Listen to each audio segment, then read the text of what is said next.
G'day and welcome to the Good Source Elections Special. I'm here with Lyle, Shelton, and yeah, that transition worked. Welcome, Lyle.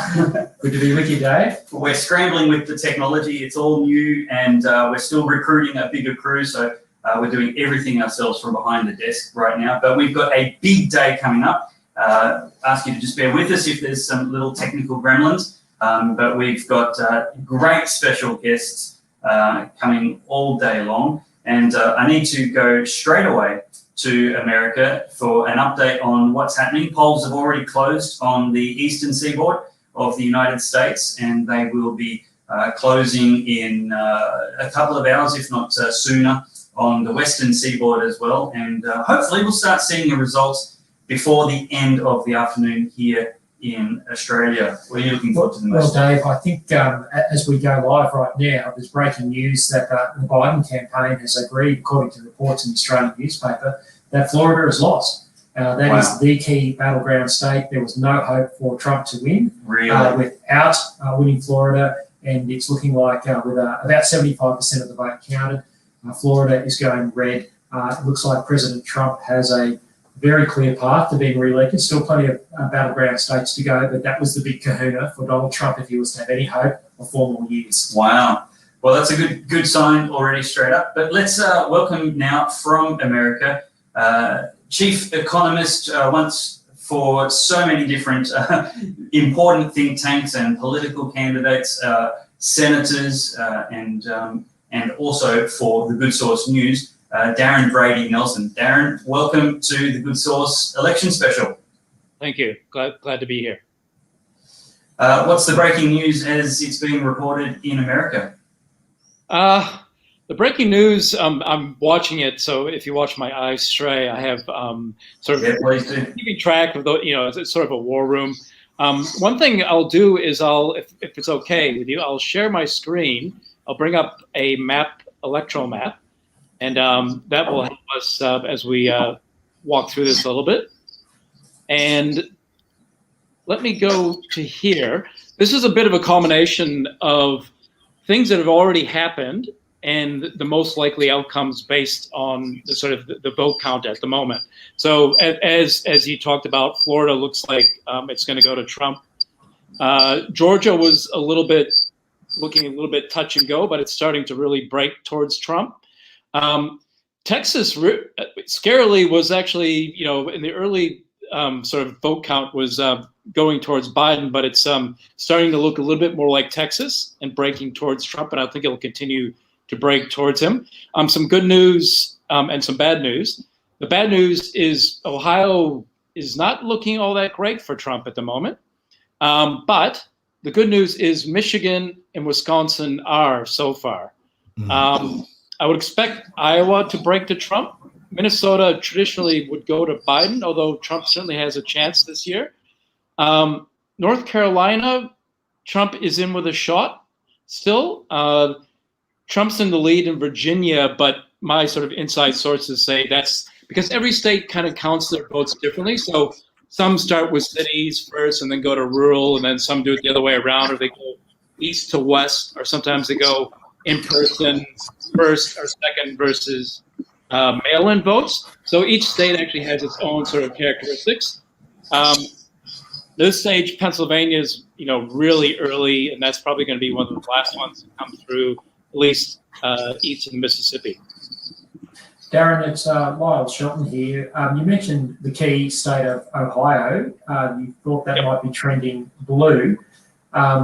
What percentage of the vote has been counted in Ohio? I admit it's still pretty early days there. We shouldn't give up hope on that state just yet. Oh, yeah, no. Yeah, I think it was, it's changing all the time because some of these states are really quick, unlike, say, Pennsylvania, at counting the votes. I think it was like sort of 30 to 40% at that stage.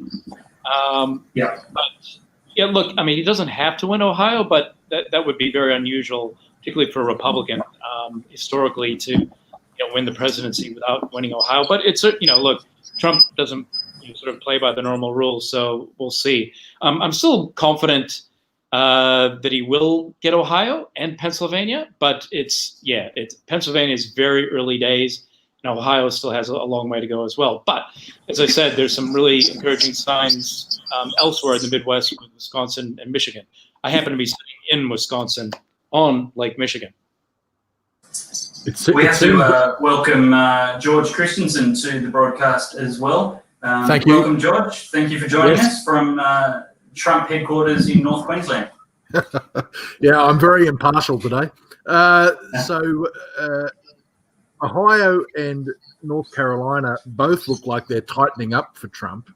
The numbers were actually looking very bad there, but yeah, if they don't win, if the Trump campaign doesn't win Ohio and North Carolina, is the thought that they're going to make it up with Minnesota and Wisconsin? Probably not so much Minnesota, but Wisconsin and Michigan. Yeah, they'd have to. And then Minnesota. Michigan. Yeah. Sorry. Yeah, I would think so. It'd be very hard, I think. I think Trump needs to win either. He doesn't have to necessarily win Ohio and Pennsylvania, but he pretty much has to win one of those two, I think. So the question I've got is, what the hell's going on in Texas? We're seeing results there that are marginally for Biden, but very, very marginally. Is this early voting or just the urban areas that have reported? Well, it's all those things. I think, they're counting things like, the urban areas, Houston, Austin, Dallas, but not for this election. I think it'll definitely break to Trump. I think as the counting goes on, I think you'll see it get redder and redder. The scary part is a lot of Californians and New Yorkers and people from Chicago have left Democrat voting habits with them. That shouldn't affect this election, but in the future. Very sad to see the Lone Star State go that way. Yeah. I don't think it's going to go that way, George. I think, as Darren said, that's early voting, that's urban votes. Texas is going to be winning for Trump. Well, I think so too. I think also Kansas. I mean, the interesting thing is that everyone was predicting there was going to be this blue wave, or well, not everyone. The mainstream media were all sort of suggesting this was a write-off for Trump, that there's going to be this huge blue wave. We haven't seen it. It's apart from Pennsylvania and Ohio, which really Ohio is, 51-48 almost at the moment. There is no huge blue wave. It seems like the landscape looking thus far is pretty similar to the map back in 2016. Well, if anything, George and Darren, I hope you don't mind me jumping in here, correct me if I'm wrong, but I just heard a bit of Tucker Carlson from Fox News in the car on the way down to the studio here, and he was pointing out that Miami-Dade County, which is the most populous county in Florida, had recorded 100,000 extra votes Trump's way from 2016, when Hillary Clinton actually won Miami-Dade County. So this blue wave hasn't materialised. The New York Times, the pollsters, have got it all wrong again. That's right. 4 years down the track, and and even Biden, as we said at the start of the broadcast, is conceding that they've lost Florida. So look, I think we're heading for. I don't want to get too far ahead of ourselves, but certainly early predictions, early indications are that the mainstream media has again got it terribly wrong. Yes, CNN is now looking like they're saying that Georgia's going to go to Trump. Earlier, there was some speculation that Georgia could flip to the Democrats, but I'd eat this hat if that happened. Sadly, they've apparently on Fox Business they've made some sad news that they've called the House for the Democrats. So that's not great news if that trend holds. So, are you saying the entire Congress has been won? So It's just the House. Just the House. Yeah. In one state or across the nation? Still, but you know how the pundits like to call things fairly early on. I'm not saying it's accurate, but that's what they've done anyway. Okay. Hey, Darren, your tip for the final electoral college results in in America. Is Trump going to win, and how many does he need, and where will he end up? Oh, look, I think Trump's going to win, and it's not going to be as big as I was hoping. Actually, I had sort of bigger hopes for. I think it's going to be Trump will win. It'll probably actually be under 300 electoral votes. Do you think it'll be won tonight, or do you think we're going to see this drag out?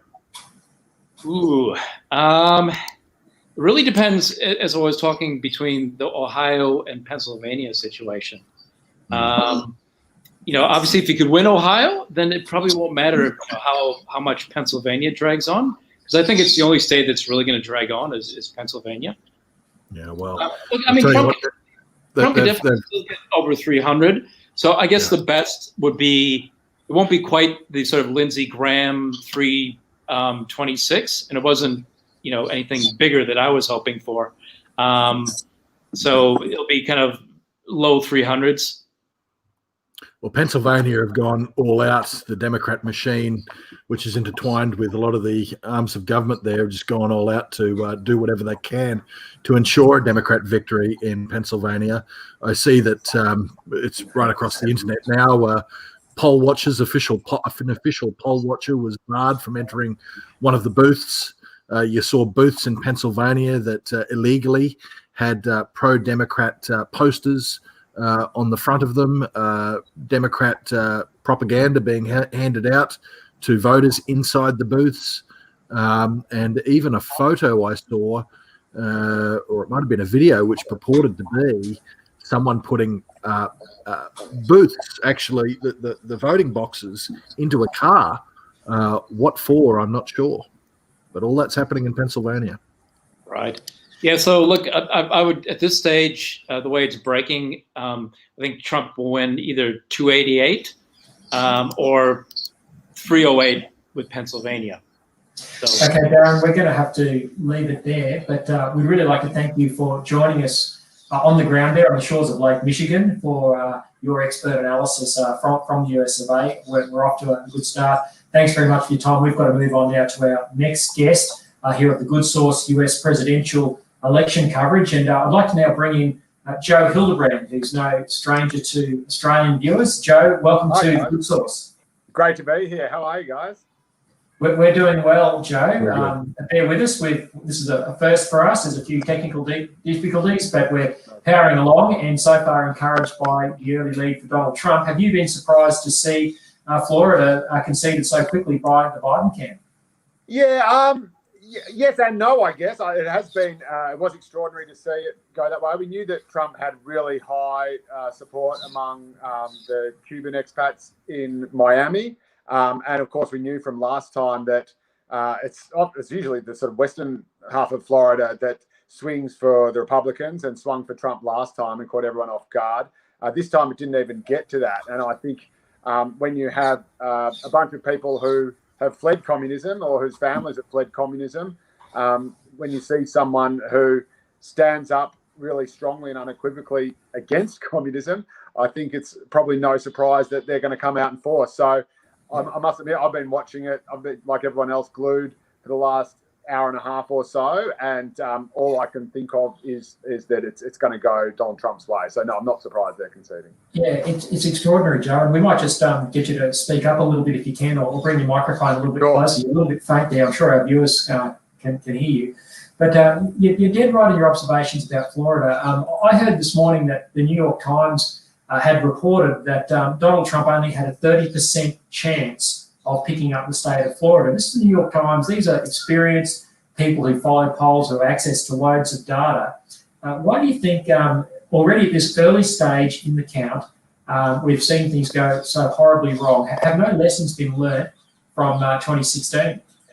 Yeah, look, I think there's certainly a lot of that. I still hear people talking about the polls as though they are reliable, and then saying, oh, no, the polls weren't right last time, but they will be right this time. And even if they're wrong by as much as they were last time, Biden will still get up. I must admit, I still expect Biden to get to a narrow victory, largely because absolutely everything still has to go Trump's way. Florida's a big help, but he's still got to pick up Pennsylvania and all those big Midwestern states that the Democrats will just be taking no chances with this time around. Hillary Clinton's campaign was terribly out of touch, much like the New York Times probably is, and they were blindsided because she was too busy hanging out with the top end of town or her in New York or her celebrity mates in California. The Democrats won't make that mistake twice. They will throw absolutely everything at it, and so I think they at least won't be surprised again. So I think Trump is going to be a lot more competitive than a lot of the media over there have predicted. Already he is, but I think Biden will still come home. So, Joe, you're predicting that there will be a Trump victory, a Biden victory, I'm sorry, on the basis that there may be more energy and more activity by the Democrats on the ground? Yeah, I'm not sure about the energy and activity, but just the complete lack of complacency. We know that we know that they're just going to stop at nothing to get out every single vote they can. We know their advertising spend has been absolutely huge. And we know that Biden is much less unlikable than Hillary Clinton was. He doesn't come with the baggage she did. He doesn't come with Benghazi or the email server.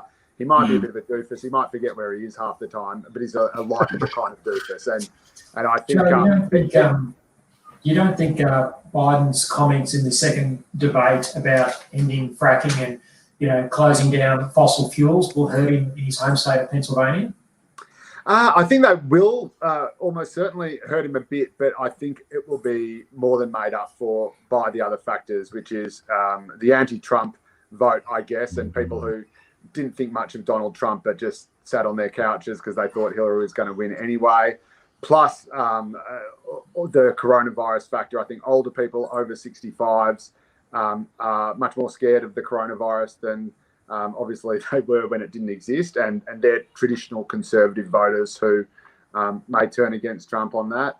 And again, his great success story in turning the economy around has been stopped dead in its tracks because of the COVID crisis. So none of that might be particularly fair, but politics isn't exactly fair. So I don't think it will be a walkover, but I think Biden will just sneak home. All right. Well, we've got the great Joe Hildebrand calling it or predicting Joe Biden will win based on Pennsylvania. But we've sort of got way in the afternoon the broadcast to go. Joe, we're going to have to move on. We're sorry that the time was so short, but we really absolute pleasure. No worries at all, guys. Thanks for popping in, Joe. Thank you. Always a pleasure. Take care, guys. See you soon. The interesting thing is that the reports that I've seen from multiple sources in the US is that the get out the vote drive from the Republicans, the ground game, has been much, much better. And in fact, look at Florida. Florida is a key example of that. And the recriminations are starting now where Democrats are openly now saying that there was not enough energy, there was not enough drive, there was not enough ground game and outreach to their traditional voters. But what I've heard though is that in many of these sort of must-win states, that the counties which are nominally or always considered Republican, the lineups have been huge. But in the areas where it's normally considered Democrat, you could almost walk straight into the booth and vote without lining up, which indicates that actually the energy, the momentum, the ground game has gone the Republicans' way. I think in all but one state, and that is Pennsylvania, being Biden state, look, I think that it's too early to say 60-40 in Biden's favor with 13% counted. It probably is going to go to Biden, but I can't see this happening in many other places. George, are we right in assuming that if Trump does lose Pennsylvania, there's no other pathway through to the presidency? What other states would he have to win if Pennsylvania? No, I don't think that that's right. If he doesn't win Pennsylvania, I mean, look, I just noticed that Texas has now flipped over to Trump, so all of those other states or other counties that you can rely upon are coming through thick and fast. That's a massive 38 electoral college votes in Texas alone, of course. Yeah, 38, so that's huge. So look, if he loses Pennsylvania, I mean, the states that he's got in the bag right now are the ones you'd expect. West Virginia, Kentucky, Indiana, Tennessee, Alabama, Arkansas, Oklahoma, Louisiana, the Dakotas, Wyoming. The ones that he's likely to have: South Carolina, Georgia, Florida, Michigan, and Wisconsin, quite possibly. It's looking pretty good up there. There's still definitely a pathway to victory because, as I said, this huge sort of tsunami of blue just hasn't eventuated. It's eventuated in Pennsylvania. Look, if Trump can't get over the line in Ohio and North Carolina, it becomes very difficult. But I wouldn't be game to call that. Yeah, no, still early days yet. Lyle, one of the states that considered the swing states, the ones that Trump took off Obama, the ones that Biden will need to take off Trump. Yeah, it's worth running through those. We've talked about Ohio; it's certainly one of those. And as Darren said earlier, there seems to be a slight lead there for Biden. That's a key state. North Carolina, although it seems like that's gone to Trump. Iowa is really important. Georgia has already gone to Trump. That was one of the key swing states. Arizona, polls will still be open in Arizona. But according to Real Clear Politics, Biden had a 0.5% lead there. Florida, well, again, the polls had Biden ahead. That's already in Trump's column. We've talked about Texas.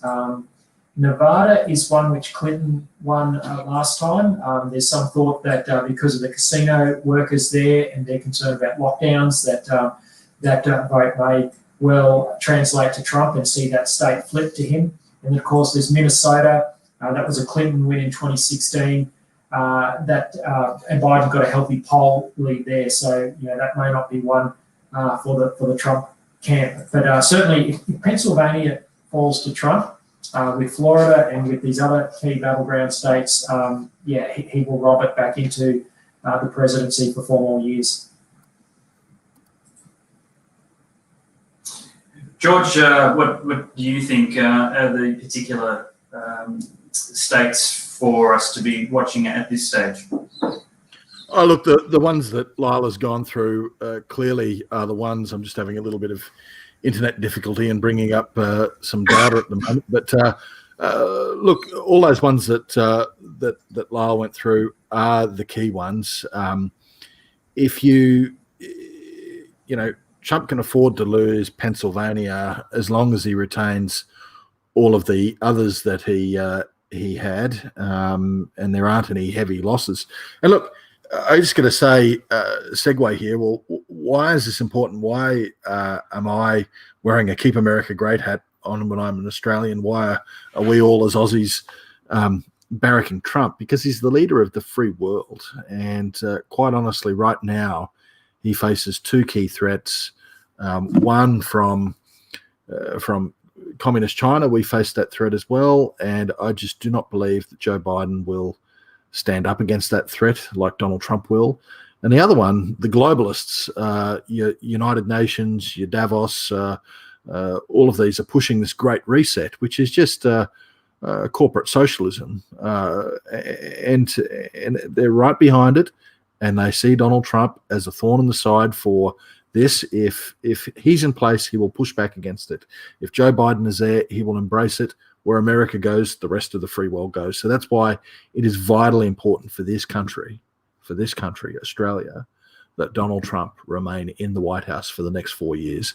It may just be the old image of the boy with his finger in the hole in the dam wall, but at least it's going to give us 4 years worth of time to push back against UN socialism and Chinese communism.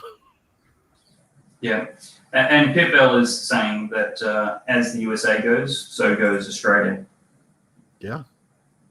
Yeah, very, very important. Very important for us here. Lyle, do you have any breaking news for us? Well, nothing sort of earth-shattering, although there is a caveat on our concern about Pennsylvania. Only 14% of the vote has been counted there, and it could be days before we know the result. We may not even know tonight whether Pennsylvania has been won or lost by Joe Biden or Donald Trump. But certainly in North Carolina, one of the other key battleground states, Biden is ahead there with 81% of the vote counted. And in Ohio, again, another one of these key states we'll be talking about, Biden's ahead there, 83% counted there as well. In terms of the Electoral College votes won so far, Biden has 122, Trump is on 92, but of course, the big... there's still plenty of votes out there to get to that magic number of 270 Electoral College votes. I think Darren earlier from the United States was predicting Trump would win with 300 Electoral College votes, but certainly still a long afternoon of counting to go.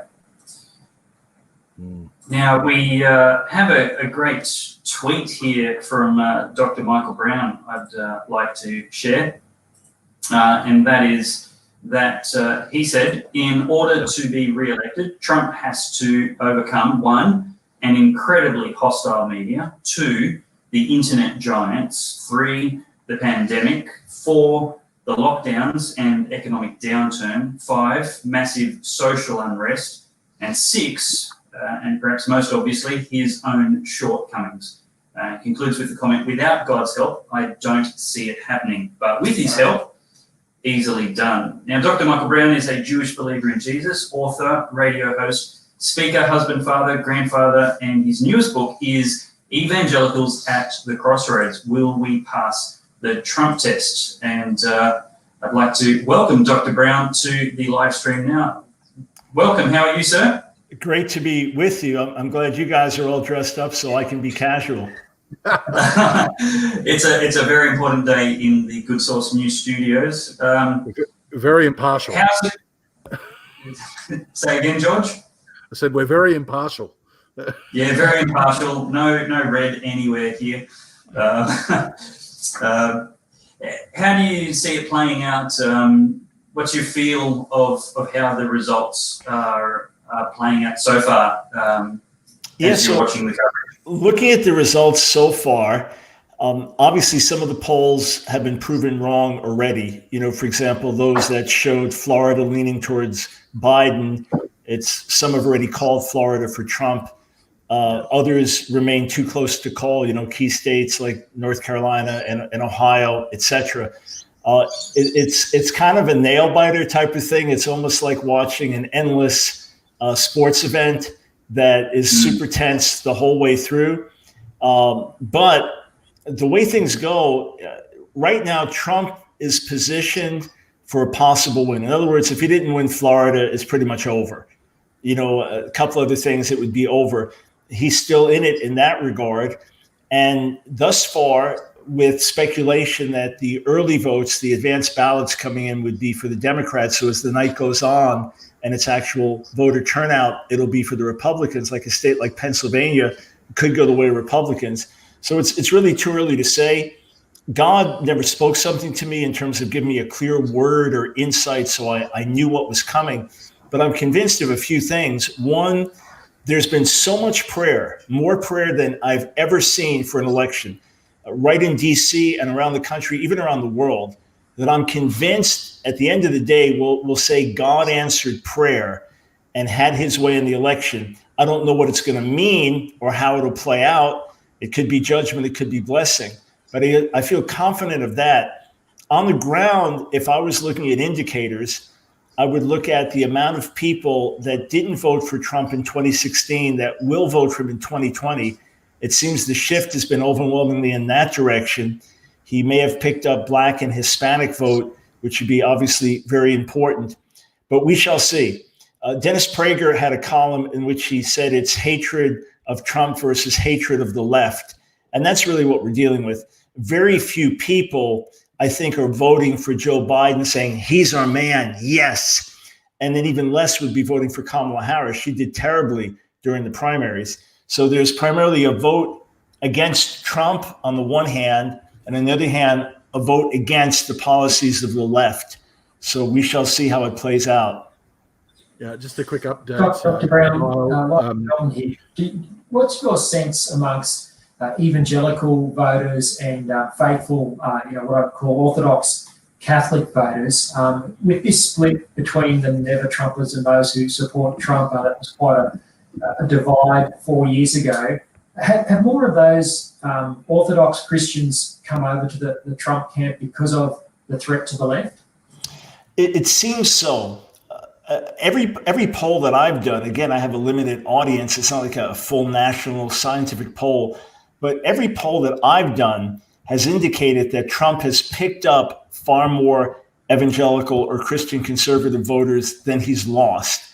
In other words, his temperament, the way he governs, the things he says that are offensive to us, we all knew that could be the case, but we didn't know if he would keep his promises. And he has, overwhelmingly. He clearly has not used Christian conservatives just as a tool, as a pawn. He remains deeply committed to our cause. So it seems he's picked up voters because of that. And then at the same time, the left has just gotten more radical. So be it an Al Mohler, who couldn't vote for Trump in 2016. He says he's been a huge embarrassment to evangelicals, but the alternative is impossible. Ben Shapiro, who couldn't vote for Trump in 2016 and didn't believe he'd keep his promises. He said, well, he was wrong. He said, plus the Democrats have lost their mind. So it seems that shift has taken place. But again, we shall see a lot of obstacles to overcome along the way. He's been a very different type of Republican president, hasn't he, Michael? Because often I think that the complaint that comes out of predominantly the evangelical Christians is that the Republicans pay lip service. They use the evangelical brigades as like cannon fodder at election time, but they don't ever follow through. Trump has followed through. He's followed through on the right to life issue. He's followed through on the Supreme Court. He's followed through on religious liberty. That's very, very different for a Republican president, isn't it? And what do you think that? Why is there then elements of the evangelical community that are against Trump, given that's the case? Right. So, number one, you're absolutely right. He surprised us in doing that. During the primaries, I almost would have guaranteed you that he was just playing us until more and more of my friends got to know him and people said, no, there's something there. Really, he is concerned about these issues. He does share our views in certain ways, even if it's not his own life at this point. So he really has done it. And not only so, but I know folks that helped get Ronald Reagan in office. And obviously, there was a massive evangelical vote. And of course, he did a lot of good. He kept many promises. But what I was told by people that were once close to him was once he got in, then the wall went up. Kind of the Washington wall went up. It's been the opposite with Trump. He's kept his door open. He continues to receive prayer, counsel, input, meet with the evangelicals. He's got them in his cabinet. He's got them in the vice presidency. So in terms of keeping his promises, in terms of accessibility, that's been absolutely amazing. Moving the embassy to Israel, and then the peace accords and things. So there's so much he's done. You say, why then haven't evangelicals enthusiastically followed him? And it's mainly white evangelicals. Black evangelicals, maybe he's picked up some votes just by really reaching out to the black community, but the black community for years has voted Democrat. So that's a whole other story. But there are things about Trump that are just tremendously offensive. The insults, think you're the most powerful man on the planet and you're hurling insults at journalists you don't like, or speaking things that could incite angry crowds, to attack someone theoretically. Some believe the negative narrative and believe that he is a racist and he is xenophobic and he is misogynist. I don't think he's any of those things. But, some feel that, and some are just offended by his person. They feel that the man he is, being so divisive, being so destructive, being so ugly, brings damage in his wake. And to the extent we associate with him as evangelicals, we hurt our witness. My argument is we can vote for him for the policies and then do damage control for his bad behavior to say, that's not us. That's not who we are. That's not how we conduct ourselves. Jesus is our savior. He gets our life. Trump is our president. He gets our vote.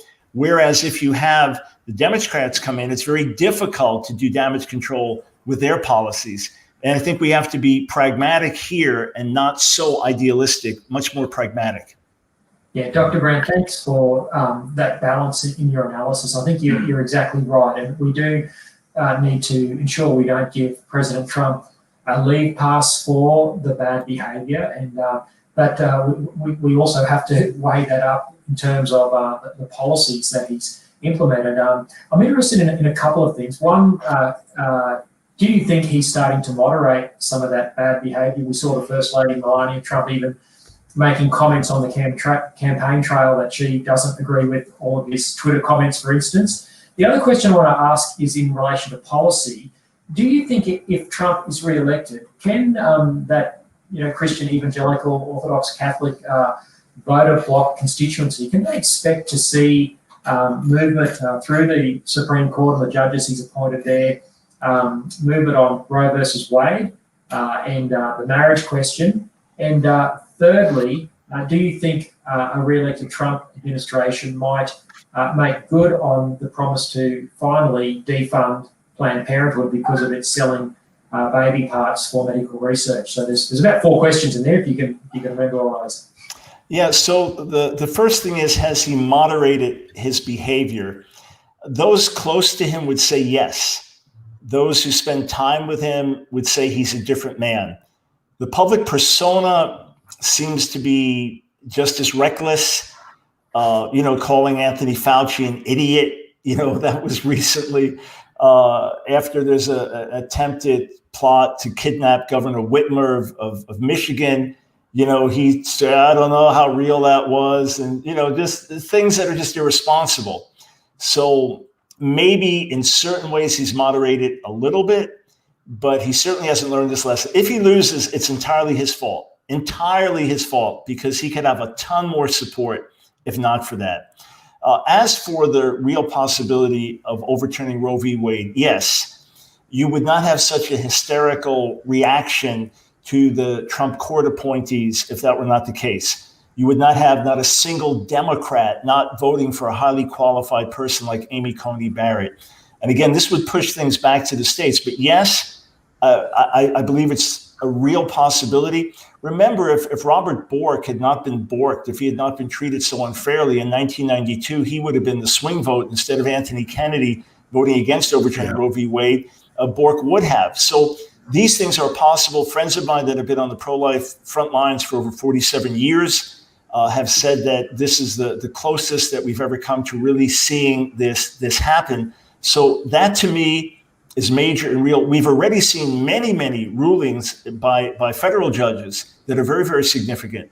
And for example, in New York passed a ban on so-called conversion therapy for people of all ages. So if you're a 30-year-old male with unwanted same-sex attraction and you went to see a professional counselor to get help with that unwanted same-sex attraction, that counselor could be fined $10,000 a visit.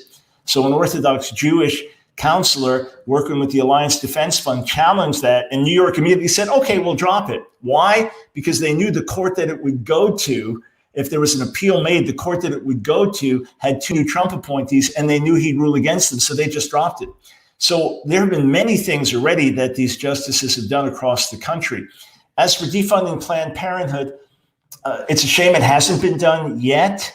Obviously, Planned Parenthood looks at Trump as an arch enemy. The problem is it's going to be up to the Republicans who say one thing when the Democrats are in power. Oh, we want to defund Planned Parenthood, but then they kind of play both ends against the middle once they're in power. They're going to have to step up. And to me, if Trump is in for 4 more years, it's a divine respite. It's God giving us a little more time before the door slams on our liberties and on much in America as we know it, which means the church has to get to being the church, that we've got 4 more years to have awakening and revival to turn the hearts of many more Americans, especially the younger generation. Otherwise, chaos and anarchy will rule in our land. I'm actually, very, very settled in my whatever happens. God is sovereign, and He does what He will with nations and leaders, and it will all be okay. But I'm still finding myself a little unsettled today at the prospect that Trump might lose and we might have Biden,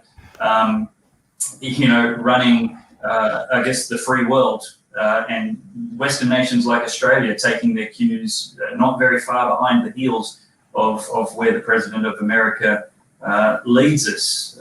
So I guess speak to that for a second. What should our posture be should the unfortunate happen and we have a sociopathic feticidal maniac in the White House as of February 20. Right. Now, of course, critics of Trump say we already have a sociopathic maniac in the White House and we have to get rid of him at all costs. And it's interesting on all sides. People say this is it. This is a battle for the soul of the nation. But let's be frank, there are international implications. One of my friends who was working with protesters in Hong Kong said that they're terrified at the prospect of a Biden-Harris victory.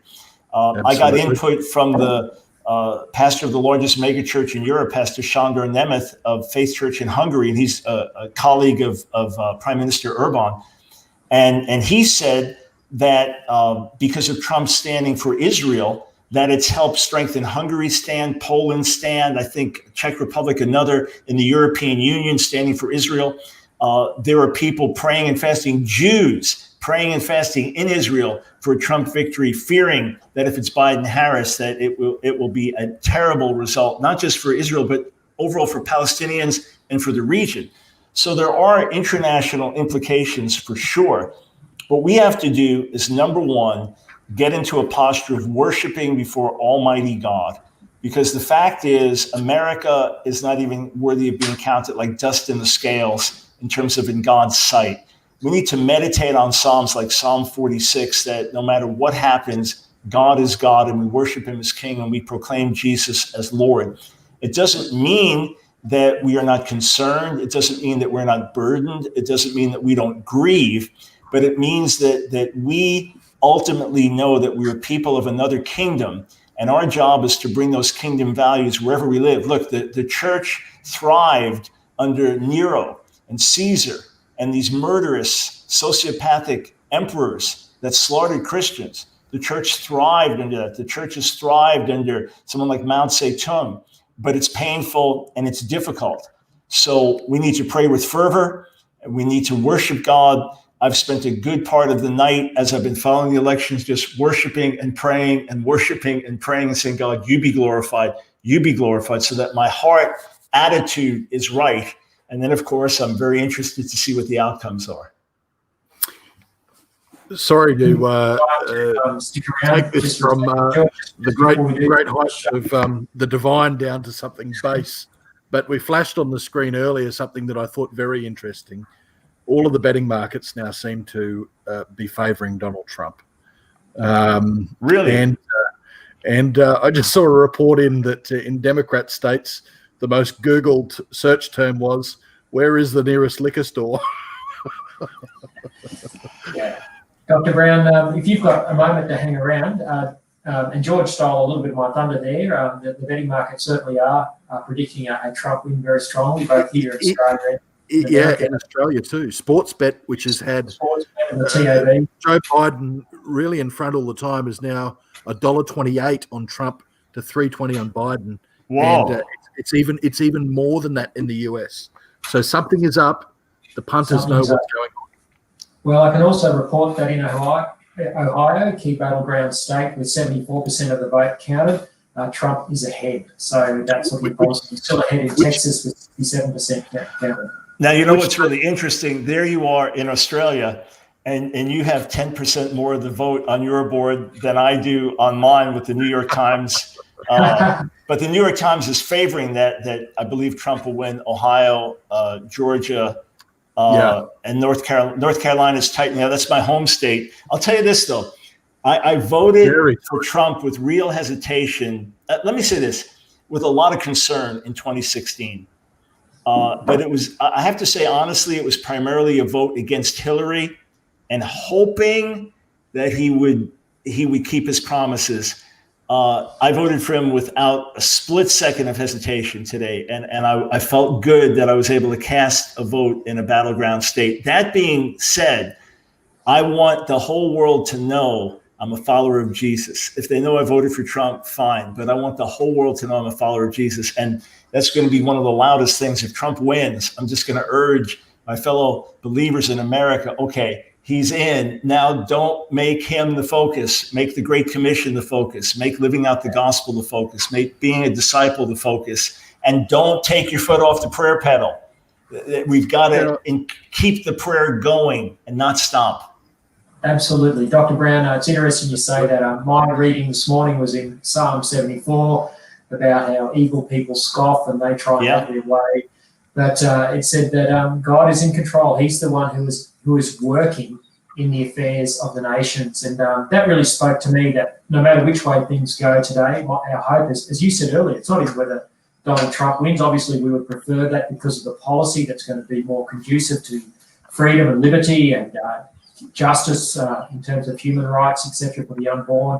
But as you rightly point out, even under a Nero, back in those days of Rome, the church thrived. So either way, God's at work.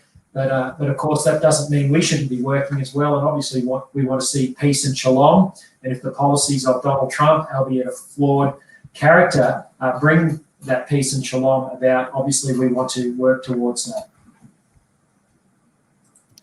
Yeah, and can I just say one other thing as I'm speaking to you in Australia than through this, everyone watching anywhere.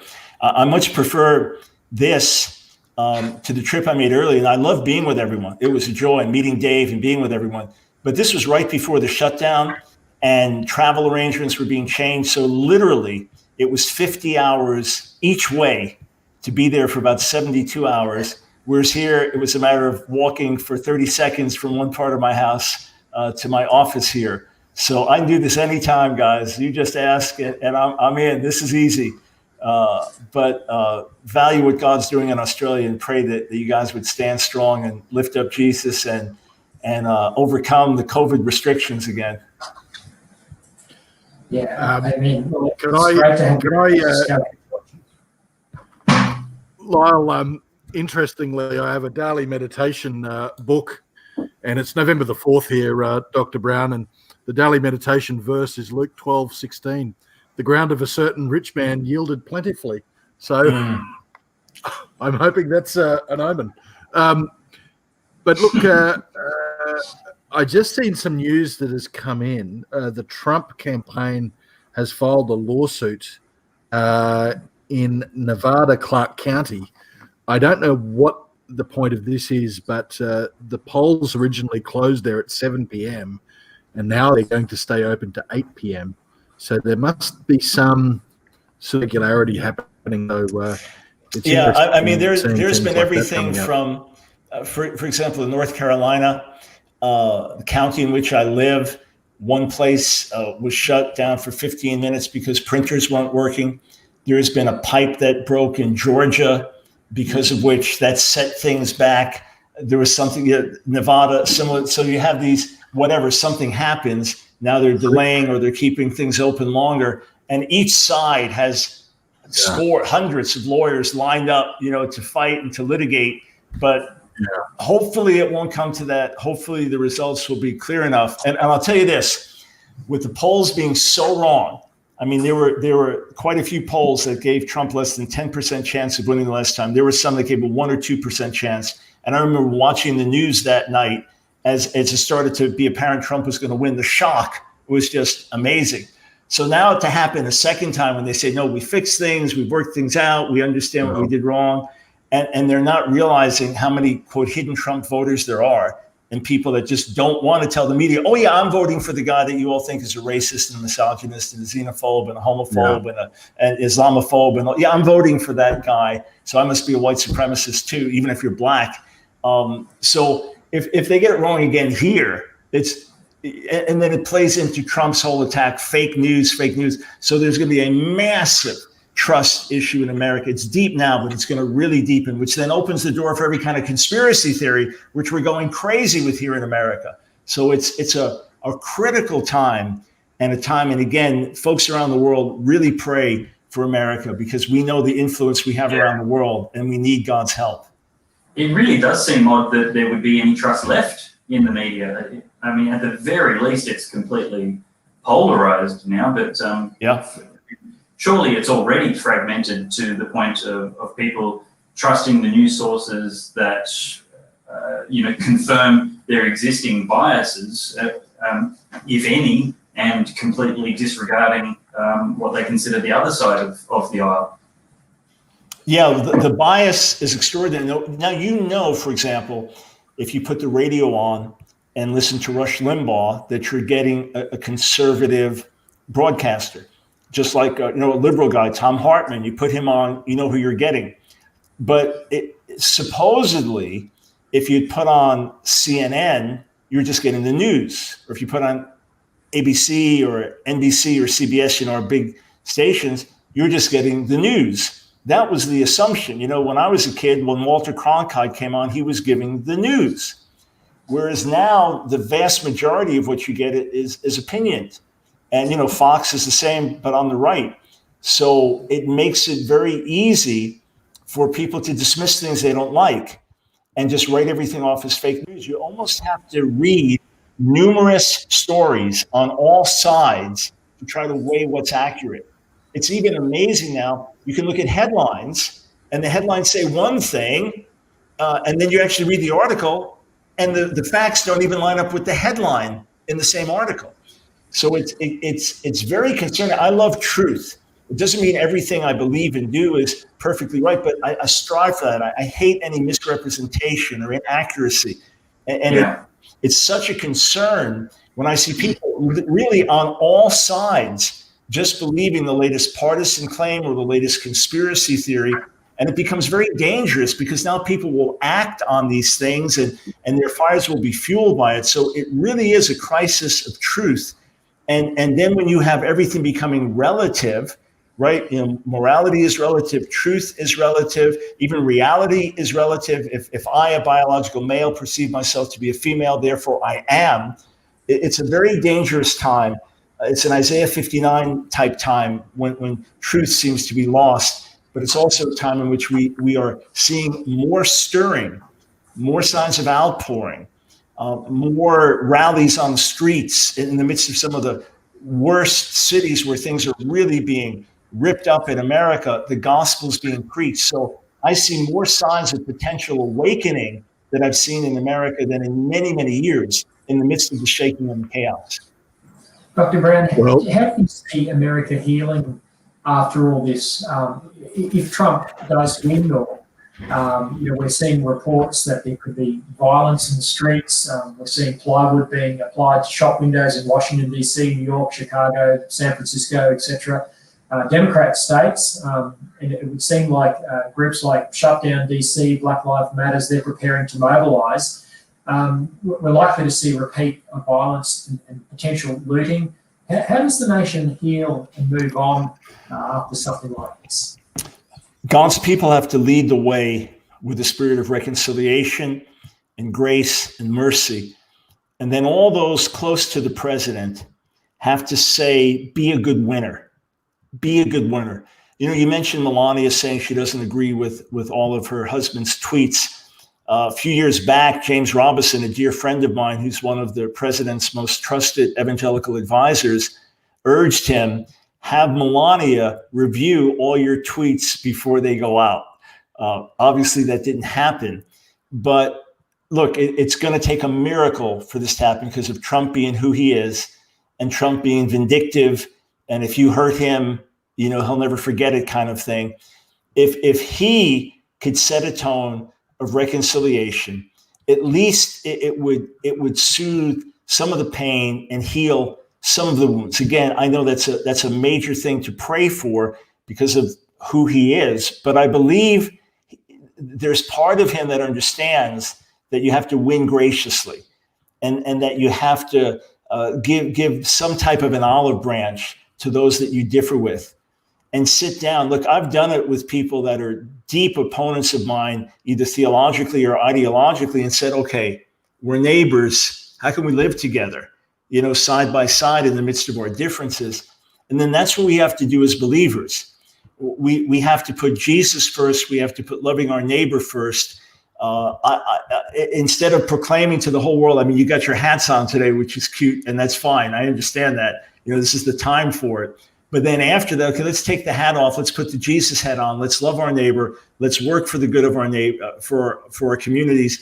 Let's contrast our spirit with the spirit of violence, because when the Black Lives Matter movement really resurfaced powerfully this year after the killing of Ahmaud Arbery and then George Floyd, there was a lot of national sympathy for it. But as it became increasingly violent and radicalized and was associated with looting and killing and burning buildings and things like that, the national sympathy really shifted.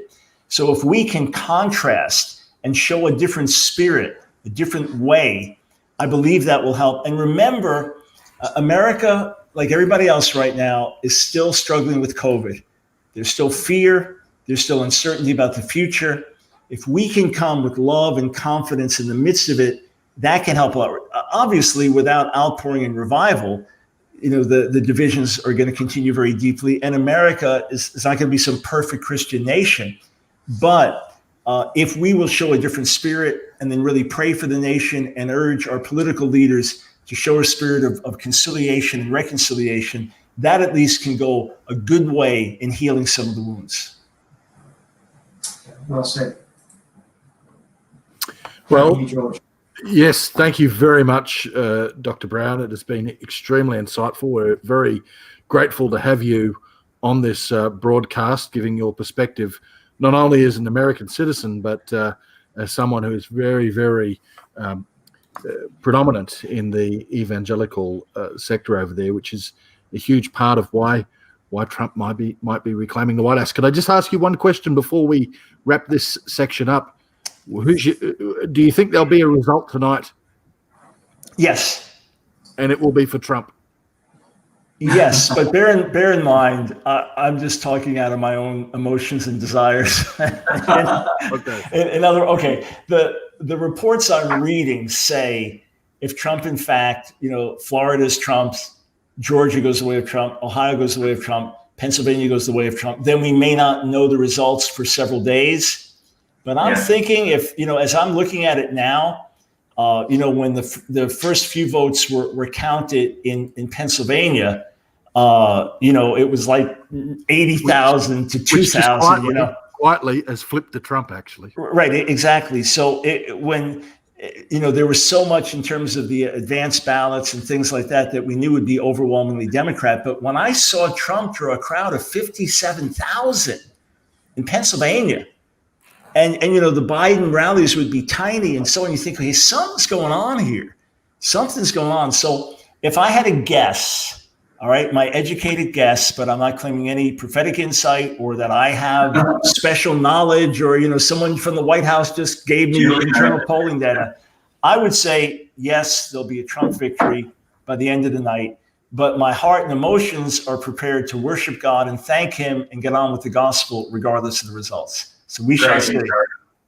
Great encouragement. It's probably a shame you couldn't be in the Oval Office with us. It's something we tried to organise for you, but could only get built rapidly here in southeast Queensland. Well, thank you very much, Dr. Brown, adding to what George and Lyle have said. And we really appreciate you popping in and rejoicing with you that it didn't take 2 days or more in, was it 3 days in transit? But it was worth it to be with you folks and great to see some of you again. So God bless and thanks for having me on. We'll see you. A great impact and we'll talk to you again soon. Thank you. All right. Bye-bye.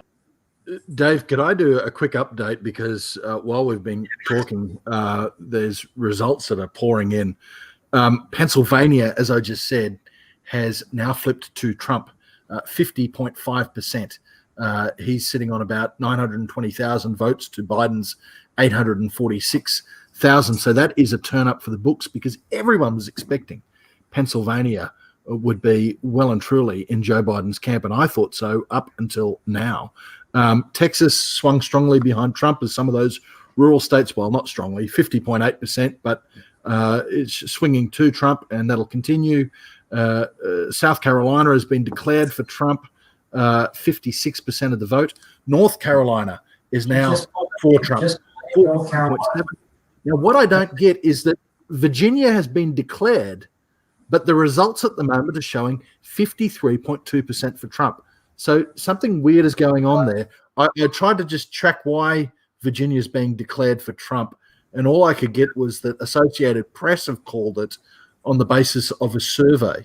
So the Australians' website is saying Virginia's been declared for Biden, and he's won 13 electoral college. It doesn't. Sorry, I might be getting tongue tied here. I can tell you that it has been declared for Biden, but the reality is the votes on my board that I'm looking at are showing 53.2% in Virginia for Trump. So I don't understand that one. But regardless, Virginia, if that's not in, he's won West Virginia, looking like he's going to pick up Pennsylvania, Ohio, Michigan, Wisconsin. That's huge news on Pennsylvania, George. What percentage of the vote did you say had been counted there? In Pennsylvania, or in Pennsylvania, yeah. 27%. So it's early days, but the point is that all of the Biden areas come in very strongly first, and so now we're getting some of rural Pennsylvania and the burbs, and so it's starting to swing behind Trump, and it's getting stronger and stronger. He's now almost 100,000 votes in front of Biden in Pennsylvania. So I think that lead's just going to continue.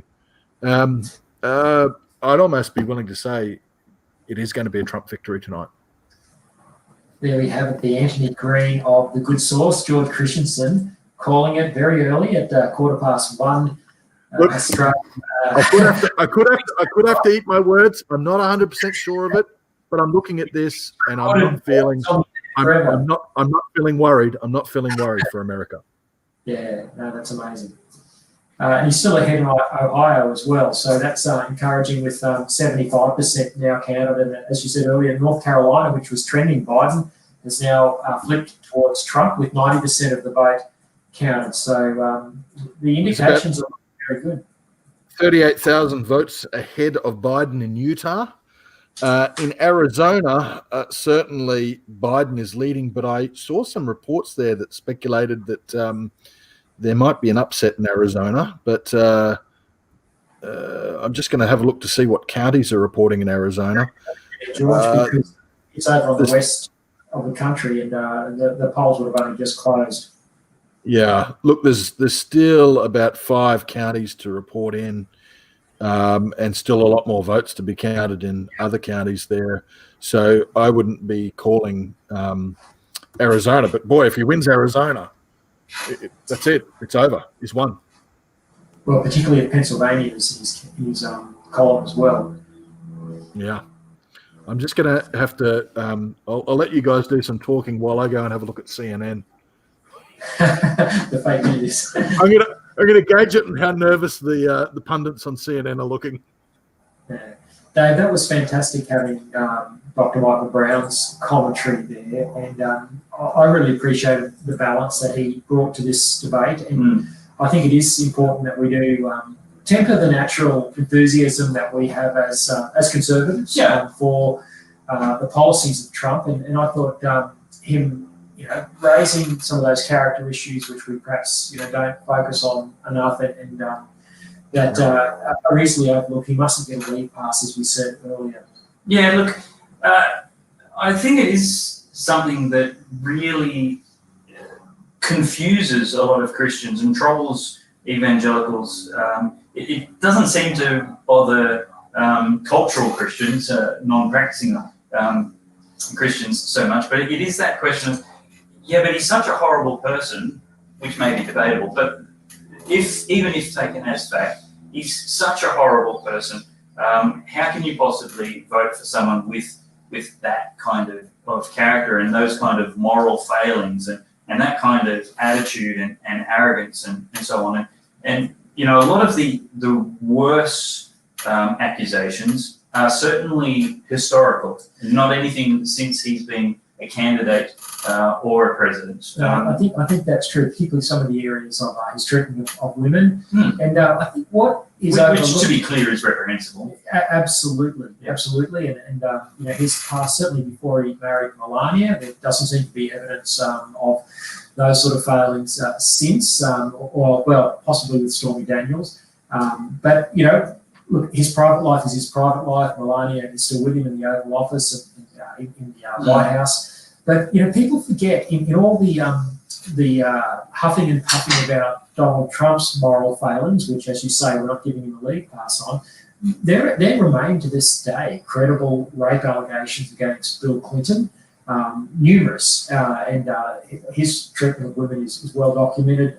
It's even, you know, believed that he and Hillary lived completely separate lives. Him down in Arkansas, she up in New York, and he's got his, you know, whatever going on down there. And people forget too that that sainted U.S. President John F. Kennedy was a sex addict and had prostitutes in the White House. Yeah. You know, one can only imagine how distraught And there's that made none Jackie of feel. those allegations about Trump None in of that. office. None of that in office. None of what Bill Clinton and what JFK did. And you know, And none of it's excusable. none of it's excusable. But But in office, it's relevant to the office. absolutely. But you read the Prior to the office, you read- it's you read- simply historical. And when he says, "I'm sorry, I was wrong, and I won't do that again," which Trump has very clearly said that was wrong, and I regret behaving like that, then to not take that at face value is to look for a reason. And here's the thing: is we can't say it often enough. There's no excuse for that behaviour. But how long do we hold that against somebody and say you are forever disqualified from public service? Exactly. That's a very good point. And you know, if you read the critique, and Dr. Brown, you know, made this point very well. It's important to read what other sides of the news are saying. I try and read The Economist magazine. I've been reading the Washington Post in the lead up to this election. It seems like their critique against Trump is that he's not fit for the office. Somehow he's desecrated the office because of his behaviour. Well, That was largely Troy Branston's comments as well. yeah, It's he and many it's others have said that. bad man, very bad, very orange, bad man. And yet the lead passed to JFK and Bill Clinton. But if you look at the policy side of it, even The Economist magazine had to admit that on the economy, that the quarter most poorest people in the US, which would be mainly black people and Hispanics and lower socioeconomic white people, so that the quarter of the population that's the poorest have seen their wages increase by 5.4% per annum under the Trump administration. And that's a massive increase. And this is why, as Greg Sheridan pointed out, the donors to Trump's campaign that have given the most have been the people in the lower socio-economic income brackets, whereas the Biden campaign had received less money from people with more money. So you know, the poor people have received it gladly and seem to have benefited, particularly in the pre-COVID economy. And this is, I guess, where I fall on the Trump question, on the Trump test, is pretty much in line with Dr. Brown and what he's saying. And that is, look, there's no leave pass for his character failings, historical, though they are less relevant, or current, which are very relevant. You know, and perhaps, you know, there's certainly some conversation about the necessity of an unapologetic force of nature to counter the toxicity of the censorious left right now. But what matters is the policies. Yeah. What matters is the politics. What matters is how they will fight for justice, peace, liberty, and prosperity for those people who are most oppressed, most vulnerable, and most commonly exploited by the powerful, by the government, by the bureaucracies, by the policies. And to my mind, I feel my heart breaking the most for unborn children. They're not the only issue, but I think if we can say that the wholesale slaughter by the tens and hundreds of thousands in our nations, and certainly in America approaching 1 million a year, that this has got to be one of the most important issues. And on that score, leftist, Labor and Democrat candidates are consistently sociopathic. Well, if you can have an administration, and let's take our partisan hats off for a moment, but if you've got someone and their administration that's pro-life, that is going to be proactively working for the human rights of the unborn. And as we discussed earlier, there's still more for Trump to do. Defunding Planned Parenthood has got to be next. The court is now set up to revisit Roe versus Wade. But that's not going to happen. Roe v. Wade, I mean, there's not the numbers on the Supreme Court. The only hope of removing that is incremental advances. It'll be a very long time and no time soon before that decision is actually turned on its face and called bad law by the Supreme Court. Yeah, well that's what I mean. I'm not sure what you mean when you say it's not going to happen. I think it can happen under this. It'll be incremental. It won't be a turn on its face thing. Yeah, the dynamics in the court are there, that if a case was run up, it may well, as Dr. Brown said, see a judgment that then puts the decision back to the state. Some of Trump's appointments to SCOTUS have not actually decided in favour of pro-life when given the opportunity. That's Trump's appointments. So just because they're his appointments hasn't been a guarantee that they're... Well, one of his justices, I think, voted the wrong way in a transgender case. I'm not sure if any pro-life issues have faced the test there. But I think, to your earlier point, if you've got someone who is pro-life, just putting the partisan thing aside, is doing things that actively help the poor, like revitalising the economy in a way that lifts incomes. I mean, if any other world leader had lifted the incomes of the bottom quarter of the population by 5.4% in terms of their real wages, particularly in a country like Australia where wages growth has been stagnant for a very, very long time, that leader would be hailed as a hero. So you've got someone, to me, ticking the boxes for the marginalised in many ways. And then the character issues, okay, there's barnacles that come with that, but the positives that come with that is this crash or crash through ability and just the fearlessness that he is willing to take on the swamp. And there's no doubt there's been a bureaucracy and an establishment that has been opposed to change. He's shaken that up. And then on an international front, and Dr. Brown touched on this, is the China question. The Chinese Communist Party is an existential threat to the world. He mentioned his friends in Hong Kong. If we have a Biden presidency, as David Flint has said on the Good Source on his program, Take Back Your Country, that if Biden gets back in, the Democrats' continued managed decline of the US military will continue. We've already got the CCP conducting war games of amphibious landings on islands near Taiwan. They are poised to strike there, and that'll be the test for whoever occupies the Oval Office after the day. Will they stand up to the CCP as it continues to flex its muscles? Yeah, absolutely. We can welcome back to the discussion with maybe some breaking news, George Christensen, as well as the Courier Mail Assistant Editor, Damien Tomlinson. Welcome, Damien. Good to have you join us. G'day, guys. Good to be here.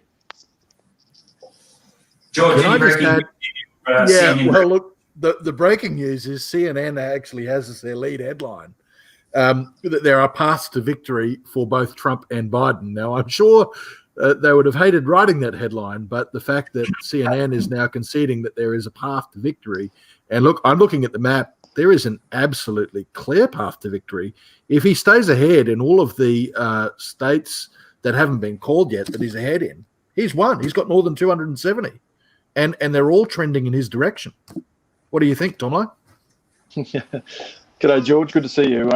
Look, it's an extraordinary spectacle what we're watching unfolding. And look, I think all of us in our heart of hearts expected to be, a little bit more, possibly a bit glummer this morning as we turn on our TVs for the first time. But it's all been good news so far. And even in the early counting when Biden was far ahead as he was expected to be, all of the signs were this glimmer of hope that has developed into an absolute avalanche of support for Trump as we're seeing unfold as all of these key states just begin to topple. And look, it still is way too early to pop the champers, but I can tell you the people in the Trump camp, they probably really should have expected to have packed up by now, and it's just not. He's holding on, and if anything, he's really surging in a lot of those key areas. I'm almost at the point where I'm that excited about it that I'm willing to say I can't see really, unless there's a turnaround in some of these counts, which are all trending towards Trump in states like Wisconsin, Michigan, Ohio, Now Pennsylvania, Trump has widened the lead to 52-45. North Carolina is a bit closer, but Trump is pulling ahead there. It's nearly 50-49. Georgia and Florida, they haven't called him, but he's won them. I mean, forget talking about anything else. He's definitely won Georgia and Florida. So you start adding up these numbers. He's currently sitting, and sorry to bang on about this, but let's just do it. One of you guys pull out your calculator, Lyle or David. Add these numbers up. You got a calculator there? Second, yes, I Because have. I'm getting to more than 270. So he's got 109 at the moment. Wisconsin, another 10. Michigan, another 16. Ohio, another 18. Pennsylvania, another 20. Now, I won't add North Carolina yet because it's close, but Georgia, 16. Florida, 29. Texas, 38. Utah, 6. What have we got? What's the number? You have to give those to me again. I hit times. 262 is my tally. It's 262. And guess what? We're waiting to see what happens in North Carolina with 15 votes, and we've still got to wait to see what happens in Idaho with another 4 votes. Let's not get too excited. Pennsylvania's got a hold though, George, hasn't it? What's that? Sorry. Well, yeah, I'm as excited as you, George, but Pennsylvania's still got a hold. Everything's got a hold for that scenario. No, mate. Trump's just increased his lead by another 0.3% in Pennsylvania. He's won Pennsylvania. They'll keep on talking about it for a while, but the trend is your friend, and it's certainly Donald Trump's friend right there, right now. Called the US election about 15 minutes ago. He's continuing to say Pennsylvania at 5:28 p.m. Folks, it's all over. You heard it from George here on the good source. If I see Trump's vote cracking more than 50% in North Carolina, I may as well go home. He stooped you, Damien. What's the Courier Mail got to say about that? Well,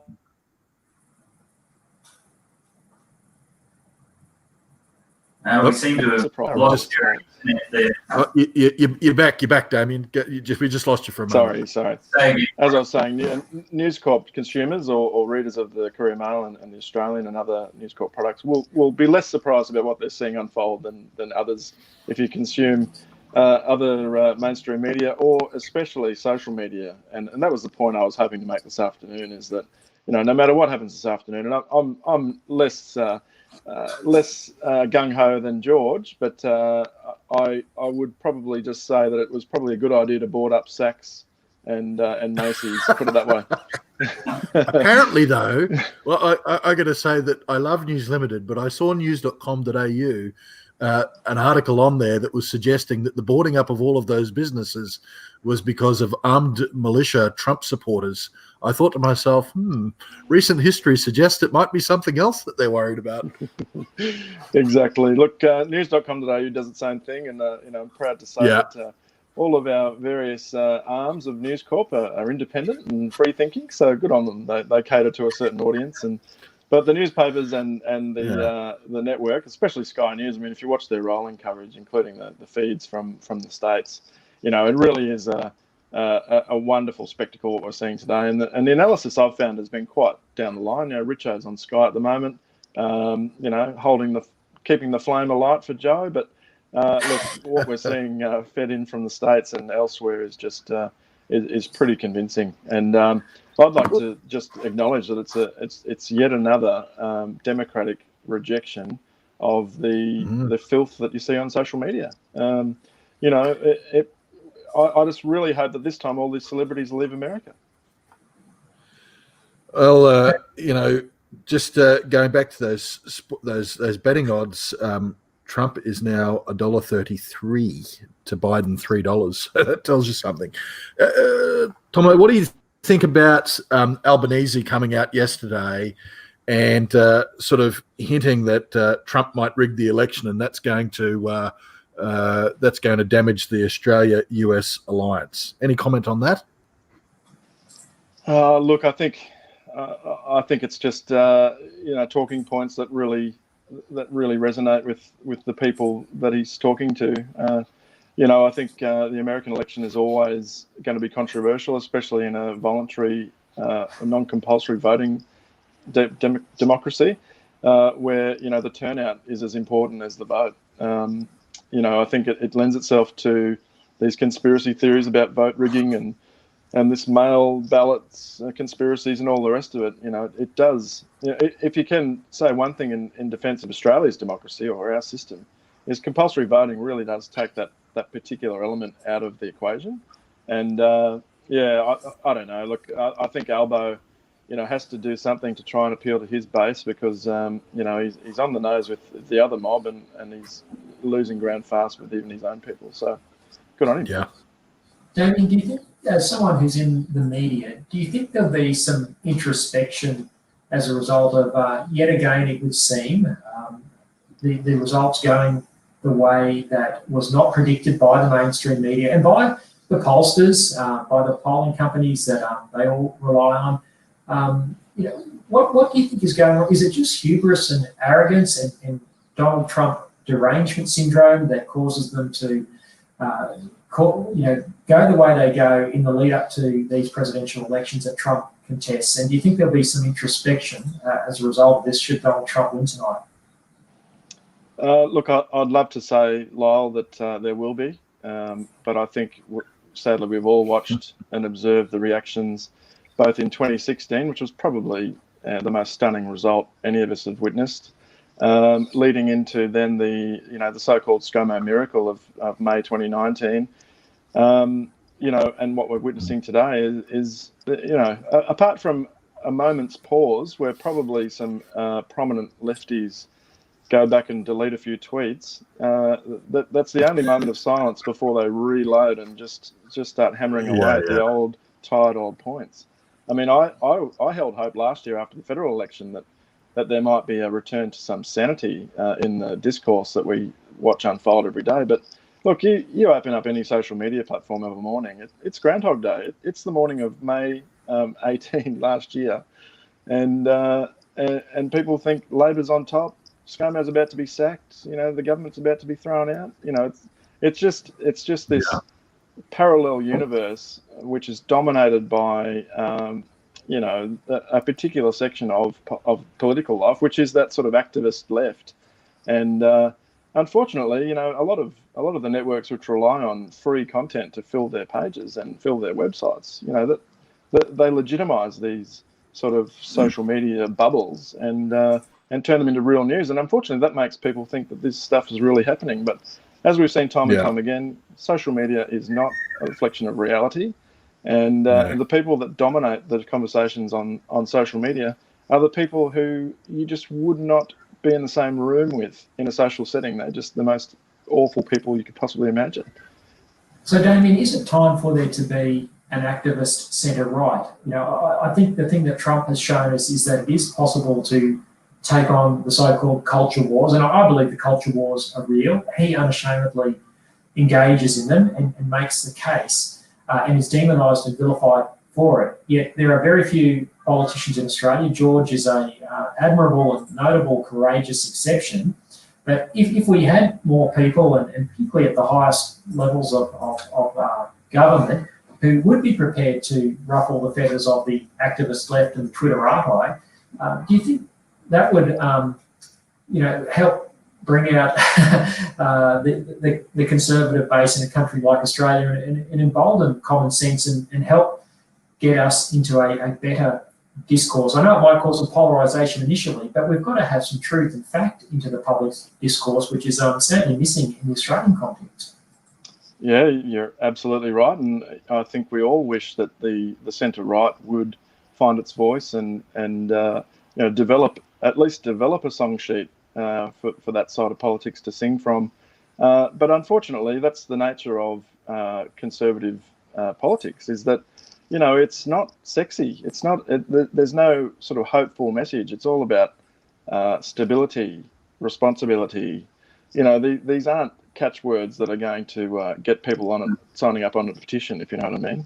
And the old centre-righty, like myself, like George, like you, to varying degrees, we are people who aren't afraid to have arguments at barbecues, and we see, our friends one by one get picked off and just go with the flow on that side of the fence, where it is very fashionable to be anti-conservative and to talk about refugees, talk about, all of those hot button topics that conservatives aren't afraid to defend and have arguments over. You see one by one, just the activist left consume more and more of that middle ground by people who it's just easier to go with the flow, and it's been ever thus, and it's unfortunately, I don't really know how to turn that around, and we saw that in the state election. I think conservative politics is not sexy business, and it's difficult to, and if it was, it wouldn't be conservative. So, I don't know how they turn things around, other than just repeated reality checks like what we may see unfold here in the American election today, where people wake up and go, maybe they're right. One of the most important questions I think we need to answer or discover today is whether a Trump victory, unpredicted, will end up with Kevin Rudd complaining about the Courier Mail and the Australian newspaper conspiracy theories again. Well, I think that's probably guaranteed. And at last count, I think Kevin Rudd's anti-Murdoch Royal Commission petition had achieved the same level of support that Clive Palmer had achieved at the last federal election. So, look, he's neck and neck with the big fella, so he should be really proud. You should stick to growing a decent beard. It's just nut stuff and vicious, vengeful stuff. I mean, you've got to pick one bone with you there. I mean, no one's ever accused me of being centre right, but can I just say, some of your colleagues in the broadcast media went out sort of saying how Trump needs to be removed. This is a chance for America to sort of redeem itself, and that he will be. I see an hour ago those same broadcast channels or networks saying with glee the early results for Ohio, that they say where Ohio goes, so goes the White House. They might be, this was when Biden was in the lead, they might be eating their words now. But, we just see this left-wing bias in the media with a lot of exceptions, particularly in the news limited media. Why do we see this just blatant bias in our press and our media? Well, I touched on it before, George, and it really is just a reflection of the resourcing of media. We've had this inverse correlation between the rise of the internet and social media with the reduction of faith and support for traditional media. So we've got 24-hour news channels all of a sudden, but no. Sorry. So is it part of them all being on Twitter and in their own echo chamber, bouncing the ideas off each other, and that just permeates through into the stories that they write and broadcast? That's what I was about to say. Is we all have these very hungry, resource-heavy news services to maintain, and dwindling sort of sources of information to stack them with. So newsrooms aren't as big as they used to be. We don't have the expert comment that was available once upon a time. Chat is the cheapest form of commentary you can get.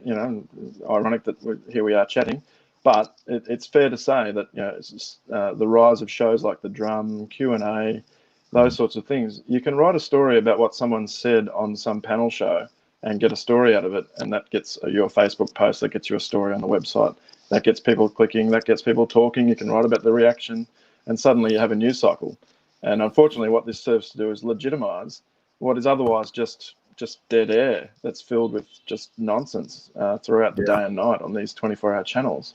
In Sky's defense, I would say that it is at least considered analysis and from a broader scope across the political spectrum, where people, and thankfully now with Sky being broadcast in regional areas through the Wind network, the Bushies are getting a much more balanced view across the political divide. So, that is the reason for it. It's that the news is a hungry business, and the resources just haven't matched the thirst for information. So unfortunately, social media becomes legitimised, and I think that's to the detriment of the whole setup. Damien, how do you think we can get a more gentler, quieter polity, if I can sort of badly paraphrase, I think, Tony Abbott from a few years ago? Look, it's difficult. As I say, conservative politics isn't sexy. It's not something fun to talk about. That balancing budgets and stuff like that's not fun. People would much rather talk about saving the refugees and building more houses for hippies. So it's very difficult. But I think, Damien, do you think Donald Trump has made conservative politics sexy by being such a disruptor and by helping people see that what's at stake in terms of the economy, the Chinese Communist Party's influence, the importance of getting debt under control, having freedom of speech and freedom of religion?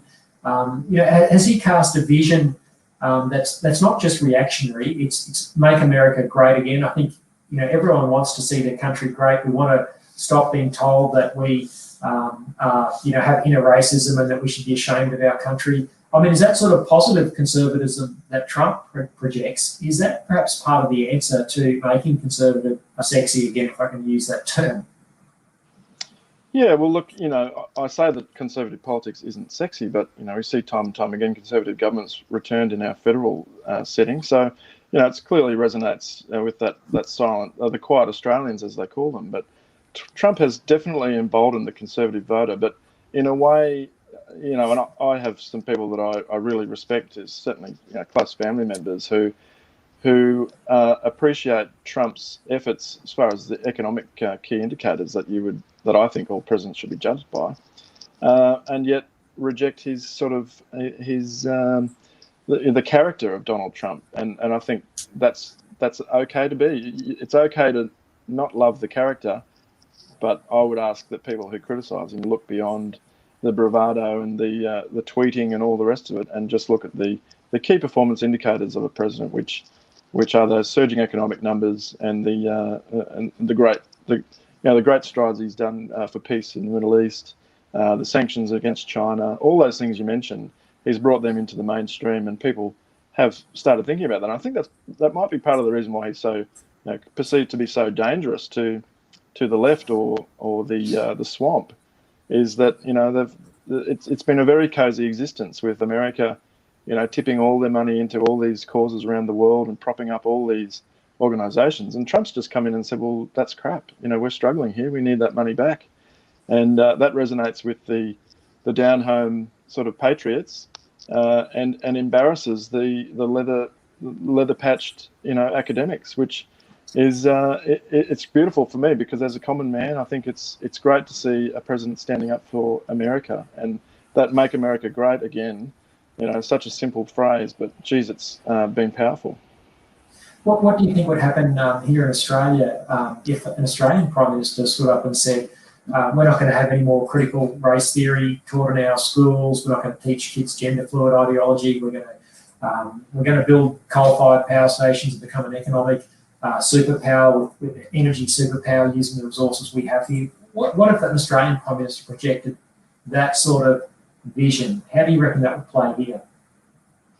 Well, log on to a social media platform and you'll probably find that is the conspiracy theory that we already have a Prime Minister who's exactly like Donald Trump and all the rest of it, when in reality he's very much centre-right, and really to the frustration of a lot of righties is that the government does have to cater for all this blob in the middle, if you know what I mean, of the electorate, and it is difficult, and you could only imagine that result like the Trump presidency, and if he's re-elected today, that does embolden conservative governments, and hopefully they become a little bit more courageous as far as pushing some of those policies that we know are the best idea, but we also recognise will upset the left of centre types that the government really does need to try and win over to their side. So it's always a delicate balance. George has never been shy about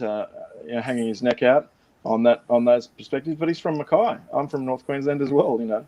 Those things aren't controversial up there. A lot of people feel the same way. So It's only when he's in the halls of Canberra that it's somehow controversial. But to the people of Dawson and people of North Queensland, we want coal-fired power up there. We want cheap power because at the moment it's an extension cord from Gladstone, which is just this ridiculous scenario. Yeah, I just wonder. Sorry to be hogging the mic, but we've just had the Queensland election last weekend, where we've seen a big surge in the Green vote, particularly in the inner city areas of Brisbane, and okay, people ran to Anastasia Palaszczuk because of COVID, but I just wonder if the public discourse included a more informed debate that helped people understand that you can't run an economy off solar panels and windmills, and that battery storage doesn't work. Even the CFMEU are starting to acknowledge this. No one ever hears the counter argument because the media and the leftist elites all conspire to control and constrain the debate and demonise anyone like George who says otherwise. So there's this stranglehold in the inner city, and there's a very, what I would consider, ignorant vote. And I think, this is where Trump breaks through all that, and whether we need something like that sort of disruption here to help our inner city and suburban people understand, that more of a factual side of some of these critical public policy debates that we seem to be more abound in. You're absolutely right, and George knows better than anybody that there are, we can all work with the same set of facts, but it's the spin, and that's where politicians come in, that's where media comes in, that's where commentators come in, where the way you spin that message can completely change the reality of it.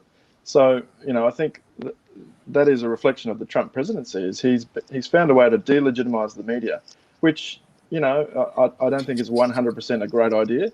But to his credit, he just speaks directly to the people, and it's garbled, and sometimes it makes him look a bit silly. But he has delegitimized that middleman, which is the media, and he speaks directly to his people and follows through with what he says most of the time. I think the danger of that scenario is that he's demonstrated that you don't need the media to get your message out, and I think that what that actually does to counterbalance is it shows the problem with social media that I have, which is that it's completely dominated by sort of focus grouped Labor and left-wing Green sort of think tank, trendy young socialist sort of types who come up with memes and videos and all that sort of stuff, which serves exactly the same purpose that Trump does. So the frustration with him speaking directly to the populace is exactly my criticism of the left's dominance of social media. They speak directly to people in their homes, and there is no filter. The media has to. There's a lot of hoops that have to be hurdled before a story makes it into print, and those checks and balances are what you could usually rely on to make sure that what you're reading is factual. In social media, it's a complete Wild West. There are no checks and balances. You can do whatever you like, and in exactly the same way that Trump does it, the left does it as well. And I think, if anything, this needs to be,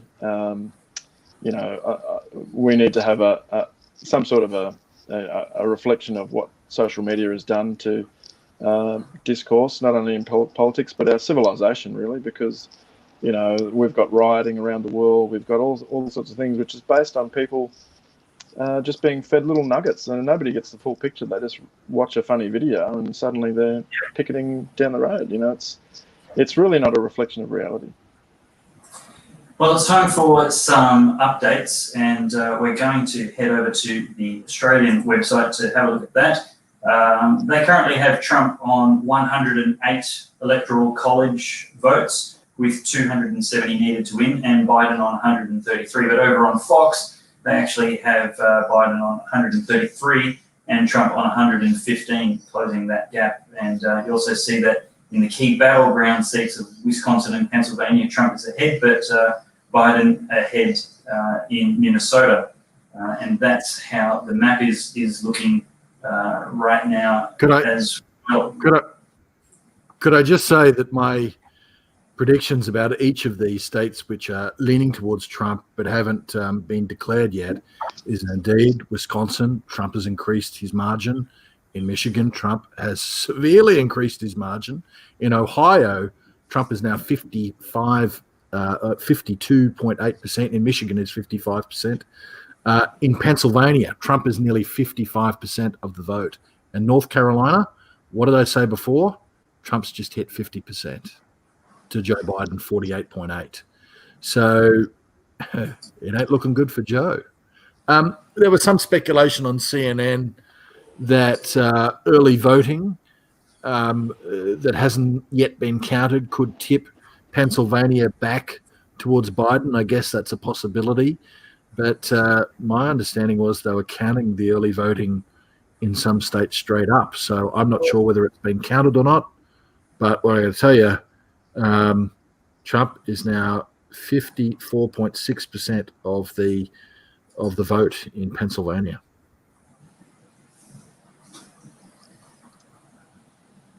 Well, that's certainly encouraging news, George.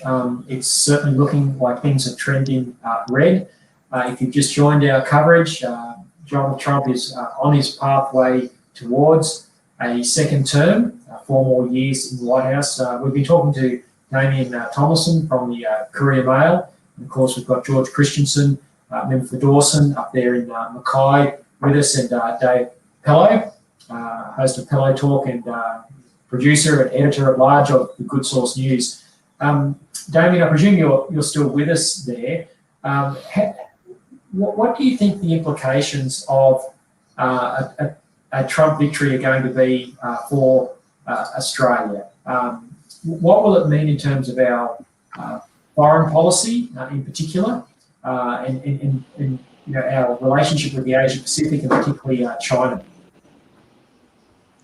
Look, I think it will serve to really bolster our efforts to advance Australia's interests in the South Pacific and Asia Pacific. It can only be good for our relations. I think we would have found a way to work with the Biden administration as well. Australia and America have always been strong allies, but the relationship already forged between Scott Morrison and Donald Trump is healthier than most on the world stage, and that certainly benefits Australia and has had benefits for us. As far as holding back the tide of China, we've obviously got our disagreements with them at the moment. Lobster on the tarmac, as it's called now. So obviously those efforts will be bolstered by having a strong ally return to the White House. As for what it means militarily, I think it can only be good. I really see only upsides as far as Australia standing on the world stage. Having America in our corner for the past 4 years in a much more positive position has been wonderful for our advancing our interests in this region. Yes, certainly.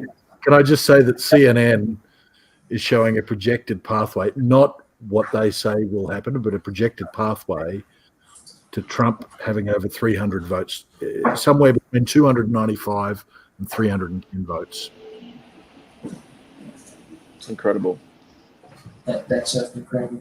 Damien, did you expect at 2:00 in the afternoon for us to be in this position? Just to clarify, it's not being called.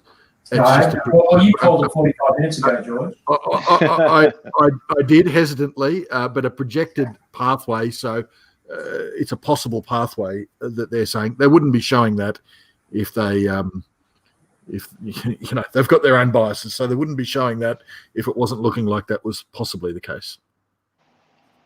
Absolutely. Look, it is stunning to watch what's going on.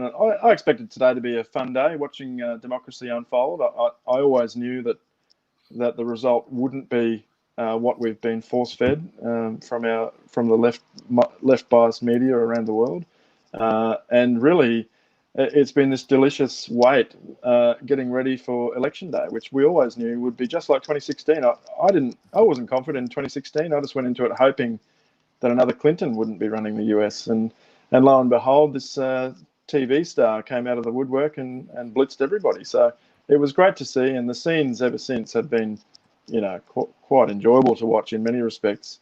So watching today, look, if it's going the way that it looks like it's going, and maybe it's just the networks all foxing because they were so biased the other way last time. Maybe they're trying to jinx it for Trump. I'm not sure.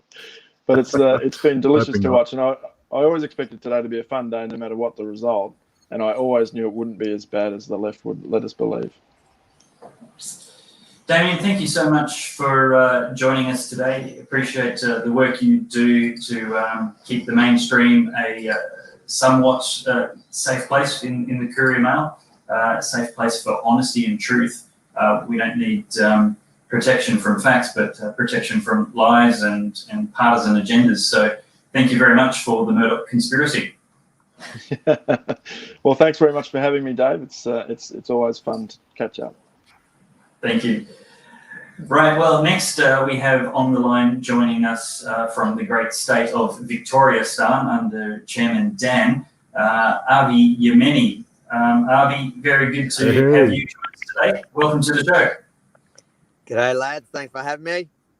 What's your prediction if you haven't already looked at the bookies and news websites? I trust NMBC when I look at their one, even they're projecting Trump. Can't argue with that. Follow the money as well. Follow the money. The Chinese currency's crashing. The stock market's enjoying the moment. Sports bet. All the sports things are essentially declaring Trump the winner. So I think what we've known for a while is playing out in front of us. Avi, it's Lyle Shelton here. Avi, I saw on the internet, YouTube, somewhere you interviewing the naked cowboy in New York City. Tell us about that. That was a while ago. That's about a year and a half ago, I think now. Actually, with Laura Loomer, who unfortunately didn't win that seat in Florida today. Sadly. Do you hear me there? Yes, we can. Yeah, keep going. Yeah. And we were walking. We were interviewing people, doing a bunch of stories in New York, and we then hit a couple of the local bars there, and we're walking past the naked cowboy, and we were just asking people that day what they thought of Trump, and we weren't getting that so much positive feedback, let's say, in New York as you'd imagine. But then he started singing, and between his words, his lyrics, the music, and the alcohol, it was quite a lovely mix. well, he was certainly. Why do you think that you knew Laura Loomer? Must have done pretty well in Florida. She was running in Florida, right? It was one of the she was running seats in Florida. Is that correct? She was running in a seat that has not been won by a Republican for a very long time. Actually, Trump voted for her. It's in Trump's. But she won. This is a woman that's been censored from every mainstream social media network. She's only on Parler. She got 38%. She got 160 or 150,000 votes. The Democrat got 58%, but on 230.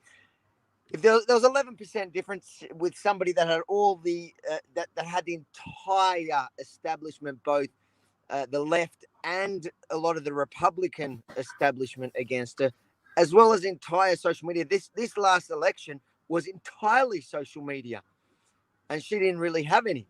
So she did incredibly well. I know she's obviously going to be really disappointed today, but I think she can hold her head up high.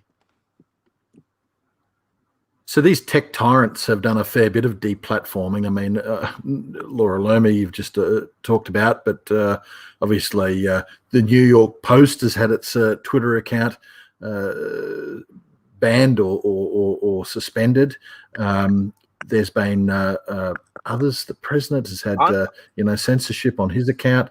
On and on. You've been subject to this sort of stuff too, haven't you? I'm banned. I'm not allowed to have a pro Avi Yemeni Facebook page.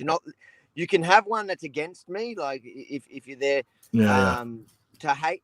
But if you set up, I had a page a couple months ago that I just set up for fun, and it got 160,000 followers in 12 weeks, and they pulled it down.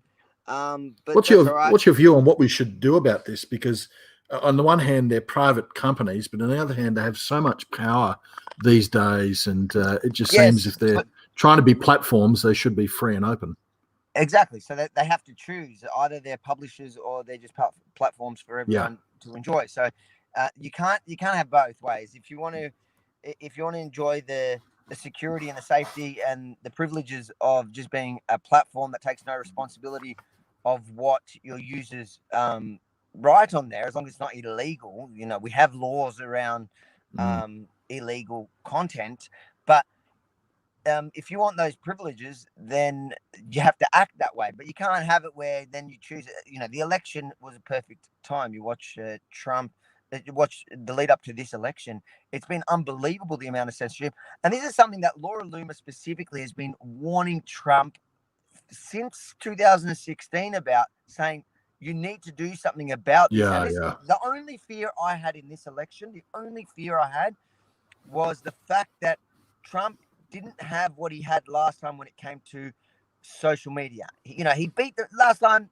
The establishment was against him. The mainstream media was against him, and he was able to get his message out to the people via social media, and not just his own social media accounts. We're talking about all these different people that are now deplatformed, and the fact that back then social media wasn't just deleting URLs, banning URLs.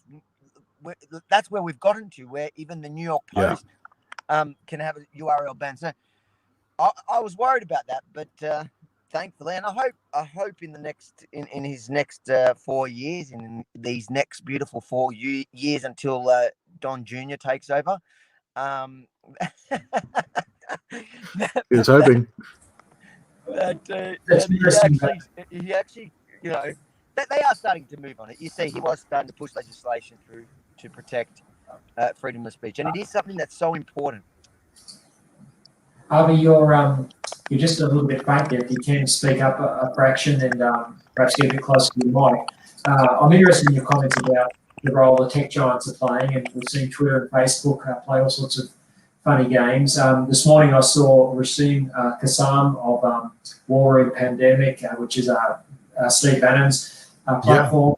He tweeted that the War Room Twitter handle has been suspended for 12 hours. Now, these guys have done an amazing job in bringing us information about Hunter Biden's laptop and all the disclosures there about his engagement with the Chinese Communist Party and the cash for access from CCP figures and Ukrainian businessmen, things that Biden denied in the campaign that seem to be lies as a result of that. This is really concerning, isn't it? When on an election day, you've got a major alternative news platform being deplatformed by Twitter. Absolutely. I think yep, there we go. I agree with you. It's interference in the election. It's 100%. There's no secret that the big bosses at Twitter and Facebook and YouTube, they all want Biden to win. They despise Trump.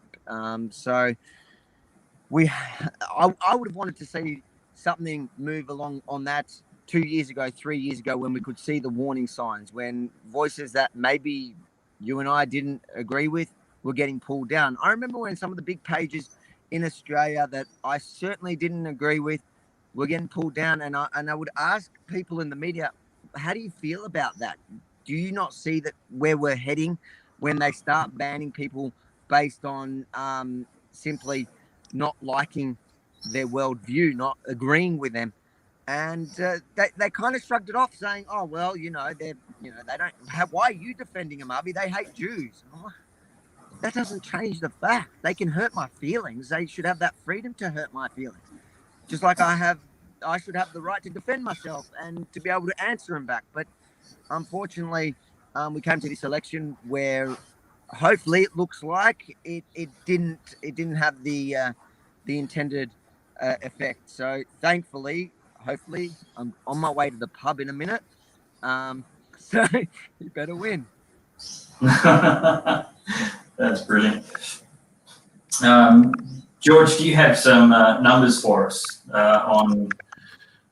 Oh, look, a whole heap of the states on the other side of the US have come through, and yes, as predicted, California 55 votes. It's now firmly in the Biden camp.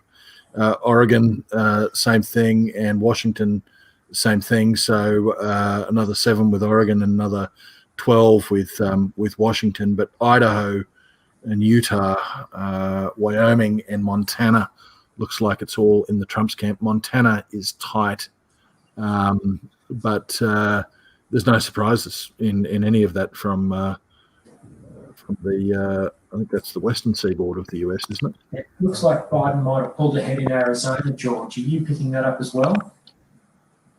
Yeah. Look, and Arizona was always considered that it would go to him. There was sort of some talk about there being potentially some upset with Latino vote going to Trump there, but no, that hasn't happened. So Arizona, Trump 2016. Obviously, you'd want to hang on to that, but as you say, that might be flipping the other way. So long as he can hang on to Pennsylvania and Ohio.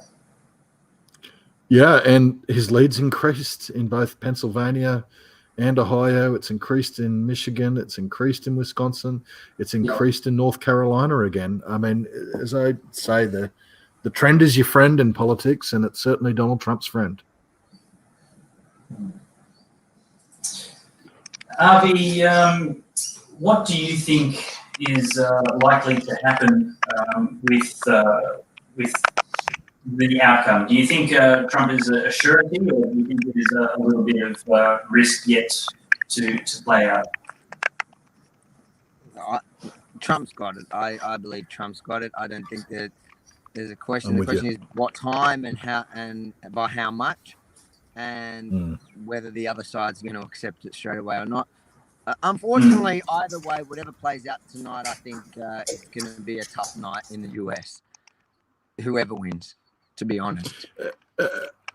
Avi, they were talking about, not talking about. There were store owners boarding up shop fronts and all that sort of stuff in a lot of cities, and there was commentary that I had to laugh at, but it was saying that this could be in preparation for the Proud Boys or some other armed militia coming out and causing violence. What do you think about that? It's a softball. I'm not going to sit here and deny that there are some on the right that may turn to violence if they feel like the election's being stolen, whether they're right about the election being stolen or not. But the real threat certainly does not stand with the Proud Boys, and the Proud Boys specifically. I've seen a lot of them, and a lot of those guys are actually decent. Proud Boys. Proud to be boys, proud to be American or Australian or whatever. The real threat is, unfortunately, when Trump wins, they're not going to have it. It's an excuse for them. That's what they're looking for. They're always just looking for the next excuse. The fact is that even if Biden won, I predict, maybe some on the right will get really angry for the first night. It won't compare to the kind of riots we've seen from Black Lives Matter and Antifa. But I guarantee you that within a week, Antifa, Black Lives Matter, they're going to turn their focus on Kamala Harris and they're finally going to remember all her treatment to the African American community and her record on incarceration. So they're just looking for an excuse. It's coming either way. I think the best thing for America is like pulling off a Band-Aid to rip it off, get Trump in there and let him bring in the National Guard and take it down. Because even if Biden wins, I think it's going to be a much more prolonged, violent period for America, unfortunately. Mick, can I ask about what's going on down in Victoria? Completely different from the US election, but we're all sort of advocates for freedom here. You're on the ground. I've seen some of your reporting. Give us an update of just what the hell's going on, particularly in Melbourne. Oh, we've had 4 days of 0 cases. Or no, this is the 5th or the 4th day. I can't remember now. We're having that many zeros that I can't remember how many days in a row being 0. But our average is, I think, 1.4, our 14-day rolling average. But yesterday, there was a lockdown protest, a protest to end a lot of the restrictions, including the fact that you can't travel more than 25 kilometers from your home. Now, there was a few hundred, maybe 700, 500, between 500 to 700, I'm just guessing here, that peacefully attended the CBD to demonstrate, to protest, to essentially enact their human right of freedom of speech and of political communication in a public space. And it was surreal because I'm standing there with the group talking to people who were mostly at first socially distanced until they were kind of surrounded and corralled by Victoria police. And you had normal uniformed cops all linked up, and then you had the special operations squad coming as like a gang. They kind of opened the police line just to let them in, and they grabbed one by one violently to process them. 400 arrests, 400 fines, I think, or close to. Every arrest came with a fine, $1,652. Although there was one man that I spoke to that showed me his fine on camera, and you can see it at Rebel News yesterday's report, a $5,000 fine. In fact, they became so good at this. They've got their system so down packed, Victoria Police, that now they have this makeshift police station that comes with them to these processes. They just set it up wherever, and they used to, in the beginning of the pandemic, they used to have to write out the fines, like what, the reason for the fine. Now they have a stamp. It's just they've become efficient at shutting down dissent. And then, there's 2 points here. One, what's the real threat? What danger do these people really pose? There's really no coronavirus left in Victoria. So why are you trying to squash this so hard? Second is compare it to Black Lives Matter. I was at Black Lives Matter. There were tens of thousands on the street. On the day of Black Lives Matter, we had 4 confirmed cases and much less testing than we have now. We had much more active cases, and that's again with less testing than we have now. So there's certainly much less coronavirus about in Victoria now. But what did Victoria Police do then? They took a knee. They didn't push anyone back. They didn't give out one fine. They didn't arrest anyone. And then on top of that, last night in St Kilda Beach, there was mass youth gangs, you want to call them, partying and punching on and lighting flares. Do you think they got 400 arrests and charges? And I think there was at the end 1 or 2 arrests. An absolute joke. What's happening in Victoria is disgraceful. And anyone that cares about it, I don't care if you're left, right, and at a lot of these protests, I've got to say, it's warming to see that it's not just the right. It's actually across the board. You've got people from all walks of life, all religions, all cultures, not religion, just they're standing for freedom, united in the fact that they are really angry with what the Andrews government is doing. Yeah, Harvey, well said on all that, and the hypocrisy there is unbelievable. Just coming back to the US election, and talking to someone like yourself who's been a prominent figure in and pioneer in the alternative media space and helping embolden conservative voices in this country. If Trump is to be re-elected and falls over the line, what do you think that means for the conservative movement in this country? And for people like yourselves who have been pioneering in a pretty hard space where you're used to demonisation and vitriol, is this going to embolden the movement and is going to embolden people like you? I think it vindicates us. For months we've been saying Trump's got this, and we get laughed at. And they're like, oh, you're not a real journalist anyways. What makes you're not a real journalist? The real journalists have been reading the polls, and the polling tells us that Biden's got this for sure. So I think for all of us in alternative media, this is 100% a vindication. And I, not to make it about me, but I think it will really help those voices that have been standing out there, not only in 2016, because this time they were saying they took into account all the mistakes they made in 2016. So this time they got it right. And you crazy fringe dwellers are the ones that have it wrong. Well, guess what? After this election, I reckon a lot more people in the mainstream are going to look at, Rebel News or other sources, or any other alternative source, and go, I think I might start listening to the people that have been getting it right lately. I don't care if they have a fancy CNN logo or ABC funding. We're just going to start taking note of the people that are getting it right. Yeah. I wonder if it'll cause people to perhaps be less of those quiet Australians. You know, Morrison referenced this in his win, which was unexpected last year. There is that quiet conservatism out there. Do you think we might see become less quiet and perhaps people, become a little bit more vocal about what they believe, and hopefully, see a bit more balance in the public discourse even?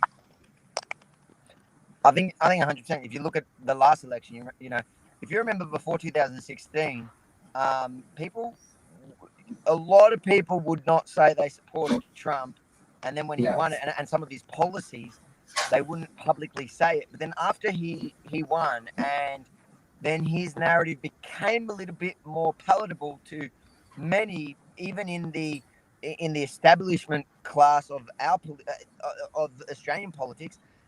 Suddenly, things that you would never say in early 2000, or 2015, suddenly became okay. So I think that if he wins again, it's going to further that. And a lot of what Trump has been saying through his last 4 years, I think are going to not only become more mainstream, they're going to be more acceptable to say.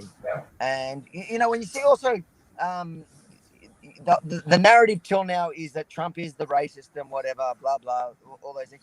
But then you see, in Florida, such a high thing of a turn for Hispanic votes, and you see so many African Americans coming out to say in support of voting in Donald Trump because of his policies, not because of his Twitter feed. I think people are going to take note of all of that and are going to feel like, you know what, I can actually have my opinion, and guess what? No matter how hard the left tries, I can still re-win an election. I wonder if there's a way for conservatives, if Trump does win, that we can help heal some of this polarisation that we've seen. You mentioned that conservative commentators like yourself, and I'm sure many others, will feel vindicated as a result. And that's very understandable given the vitriol against us and the arrogance of the mainstream media and their complete disdain for people with a conservative view. But I wonder if there's a gracious way that those who have got platforms like ourselves can communicate this win in a way that can perhaps bring some healing and try and get the discourse on a more civil basis to what we've seen over this last period. I think that is gonna.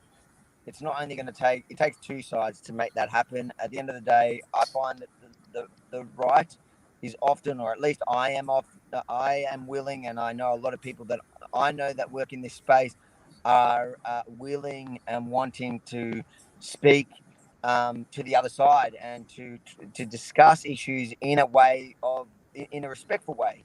But the problem is that often the other side is so disrespectful. They just turn to name calling, and I don't see that changing. So I'm not sure. My focus is in exposing things for everyday people to see. I don't care what side of politics you're on. So for the normal person who may not care so much about politics, whose only exposure to Donald Trump is via Channel 9, 10, 7, The Project, the narratives of the mainstream media. So if after this election, people turn around and go, oh, maybe there's something to the fact that, what we're being fed is not necessarily 100% true. And then they're willing to come in and listen and to talk to people like me. And instead of just judging me based on what the mainstream media, who keeps lying about Donald Trump, who keeps lying about me, who keeps lying about anyone that doesn't fit their or suit their narrative.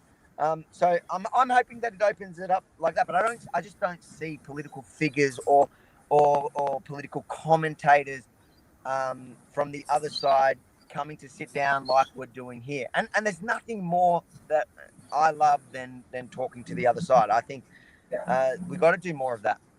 Well, maybe it can start with us, Harvey. Maybe we can start. We've all been the victims of name calling and vitriol from the other side, but maybe we can perhaps show a different spirit, still hold to our views, but not engage in that. And we talked about this earlier on this broadcast.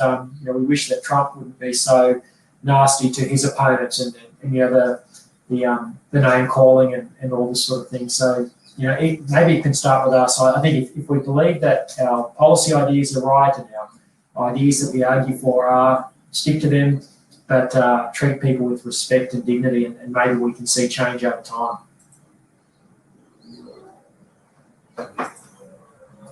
Have we lost you there, Arby? Sorry, we got you back. We lost you there just for a second. What is that? We lost you just for a second. What was it that you said straight after Lyle finished? Oh, I said I've got to run off now. I'm meant to be driving us to the pub to start the celebrations early, so I'm going to have to leave you guys. I love you guys. Thank you so much. And I think that was a good note to leave on. And hopefully, at the end of this, when we win, we can take it up from there and really engage the other side. I like that idea, mate. Yeah, good on you, Arby. Thanks, Arby. Really appreciate you coming on today. It's been great having you. And just want to now welcome to the broadcast another good source commentator, a person with great insights onto the political life and culture of the West generally, but also America specifically. And that's a comrade in arms against the socialist state, resisting Comrade Dan. And that is Bill Muehlenberg, although he's just popped off for a second, so hopefully we'll get him back soon.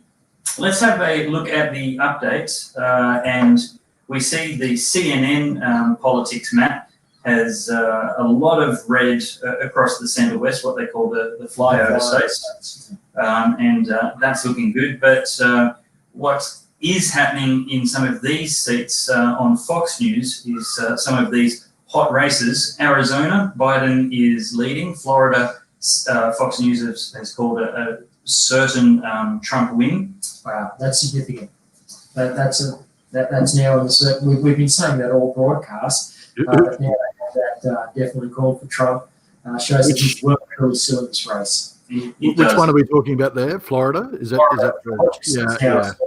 Florida's definitely been included by all the major networks in the Trump camp now. And we see Iowa with a very strong lead towards President Trump as well, 75%. Michigan, Texas, and Wisconsin all leading with Trump. But Pennsylvania, Biden is leading. That's one that's going to be very important for Trump, as well as Biden leading in Minnesota and Nevada. I'd like to welcome to the broadcast Bill Muehlenberg. And Bill, thanks for joining us. And how are you seeing things playing out? What's your prediction for the Electoral College? Will Trump get to 270? And if so, you've got a more accurate number. How close will he get to 300 perhaps?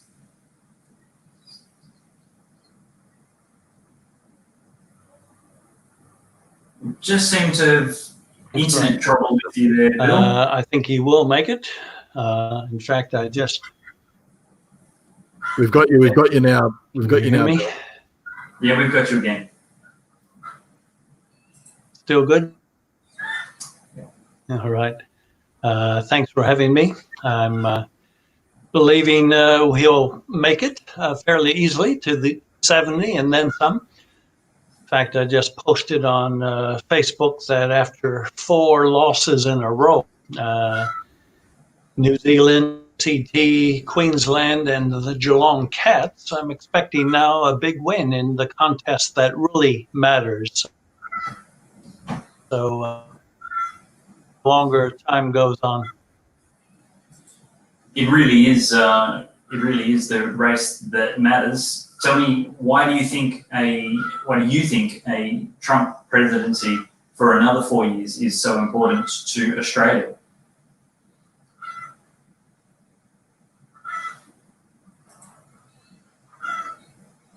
We can simply talk about what the alternative would have been, the push for the whole agenda. Biden wouldn't have made it very far, obviously, so Kamala would have got in. who knows how bad it could have been if that would be the case. But with Trump back in, do more of the same. In fact, he doesn't have to worry about the following election because there only will be 2 for him. So he can really be even more free to do what he set out to do. He's already done plenty of good stuff to begin with, but much more can be done. It's already looked. Senate and the House will be basically the same. The Republicans will control the Senate, and the Democrats will still have the House, maybe with a few more seats. So there'll still be some argy-bargy, give and take, but with 2 out of the 3 in Republican hands, reason to finish the job, whether it's finishing the border along Mexico, so many other things, more peace with Israel and other Middle Eastern countries, more wage growth, lower wages, better jobs, better for the economy. Just on every front, another 4 years will be massive, and didn't want to vote for him. There's no question it'll be a better outcome. Bill, we've just seen Trump lose Arizona. You still remain confident that he can find his way through?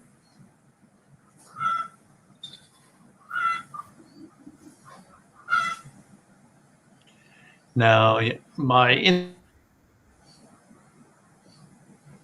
sounds like we've got some internet issues there. Look, we can do it. He still should have Texas, Ohio, Pennsylvania, and so on. We can hear you, Bill. There's just a bit of a delay. Well, again, we have to wait a bit more. Some of the things that gives me... We're having trouble with Bill's internet there. Yeah. And Graham Richardson on Sky has pretty well conceded things, so that's a cause for hope, I think. That's interesting. That's thanks for that update, because when Graham Richardson is being pessimistic about the left's opportunities, you know it's not his wishful thinking. But the point is here, the only hope for Joe Biden, and we're talking a hope, not a clear pathway, is to win Arizona. So he's won Arizona, so the hope still lingers on.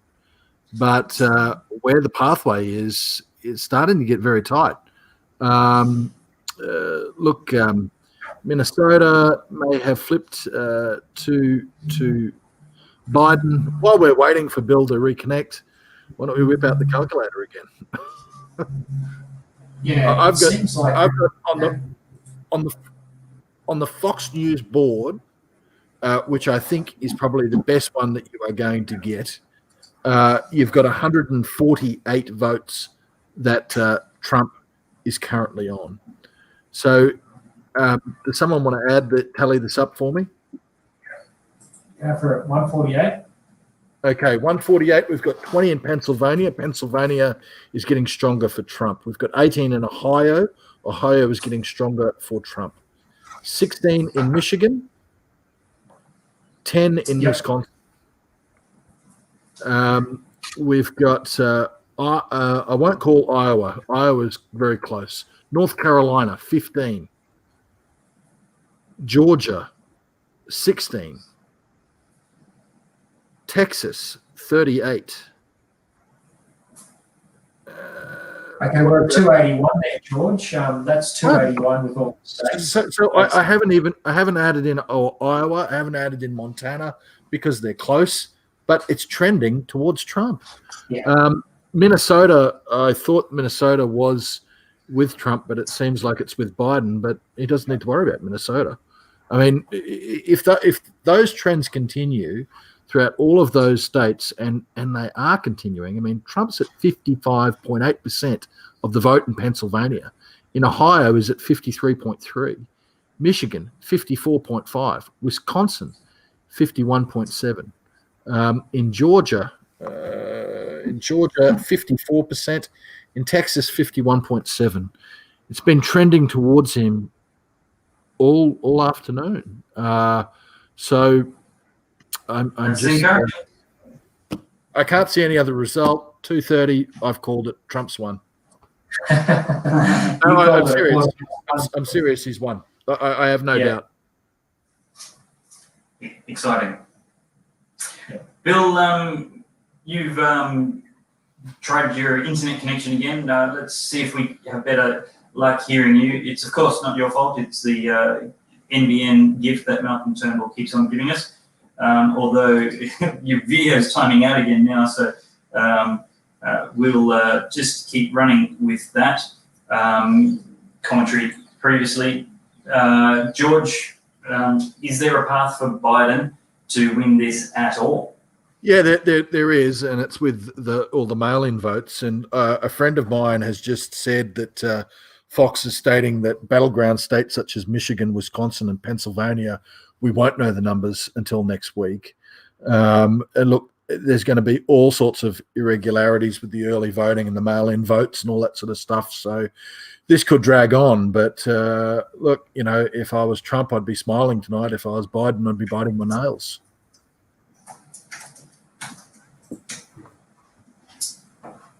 Bill Muehlenberg, have we got you? We're seeming to have bad connection down there. We might have to get you to log in via your mobile phone.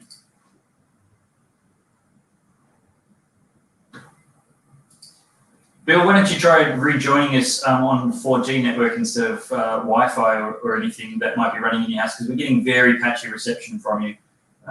So we'll let you log back in and come back with a stronger connection.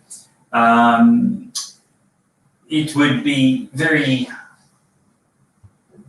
I guess it would be a miracle win for Biden from here. It's looking very tough, and I think George's analysis is right. In those sums there, we had him over 280 electoral college votes. 270 is the magic number. The trend is going his way. Looking at the Fox News board now, certainly there's a sea of red, and those battleground states are swinging. They've got them shaded pink, which means they're heading Trump's way, including Pennsylvania and Ohio, Georgia, North Carolina, and certainly Texas. So if this trend keeps continuing, very shortly we'll George Christensen already called it. But the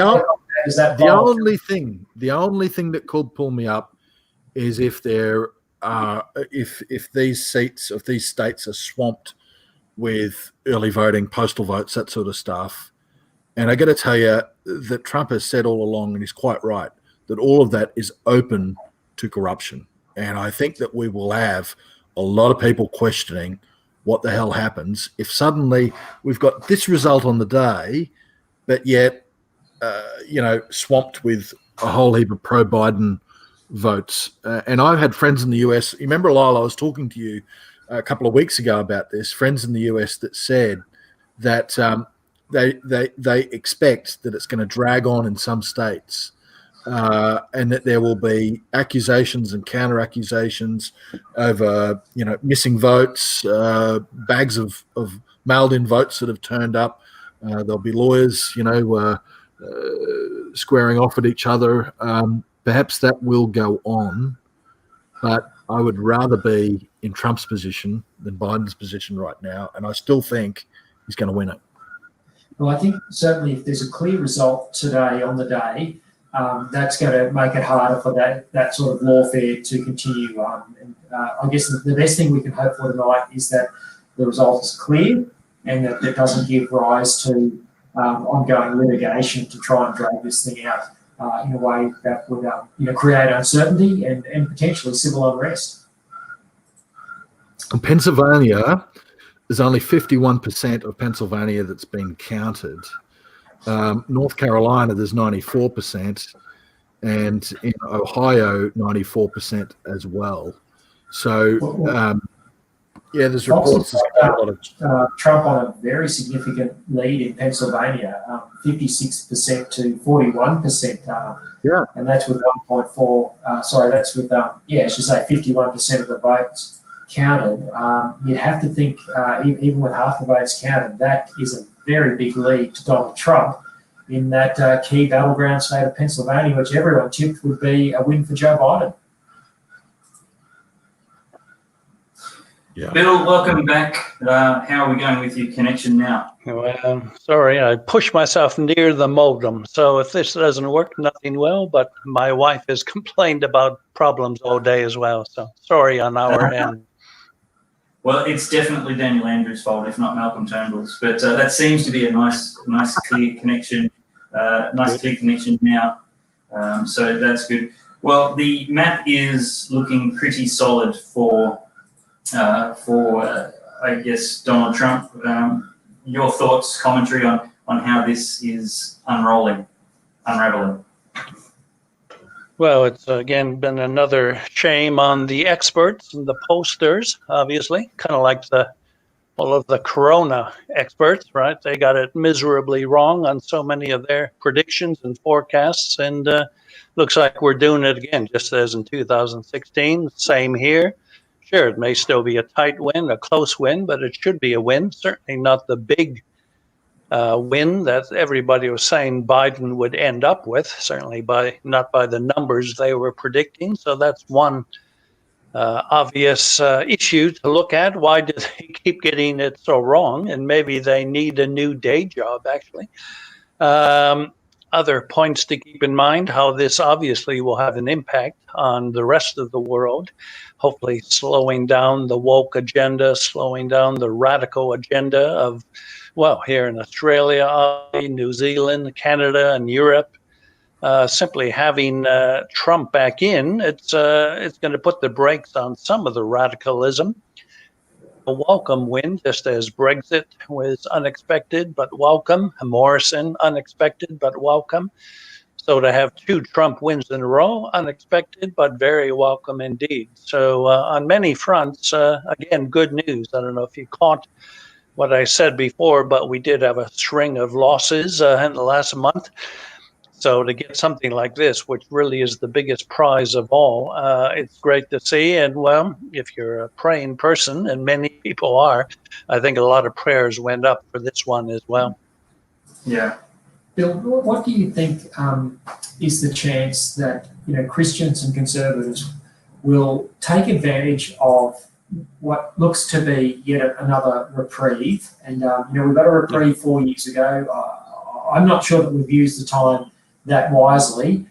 We've potentially now got another 4 years, as you say, of the woke agenda, the radical left's agenda being slowed down. Are you hopeful that Christians and conservatives can take advantage of this and build a platform for the future? Yeah, well, that's a good question. It's one thing to win an election. It's another thing to use it for all of its worth. And I think you're right.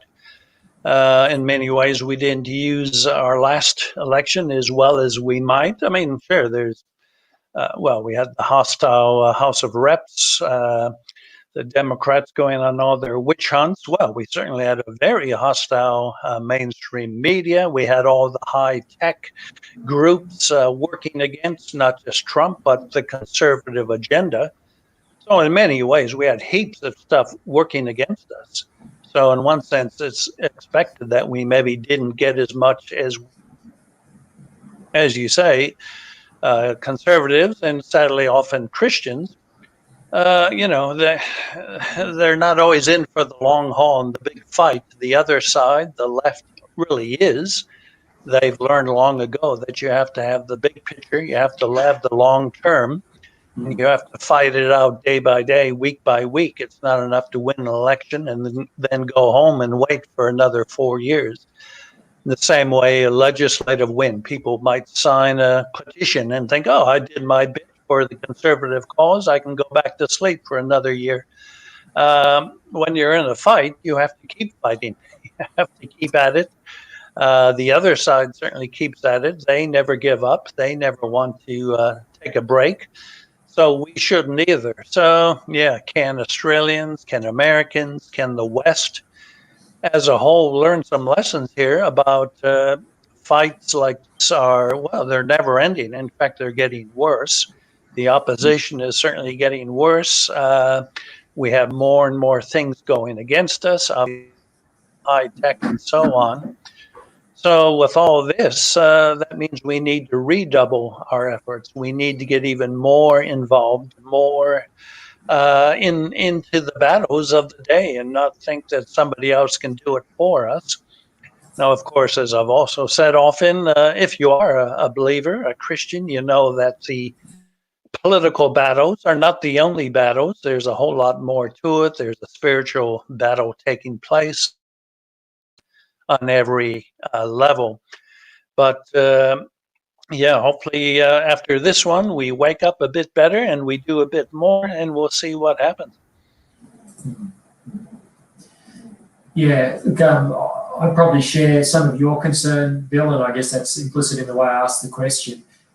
In some ways, I wonder whether a Biden win might have been better in some ways to help wake the church up. You've only got to look at the rhetoric of the Democratic Party, what lies behind Biden.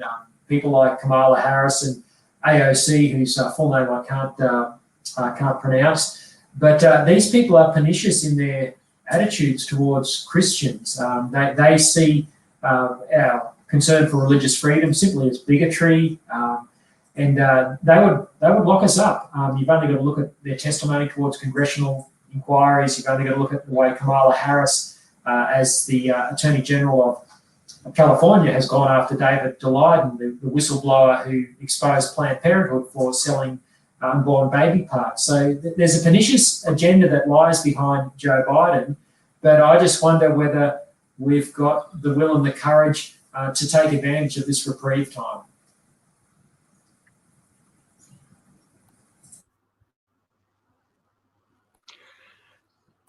Yeah, again, my We've lost cutting out.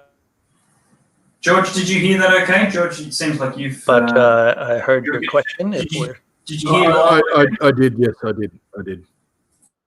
Yes, I did, yep.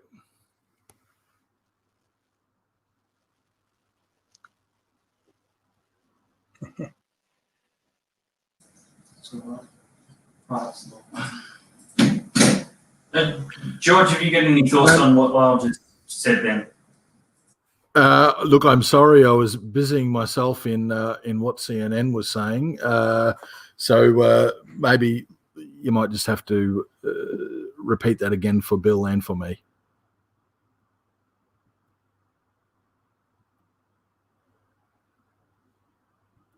I think we've lost. Sorry, we're back.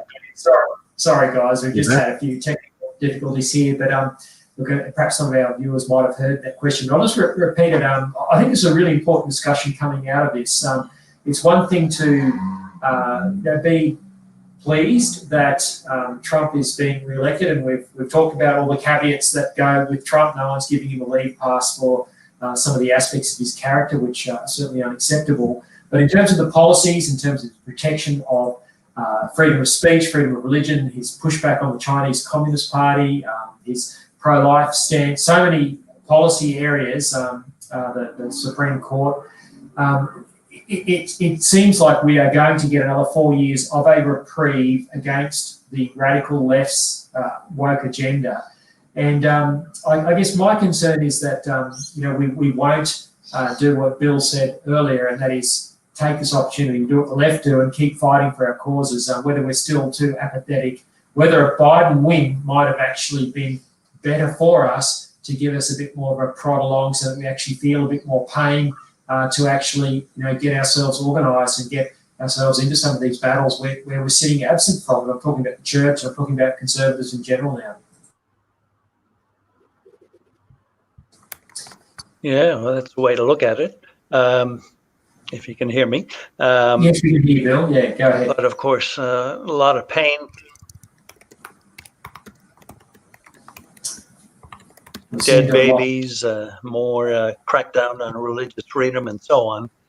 So it can be a way to look at it, but it's not always preferable to see all the collateral damage that will take place in the meantime while we wait for another 4 years. Yeah, my concern is that we'll wait for another 4 years anyway, and continue to be lulled into apathy. Yeah, it's always a problem, and we always need to keep spurring ourselves on along to see that the stakes are high and None of us have the luxury of sitting on the fence under such circumstances. And too often we've allowed the other side to win by default. We've simply not been in the game. It's pretty hard to win when the other side's playing and we're sitting on the sidelines watching. Absolutely. Well, speaking of people who are in the game, it's our great pleasure and privilege to welcome to the broadcast this afternoon a great friend of the Good Source, James Macpherson. James, welcome this afternoon. Hey, Lyle, how are you? We're very well. And James, you've got George and Bill here with us, and Dave's busily trying to find some breaking news. But James, I'm sure like all of us, you've been watching events unfold. What's your take on what seems to be 4 more years for Donald Trump? Well, my plans to go into the polling industry have now been shelved because it's no longer the prestigious career I thought it might be. And as for being a political analyst, well, I think there's going to be a lot of job openings there because clearly there's some people who should be looking for other jobs. It's still, I guess, too early to call a result, but Trump is certainly doing a lot better than anybody predicted. And, hey, don't listen to the polls. I checked just a few moments ago the currency markets, and the Chinese currency is tanking. Yeah, so smashed. Clearly, the Chinese believe that Trump will win, and CNN commentators keep saying it's not over, which typically means it's over. Trump's winning. Ohio has just gone to the Trump camp, by the way, so it's another 18 votes. Yeah. Well, we had him over 280 electoral college votes without Ohio, I think, before, George. So you have to think if all those states that you reel off continue to hold, this is going to be an emphatic victory. I think there's a lot of people, Lyle, who are hoping that the networks quickly do as you do and forecast a Trump victory, because otherwise they're going to have to stay up very late to know whether or not they should start looting. So the sooner they can get on with the next phase of the evening. I knew we got you on, not just for your political insights, James, but for your comedic value. So thank you for that. James, we're talking earlier with, and this is probably a little bit more serious, but you might have heard the tail end of that conversation with Bill. And you're someone who's very connected in the Pentecostal world. We've often bemoaned the lack of engagement in politics and culture by Pentecostals and evangelical Christians. Do you think there's a danger if Trump wins that we'll continue to stay disengaged because of a further reprieve? We've had 4 years of reprieve and a slowing of the left's agenda to some degree. It's only a gradual slowing. But there's no doubt that Trump certainly, because of what he stands for and the influence he has, does put a brake on some of the worst excesses of that. How do we make sure we don't waste this opportunity should we end up in the fortunate position of having it by the end of tonight? Yeah, I see it a bit differently, Lyle. I think from a church point of view and engagement, I think that the past season has woken many people in the church up to the agenda of the left and to the dangers of it. And I think what will keep the church engaged is the left themselves, because I don't think 4 more years is going to be accepted. They didn't accept the last 4 years. They're not going to accept this victory, and the left will continue to go down the path they've been going. So I think the left will keep the church engaged and continually on a daily basis almost remind the church and Christian people why they need to stay politically engaged, because you can't rest for a moment, because progressives aren't going to suddenly have a light bulb road to Damascus moment where they think, you know what, it's not a bunch of deplorables. We really need to re-examine our policies. That the left will double down and they will go even harder. And I think that will keep Christians aware that they need to be politically engaged. When you say that they are engaged, what do you mean by that? Because I don't see a lot of engagement. I think that's changing, Lyle. I have watched particularly ministers in America who have been far more outspoken in the last 6 months than I've ever seen before. And so I think there may be a slight change there.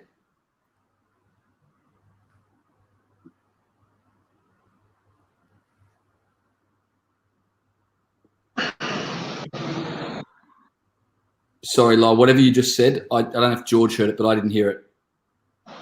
No, I didn't hear anything either.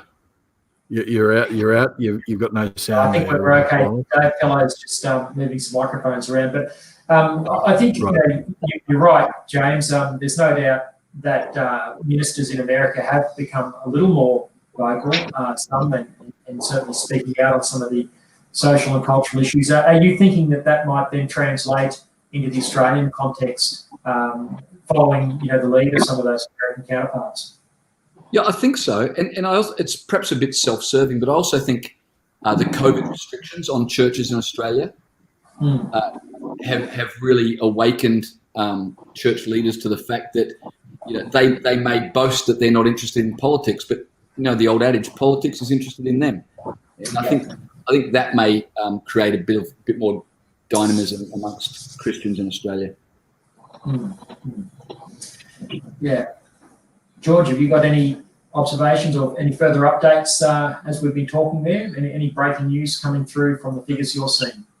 Not really. I'm just going through those numbers again. So Trump has, without a doubt in my books, 251 votes in the bag. They're seats that they haven't called yet that, they're over 75, 80% of the votes being counted and is well and truly in front. So 251 votes, really, he has to win Pennsylvania. He has to win Pennsylvania. He can win Michigan. He gets up to 267, and he wins Montana. He can get up to 270. But so there's two parts. So let's backtrack on what I said. Actually, he doesn't have to win Pennsylvania, but if he wins Pennsylvania, he's in like 20. If he wins Michigan and Montana, he's also in. And they haven't talked about Alaska yet. I actually don't know what Alaska normally does. What does Alaska normally do? Republic? I think it's normally a red state. I believe it's normally a red state, George. That's the home of Sarah Palin. Yeah. Let me just check what they did last time round. So Alaska 2016 presidential election, it's 51.28% to Trump, but 36.55% to Clinton, whereas a libertarian got about 6% of the vote. So, yeah, I'd have to think that, now even if Trump doesn't win Montana, if he wins Alaska, you've still got the 270. Yeah, and certainly Pennsylvania is trending very strong. 54% now counted, and Trump's ahead 56.2 to 41.4. That's a massive lead. So I was second guessing by people were saying, thinking maybe one pathway that Trump had to victory through he picks up. If he picks up Pennsylvania, he's definitely won. If he picks up Michigan, it has to be one of those two, right? But if he picks up Michigan and he wins Montana or Alaska, he's got the 270. James Macpherson, we were discussing earlier with Dr. Michael Brown, who I'm sure you're familiar with. He's a prominent leader of evangelical Christians in the United States. And he gave some terrific analysis, obviously supportive of Trump's policies, concerns about Trump's character. I know that many Australian Christians really do find it even reprehensible to be a supporter of Donald Trump for those reasons. I'm just interested in your insights on that and what you would say to Australian Christians who might bristle at the idea of being supportive of a Trump victory as we are here tonight. There's a couple of things on that, in no particular order. But firstly, it's true that Trump is no saint. But last time I examined his opponent, who has sexual assault allegations against him, who seems to have been involved in corrupt dealings around the world, who told blatant lies about things he has or hasn't said. Not comparing Mother Teresa with, Attila the Hun. you've got two very flawed characters. So it really becomes an argument about who's the worst devil, if you like, which is a pretty silly and immature argument. Secondly, I would not vote for Trump to be the Pope. But neither would I vote for the Pope to be the president. I think you've got to understand the office that you're electing somebody to. We're not asking Donald Trump to be the head of the church. We're asking him to lead the state. And so I think he might be a flawed individual, but I would rather a flawed individual who has policies that would promote righteousness than a slightly less flawed individual who believes in abortion up until birth, who wants to promote gender fluidity as a new norm, and so on and so forth. So I think the argument that you have alluded to is a pretty immature and very shallow argument, to be honest. It's a very common one. I guess the other objection that I know, from my involvement in Christian political activism in this country is that those of us who support the conservative side of politics would be criticised that they're not majoring on the issues that you just mentioned, which I think are obviously very important: human rights for the unborn, telling the truth to children about their biology. But we would labour on those issues at the expense of concern for the poor.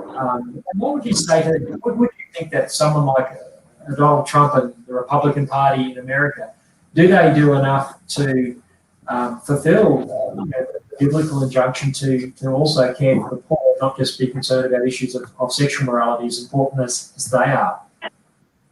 Yeah, and Lyle, I've grown impatient with this argument that people on the right or conservatives aren't concerned about the poor. No, it's because we're concerned about the poor that we are on the right, because we understand that the best way to alleviate poverty is to help somebody out of it. Trump has an excellent record on jobs, particularly for blacks and Hispanics. So we don't support Trump in spite of his policies for the poor. We support Trump because of his policies for the poor. We don't support Trump because we don't care about the poor. We support Trump because we recognise the best way to deal with poverty is to help someone out of it, not keep them in it with, can you hear me? Yeah, we can hear you. I was on a real roll then, wasn't I, George? Yeah, you're doing really well. Sorry, Dave and I were just having a little muted chat, which this is live television, folks. All sorts of can I tell you, Trump's also on a roll. Trump's also on a roll. Just to interrupt here for a second. Breaking news from George. 38 votes just been added. Texas is in the Trump column, confirmed. Yeah, there you go. James, you better get back on your roll. But we don't support Trump in spite of the poor. We support Trump because of the poor, and we recognise that the best way to help the poor is to help them out of poverty. Socialism keeps people dependent upon the government and thus trapped in poverty. Capitalism helps them out of it. Thank you, James, for that. And we obviously know each other well enough to know that you know that I was asking those as devil's advocate type questions, and you've answered that brilliantly. And I think we've got to keep addressing these objections which continually come up, and particularly in the Australian context. And I think we're going to need the sort of arguments that you've just put forward so well going forward, because there'll be continued resistance by people that are our friends that would be biblical Christians who would put up these objections. So well said, James. Thank you for that. We've got David Pellowe back in the chair now, and I believe we're also in a position, correct me if I'm wrong, Dave, to bring our good friend Bernie Gaynor into the conversation. Don't go away, James, but we've got Bernard on the line. Bernard, can you hear us? I can hear you, Lyle. You might hear a lawnmower in the background, but that's just one of the pitfalls of broadcasting live on election day. It's all happening here. We've got all sorts of technical issues, but that's part of the fun of live television, and we're flying by the seat of our pants. Bernie, it's great to have you joining George and James and myself and Dave. I think we have lost Bill Muehlenberg from down there in Victoria. But Bernie, I'm sure, like us, you've been watching the red wave gather momentum. And how are you feeling as someone who has been a victim of persecution over freedom of speech issues, knowing that Trump is someone who's been a bastion for freedom of speech? You must be feeling pretty pleased with the result. Well, look, Lyle, I am feeling pretty pleased with the results for a number of reasons. One is on the good source, you'll see my article, which I put up yesterday, calling a Trump victory. And I think that the results that have come in so far show that the polling absolutely has been wrong. There is no sign whatsoever of any type of swing in any extent against Donald Trump. I know Fox has called the state of Arizona for Joe Biden. Even if that is true, and I have my doubts over that call, it won't make any difference. Trump is headed for a victory. I've been watching the ABC, and when Anthony Green starts talking about nightmare scenarios, which is what he did earlier today, you know that the writing is on the wall for the Democrat campaign. I mean, and I think there's two main reasons for this result. And there are lots and lots of reasons, but the two main ones I'd put it down to are that, one, Trump has been able to inspire millions and millions of Americans to vote. And I think Australians need to understand the system in America is different. It's not compulsory voting there.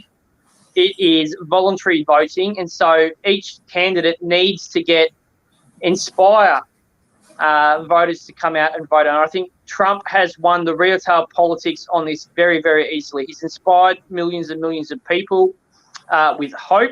And we've seen the results of that with over 30,000 people turning up to the Trump rally in Florida 2 nights ago after midnight. 30,000 people after midnight. Wow. That's insane.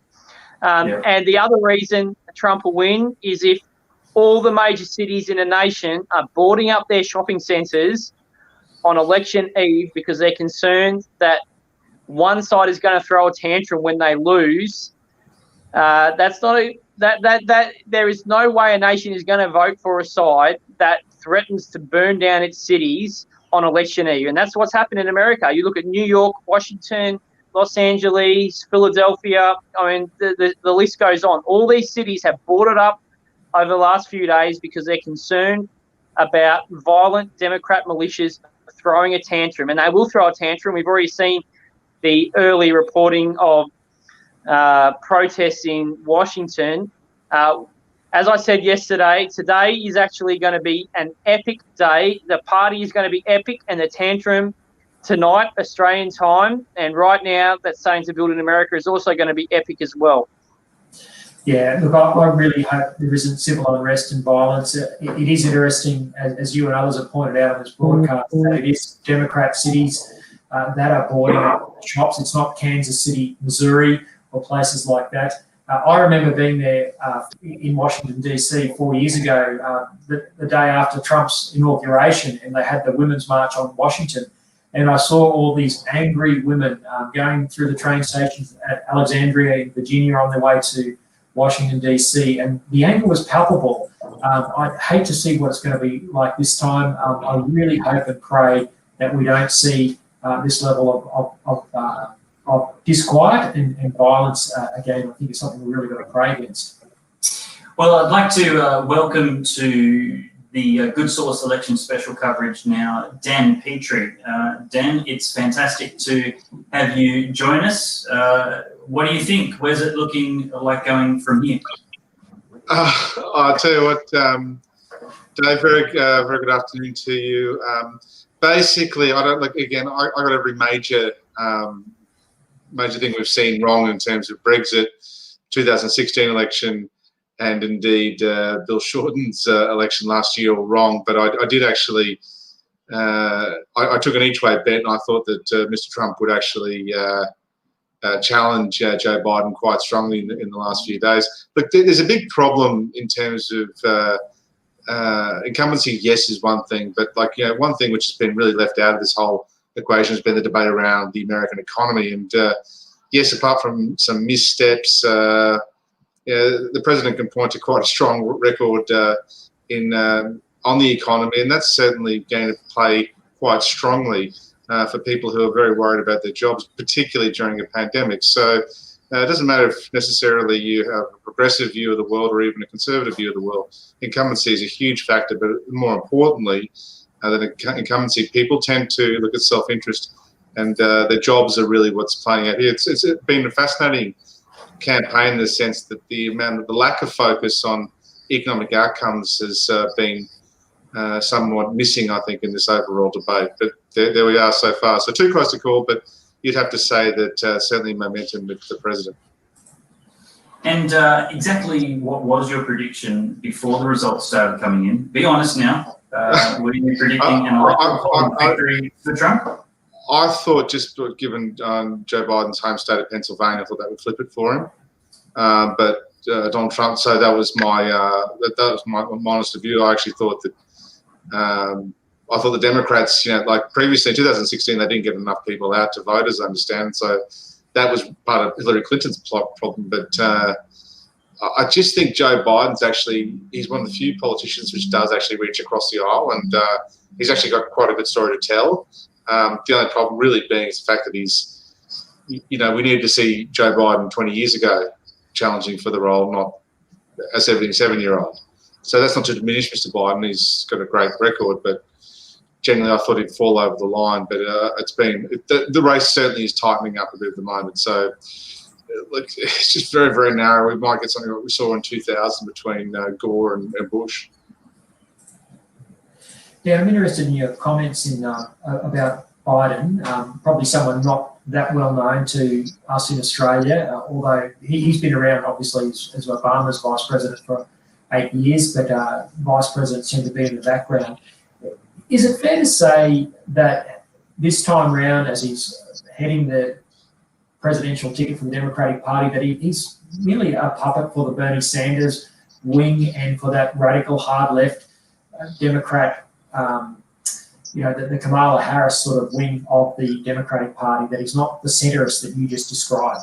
Yeah, that's kind of, it's been noticeable. If Lyle, if I can put that he's adopted positions on a number of policy positions which are very much in that Bernie Sanders mold. He's talked, a lot about, the fact that when he's starting to talk about Green New Deals and, $1 trillion investments here and there, then it kind of goes away from, the centrist, which is what he was certainly in the Obama campaign. And prior to that too, he was also known as being a little bit of a maverick within Capitol Hill, because he would often find common ground with his Republican opponents. So, going back to when he, first came on the scene as a young senator in the early 70s, of course, he had that, he lost his first wife and his daughter in a terrible car accident.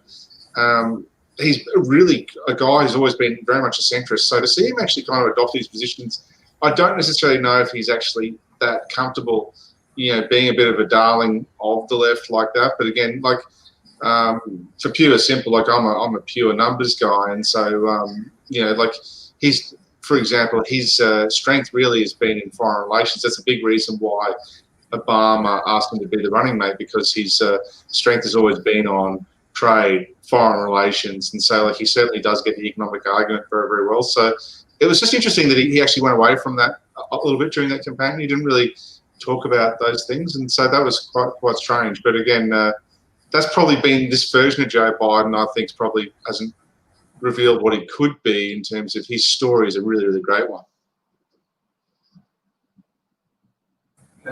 Okay, we'll come back to you in a second, Dan. Very keen to continue this discussion about Joe Biden and particularly your deep knowledge of him. But before we do, George Christensen, member for Dawson, has been with us all afternoon, providing brilliant insight. George, do you want to make some final comment before you have to leave the broadcast? Yeah, well, I called it some time ago. I think that it's Trump's. You called it a 1:15, George. You called it a 1:15. Yeah, well, that was a maybe. The definite, in my mind, was at 2:30. But look, there's several pathways to victory for Trump there. He can afford to lose even Pennsylvania, and he can still win by the results that are currently on the map. And as I've said all night, the trend is your friend in politics, and you've just got to have a look to see how the votes in these two close to call states have gone. So again, reiterate, I would be smiling if I was in the Trump campaign tonight. I would be biting my nails if I was in the Biden campaign tonight.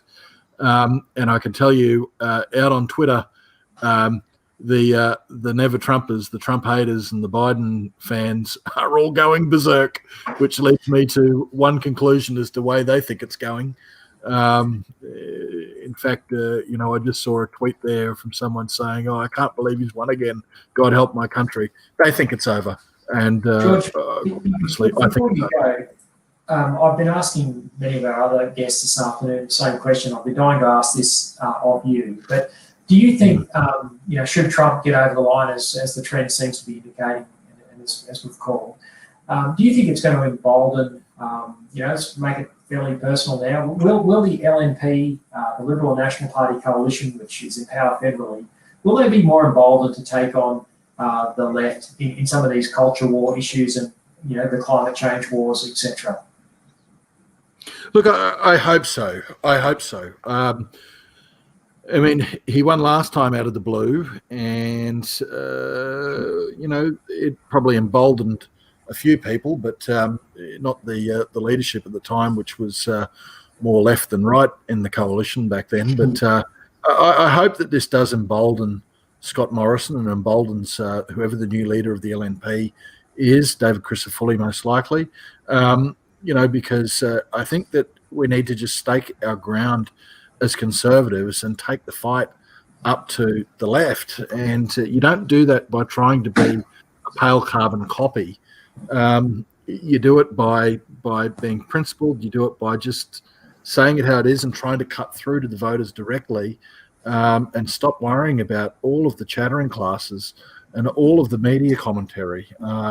I think that's what Donald Trump has proven. And look, if I'm completely wrong and somehow Biden manages to salvage a victory out of what certainly looks like the jaws of defeat tonight, then really it's still the case that what happened to the blue landslide? The media still got it wrong. The fact that we're even right here, right now, that I'm speculating that Donald Trump will win, just goes to show that it was all bunkum. All of the talk that he's just going to be booted out of office, it's just nonsense. In fact, for most of the night, Donald Trump has been leading on the popular vote. The vote is nearly 50-50, as close to 50-50 as you can get.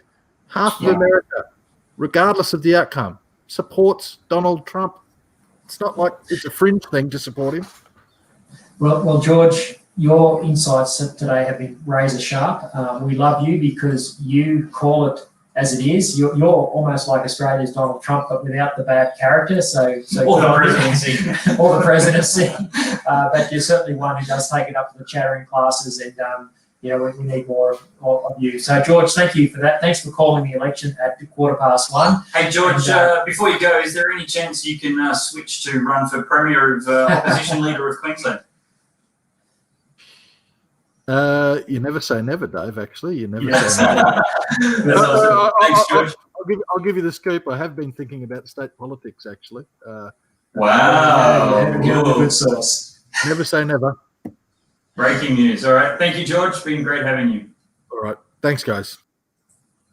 Well, let's go back to Dan Petrie, and I'm also going to bring in our other favourite economist, which is Steve Kyler. Dan, welcome back. And Steve Kyler, welcome to the show. It looks like you're doing it hard in the sunny state of Queensland right there. Can't hear you, Steve. You got yourself muted. Dave, while Steve's finding his audio, I do want to ask Dan, given his knowledge of Joe Biden, what your thoughts, Dan, are about the Hunter Biden laptop issue and the revelations that have come from the emails that have been disclosed there, the dealings of Hunter and his dad with Chinese Communist Party officials and business people in the Ukraine. Yeah, look, I mean, it's something which might go away. I mean, in terms of, I've just been surprised how, if anything, just for the benefit of the viewers, I'm a former Bloomberg, journalist, although I specialise very much in the data space. But like I was always privy to, you know, like how these things are constructed. I've just been amazed at, if anything, how light some of the traditional media have gone on that particular story. I mean, yeah, Hunter Biden has some very, very serious questions to answer, and they're very serious too in terms of what his dealings were, what he knew. There's been references to, you know, some very, very questionable activity online as well, and whether or not and how much his father actually knew about it. I mean, there is at some point, you know, it doesn't matter really what. Again, this comes back to probably really a question for the media, the wider media industry about, you know, how they go after or how they prosecute inquiry into leading officials, but more importantly, their family members. Because the first question has to be asked: is it in the public interest? It most certainly is. And the second question is: should it be prosecuted? Yes, without fear or favour. And I can't help but offer one observation that there certainly does seem to be certain sections and more kind of, it's probably the reality of the media these days, but that, you know, like the more centre-right leaning outlets or those who've got favourability towards that particular side of politics seem to be prosecuting it very hard. But where really, you know, like media, the organisations which value truth and justice should actually be going very, very hard in this. So I've been somewhat surprised. I thought the Ukraine stuff could have been explained away to a degree, but in the absence of actually coming out and addressing it directly, it only just really fuels the fire. So I don't think there's going to be much more the Bidens can do unless they actually really provide clear, transparent answers to what's been reported thus far. Thanks, Dan. Steve, I want to know exactly what you think is going on with the election. Was this always Trump's? Is this already Trump's? Are you happy to call it at this stage? No, not. Oh, good afternoon to everyone and to David's viewers and to Lyle and to Dan and to everyone else that's been there today. I wouldn't call it yet. Just to be on the safe side, because you don't want egg all over your face. But it's inching towards return of the president for the second term. I haven't been able to get across the numbers because I've been driving somewhere in Queensland. Have you been able to see what Puerto Rico and Guam are? They're tiny little places, but I am intrigued because every number counts now. Puerto Rico brings, I think it's 2 electoral votes, and Guam brings 4. I know George was talking about Alaska before. I was only commenting on something earlier this morning that George just made the point, 50-50 in the vote, give or take. So I wrote something earlier today. It's still really the divided states of America. There's not much uniting it at the moment, but we'll see what's going on. I noticed the stock market at the moment had been trending upwards today. Once it hit about 2 o'clock Sydney time, 1 o'clock Brisbane time. So the market was starting to get an inkling. I saw some of the infotech IT shares were going up, which is always a good indication that they're starting to factor in what's going on, you know, for the next 4 years for them.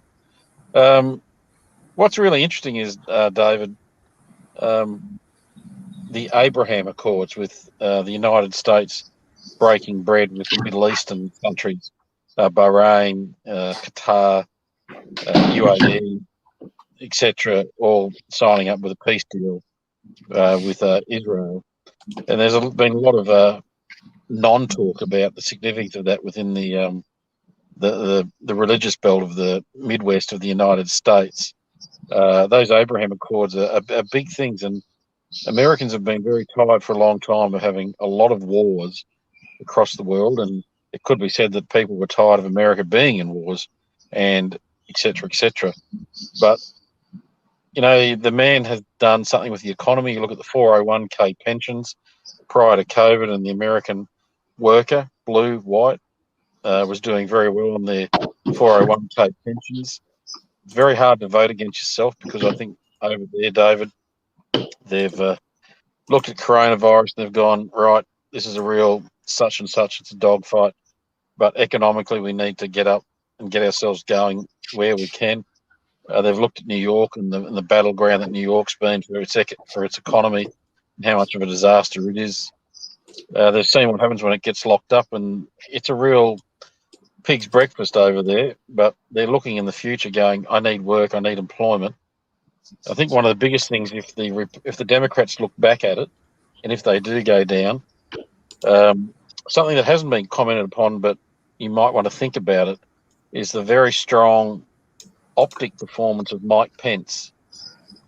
The vice president, as an optic, as you look at it, has been very considered, very well mannered, very focused, and that had given the well-known Donald Trump something very strikingly solid to fall back on. I think the vice presidency debate for the first time really took on some significance in this election. And when you look at Kamala Harris versus Pence, it was done respectfully, and both got their messages out.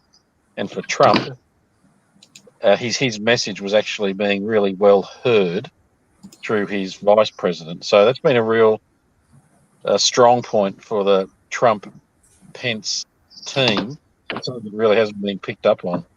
And then also the last thing, Dave, when the military isn't fighting, you've got a lot of happy parents back in the United States, mums and dads that aren't sending their children off to a war and wondering if they're coming home, unfortunately deceased.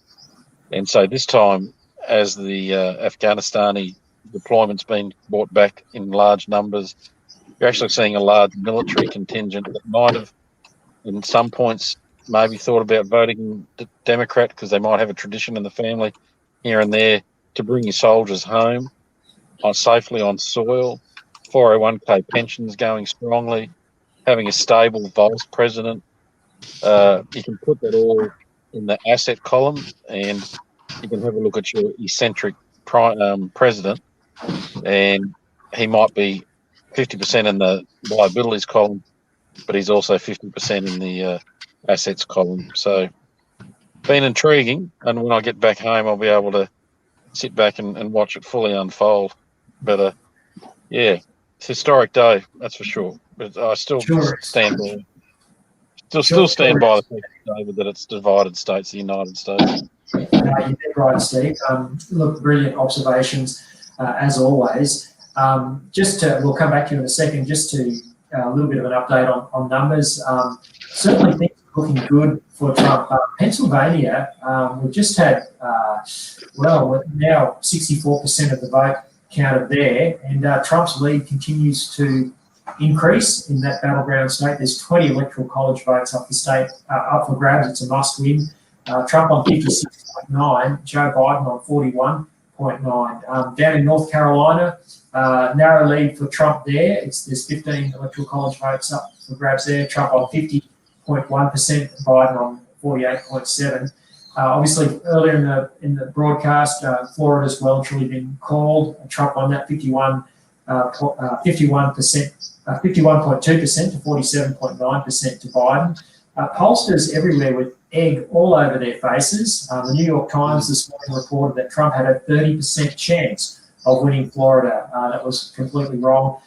You go through the flyover states, it's all a sea of red, of course. Texas earlier in the day went to Trump, 52.2%. Healthy leads there. And then we've got obviously Wisconsin, Trump ahead 51.7%. There's 10 electoral college votes up for grabs there. Michigan, he's doing very, very well, 54% to 43.9%. You have to call Michigan with 56% of the vote counted there. So certainly, I'm just looking for Iowa on the map here. My US geography is not great, but that's one where Trump has been surging ahead. Here we go. Yes, I think it's interesting, Lyle. When you look at North Carolina, you've got Charleston and Savannah there. Charleston you'd always pick as being strong Democrat, and Savannah you'd actually pick as being a bit light pro Republican. So North Carolina is interesting. It's always been contestable, very hard contest there. But if Trump's picking up North Carolina, and I think he won that in 2016 out of memory. So if he's keeping that, it's a strong indication. He's only narrowly ahead there, but Georgia's the other one that's interesting. He's got a good lead in Georgia with 82% of the vote counted. He's on 53.2% to 45.6%. certainly doing well in those key swing states. Yeah, well, the Rust Belt states making their voice heard again. The light manufacturing, heavy manufacturing sector. You know, we were talking about some things that change elections, and if the Republicans go back and have a look at, you know, some of the media stuff they've done, I think the final trip up maybe for Joe Biden was fracking, and the enormous scare it put through the oil and energy sector. You know, it's a pretty spooky thing to spook up the oil and gas sector in the United States, and then you're challenging the oil and you know, the oil security of the United States, and then you're putting that up in the geopolitical sphere that, gee whiz, if they stop fracking, we might lose our energy independence, which means we have to go back into the Saudi regime and OPEC, and then we're talking less reliance. We're having our military compromised potentially. We're having our jobs, you know, compromised again. I think always, you know, sitting on that fence trying to keep everyone happy might be the very, very thorn that bursts the democratic bubble. And maybe had they not misstepped on fracking and they just kept it quiet, there might be a different story. But I'm still not going to say that Trump's over the line, because I just think it's a bit more discipline. But if I was Biden, I'd be thinking maybe I'm not going to get the juicy fruit tonight, and maybe I'll just have to suck on a sour note. Your point's dead right, Steve, about Biden's comment in that second presidential debate about fracking, where he clearly tripped himself up and was caught out, you know, saying that, you know, trying to have a bob each way when the tapes clearly showed he'd said over and over again that he was going to ban fracking. He said in that debate he was going to end the fossil fuels industry. And that seems to be playing out in Pennsylvania, 57% lead, 57 to 41% lead. Dan, I don't know if you're still with us there, but I'm still here. Yeah. Would you agree with that assessment that Steve's just made, that you know, that moment in the debate where Biden, you know, threw fracking under a bus, that might have been the thing that flipped, that seems to be flipping Pennsylvania?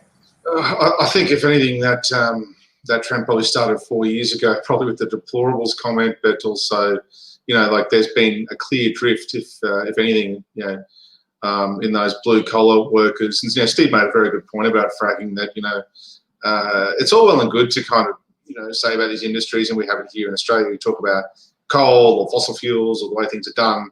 You know, they might play very well for an inner city concentrated constituent, but in industries which are high income producing, that produce a lot of royalty and tax, that are also politically charged, they play horribly for those people. Because it's one thing to say these industries, you know, they're not palatable to a more cosmopolitan audience.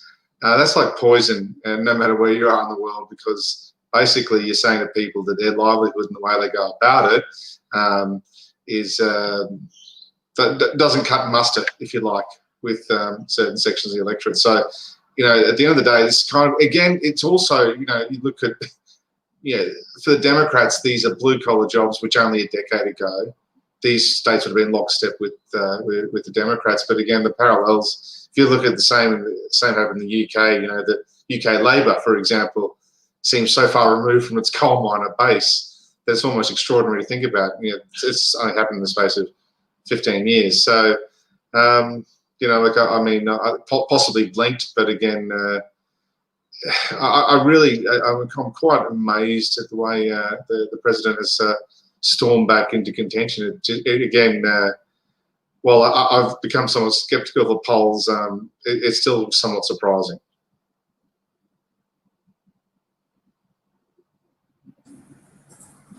Sorry about that, Dan. I just had to unmute my mic, but thank you very much for that. Dan, would you like to stick around for a bit? I know you're incredibly busy. Or I'll give you a bit more, and then I'll put my hand up when I have to go.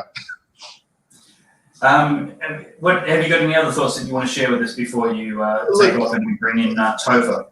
So look, there's a couple of things which I would I'd make some points about. That geopolitically, you know, we have to look at the international impact. I mean, certainly for the Chinese, they would have been We haven't heard much this time around about Russian hackers or Chinese hackers, but we have to look at kind of the world in the geopolitical sense that, if anything, the one thing which, the president's done has completely flipped foreign affairs and the way it's conducted on its head in the last 4 years. And there's certainly to basically say to the likes of China, no, this is the way we're doing things and we're going flyovers. It's quite extraordinary, in the last 4 years. So, I'm interested in two parts really with the outcome of this election. If Joe Biden does manage to get there in the end, you could expect the Democrats to certainly muscle up again and follow the Republican lead on China, and certainly that would be very interesting for our part of the world. The second thing I'd also add is that the global economy going to 2021 has probably a greater challenge ahead of it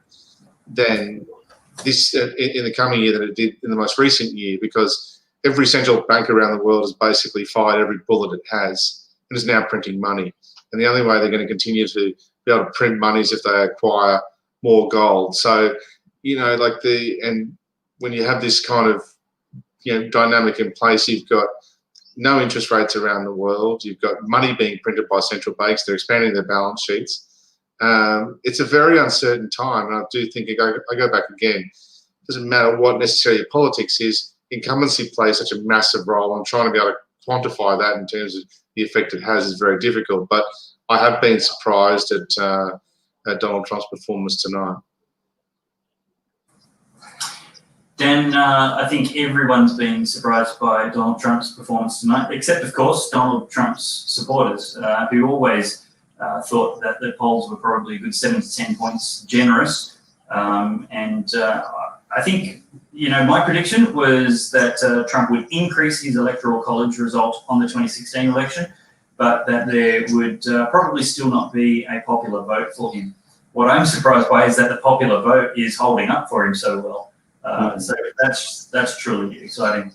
There is one. There's one other thing too. Is we've clearly, and again, it seems to happen in countries, like Canada, the United States, Australia, the United Kingdom. I wouldn't say New Zealand. I think they're very much in love with their prime minister. But there's definitely a clear disconnect in terms of what mainstream media is reporting and around sentiment than what the guy on Wall Street versus Main Street. There's a clear disconnect between the way that media and major media are viewing these things and indeed reporting them, and in terms of also the likes of social media, where people, let's say, it tends to have more gravity with left of centre candidates. But there is a clear disconnect between the big reporting newsrooms, which seem to try to gauge sentiment, and those that what actually happens on election day. So I think that's kind of a big takeout. And again, maybe it's probably time to put a few more newsrooms in the suburbs to get a proper gauge on how people are thinking. Dan Petrie, thank you so much for joining us this afternoon. It's a momentous day. It's a day we've been waiting for since 2016, when the Democrats were determined to get rid of the president, and I guess those on the right were saying that's what elections were for. But very good to have you with us, and we'll look forward to seeing you on perhaps Pellowe Talk or one of the other Good Source shows in the not too distant future. I look forward to that, Dave. You're right, I'm busy, and I'll give one plug to my little business, grapha.io. Sign up, get on board. Thank you so much. What's the address for that? Grapha, grafa.io. It's unsurprising. grafa.io. What does that do? It's basically it provides economic statistics, stock market data, crypto, FX, industry and government data. It's a one-stop shop. It's $10 US a month. It's really designed to give people a chance to break down the data themselves. Awesome. Grapha.io, grafa.io. Awesome. Thanks, Dan, and we'll see you next time. My pleasure. Thanks, Dave. Cheers. Well, next joining me on the Good Source special election coverage, and George Christensen's been with us all day, as well as Lyle, who is a Christian, Lyle Shelton, is Topher Field. Topher, welcome to the Good Source election special. Thank you very much for having me. I look a little bit secondhand at the moment. I had a very big day yesterday on the radio twice, attending a protest and then some other things as well. So I've pulled up a little bit sore this morning, but happy with you. Well, that sounds like a whole lot of fun. Now, tell me, is this another COVID referendum? And if not, why is Trump doing well despite the results all around the world saying that voters prefer to be locked down and have their liberties taken off them? Well, without wanting to sound my own trumpet too much, this was entirely predictable and was predicted by me, just as Trump's win in 2016 was predicted by me. Now, before you assume that I'm a Trump supporter, my view on the candidates is that out of a country of 350 million people, these are really the best two people they can come up with, seriously. So I'm not a Trump fan. As a lesser of two evils option, I would rather see him win than Hillary or Biden. But I'm certainly not a Trump fan by any stretch of the imagination. What I am is a political realist and a political observer. I was in the US in 2016, just prior to his election against Hillary Clinton. And what was very, very striking was my wife and I would talk to people over there, and we were Australians and they love Aussies over there. And you'd talk to people and anyone would want to talk to you. And if they were going to vote for Hillary Clinton, they would find a way to tell you within the first 2 or 3 minutes of conversation. You didn't have to bring it up. If they said nothing about politics, then after about half an hour of trust building and talking with them, you would get to the point where you could say, hey, what's going on with this election? Would what are your thoughts? And they would literally sometimes look over their shoulders and make sure no one could hear them. And they'd lean in a little bit and say, actually, I'm going to vote for Trump, as though they had to keep it as some kind of a secret. And what that really showed us very, very clearly was the flaw with the polls. And there's a very well-known phenomenon of preference falsification, where people, particularly when you have the media being very partisan, being very one-sided, people feel that they don't have the freedom to actually say what they think on certain subjects, and a presidential election being one of them. So they lie, or they choose not to answer the polls. And either of those choices on the behalf of people will tend to skew the pollsters' results. We saw that clearly in 2016. Now, what the pollsters do, I think, almost to cover themselves, we saw it in 2016, we're seeing it again in 2020, is in the last few days before the election, all of a sudden things start to narrow up. And I almost wonder whether this is kind of the pollsters tacitly admitting that they know their early polling was completely wrong, and now they have to tell the truth as the election gets closer in order to preserve their reputation afterwards. That's just me being a little bit conspiratorial. But what we've seen here again, it was entirely predictable. The same dynamics that were in play in 2016 are in play again in 2020. I think a lot of people are overanalyzing this. A lot of people are going deep into the weeds and trying to figure out which specific policy was it, which debate question was it. No disrespect to those that have been discussing those sorts of things, but I think that's missing the point. I think Trump is winning because he's gotten the basics right. And I say that not as a Trump supporter at all, but if you look at the economic data, most Americans are economically better off than they were when they elected Trump in 2016. That is the single strongest indicator of who is going to win a midterm election in the US. How did the economy perform during the first term for that president? That is the number one indicator. Trump has performed well on that indicator. I think Dan made a great point about the fact that he hasn't sent the troops out into new wars recently. That he's actually the first president, I believe, in many, many decades that hasn't started a new war in their first term. Now, that has a significant psychological impact, and I think it means quite a lot to a lot of people as anti-war sentiment is coming back to the fore in the US. War fatigue is certainly a thing. And they're actually enjoying the feeling like they're getting out of wars rather than deeper into them. These are the broad brushstrokes, the big issues that I believe Trump has got right. And that has meant that people have turned out for him again in 2020, just like they did in 2016. Excellent insights. We see that the Trump results numbers are going very well. Pennsylvania is still looking strong with 64% of the count in. Donald Trump is thumping at home in this must-win seat. And, of course, that could change a lot as so many votes were cast before Election Day, and the mail-in votes, there's a lot to be counted yet there. And Michigan, Trump has still got a strong lead, 54% of the 58% of counted votes. And Wisconsin, 80% are in, and Donald Trump has got a pretty good majority there, 51% versus Joe Biden's 47%.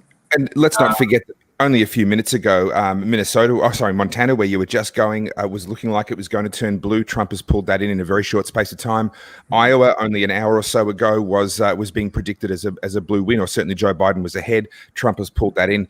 Essentially, what we had to see here from the Democrats was they had to reflip all the states that Trump flipped in 2016. And if you compare 2012 to 2016, so Obama's midterm election where he was re-elected versus 2016 where we saw Trump get elected, the states that flipped were Wisconsin, Michigan, Iowa, Ohio, Pennsylvania, and Florida. They were the key ones that flipped. And in order for the Democrats to be able to get this back, they were going to have to flip a number of those states. We can say with confidence that they haven't flipped Florida. I think we can call Michigan and Wisconsin as well, that they haven't flipped. I thought they were going to flip Iowa. It looks like they won't. I thought they were going to flip Montana, which would have been a bit of a surprise to me, given their dependence on the energy sector, but again, they haven't. The only state that it looks like they will have actually flipped in their direction is Arizona, which is only worth 11 electoral college votes. So it appears to me like Trump is going to win with a similar electoral college result to last time. He's going to lose perhaps those 11 votes. He might lose another state in there somewhere that might be worth another 4 or another 6. But in order for the Democrats to win, they had to pick up 38 electoral college votes. So they had to increase by 38 and Trump had to decrease by 38. Even with Pennsylvania, I cannot see a path to get to 38 or more electoral college votes as a swing for the Democrats from where they are now. I'm not quite ready to call it, but I'm pretty jolly close. The pollsters have basically removed all options to bet on Trump. They've effectively called the election in Trump's favor. No matter how I play with the numbers, even if we give away Pennsylvania to the Democrats and say, you know what, all those postal votes, let's just assume that that's a landslide for Biden. He catches up and overtakes and he wins Pennsylvania. I still can't get them over 36 electoral college votes, and therefore I can't get them into the White House. I've seen some predictions of approaching 300 electoral college votes for President Trump, which is looking more and more likely. We've called it a long time ago. Trump is going to win this, and that's very good for the people who like to see stability, peace, liberty in a nation. Topher Field, for those people who maybe aren't familiar with you or don't know, where can they find you on the internet? The best place to see some more of your commentary and thinking and perhaps some of your Sure. Facebook.com/Topher Field is where I'm by far the most active. I do have a blog, which is topherfield.net. That's topherfield.net, but I haven't posted there for ages. It essentially is a backup for the day when inevitably Facebook kicks me off because I said something that upset them somewhere along the line. So that's the best place that you can find me. Most of my original work is in the form of video, although I do essentially, I guess what I do mostly is I take pieces of content that other people have created. I link to their original content, and then I will offer my commentary and my thoughts. And sometimes I'll be posting something that I disagree with and my commentary on why and what my thoughts are. Other times it'll be what I do agree with. But then the actual original work that I do is almost all in videos. So I've done a number of videos around the coronavirus, the statistics, the management of the coronavirus recently. Prior to that, I've been focusing a lot on water management of the Murray-Darling Basin in Australia, which I think is an extremely important but underappreciated issue in this country. And prior to that, I've covered a wide range of different issues. So facebook.com/Topher Field is where you can find me. And I will disagree with you slightly. I don't think Donald Trump's going to get to 300 electoral college votes. I do think we are going to see the loss of Arizona to the Democrats. That is a continuation of a trend that we've been observing in the southwest of the United States for the last couple of decades. And that's going to bring him in somewhere in the mid-290s. So where's Arizona? I'm just trying to bring up that. Just bottom left next to California. It's already been given. It's already called for Biden. Yeah. Called for Biden. And that's a flip. That was not the case. The result in I'm just trying to find my data here. The result Trump won that in 2016, and Biden split that. And Obama didn't even win that in 2012. So that's been at least some time. I don't know the long-term history of Arizona, but it's been some time at the very least since that went Democrat, and he's successfully flipped that. I can't see Trump flipping any other states. There was a time when it looked for a little while like Trump was going to pick up Maine, which he did not get in the 2016 election. It looked like he might have got it in this election. That seems to have gone away from him. So I can't see Trump picking up any additional states that he did not already have in 2016. When you then factor in the loss of Arizona, yeah, that puts him squarely into the mid-290s in terms of Electoral College. That's still a solid win. In terms of the popular vote, it is still fairly close, but don't forget that California goes overwhelmingly Democrat. And so from a popular vote perspective, I would expect basically an identical result to 2016, where Trump will win the Electoral College and will lose the popular vote simply because the heavily populated city centers are Democrat dominated. It's a very good point. And of course, the popular vote is completely irrelevant for anything other than bragging rights in the American Republic. And that's to prevent states wisely, sensibly, to prevent states like California from dominating the rest of the unity that they're meaning to have, and thereby sustaining the unity instead of people leaving it because they're sick of being bullied around by one ridiculously populated state. Topher Field, thank you so much for joining us this afternoon. Really appreciate all your work in the new media space, challenging the cobwebby, musty, old, dusty corporate mainstream media. Keep up the great work, and we'll see you as often as possible on the Good Source channel. My pleasure, and thank you very much for having me.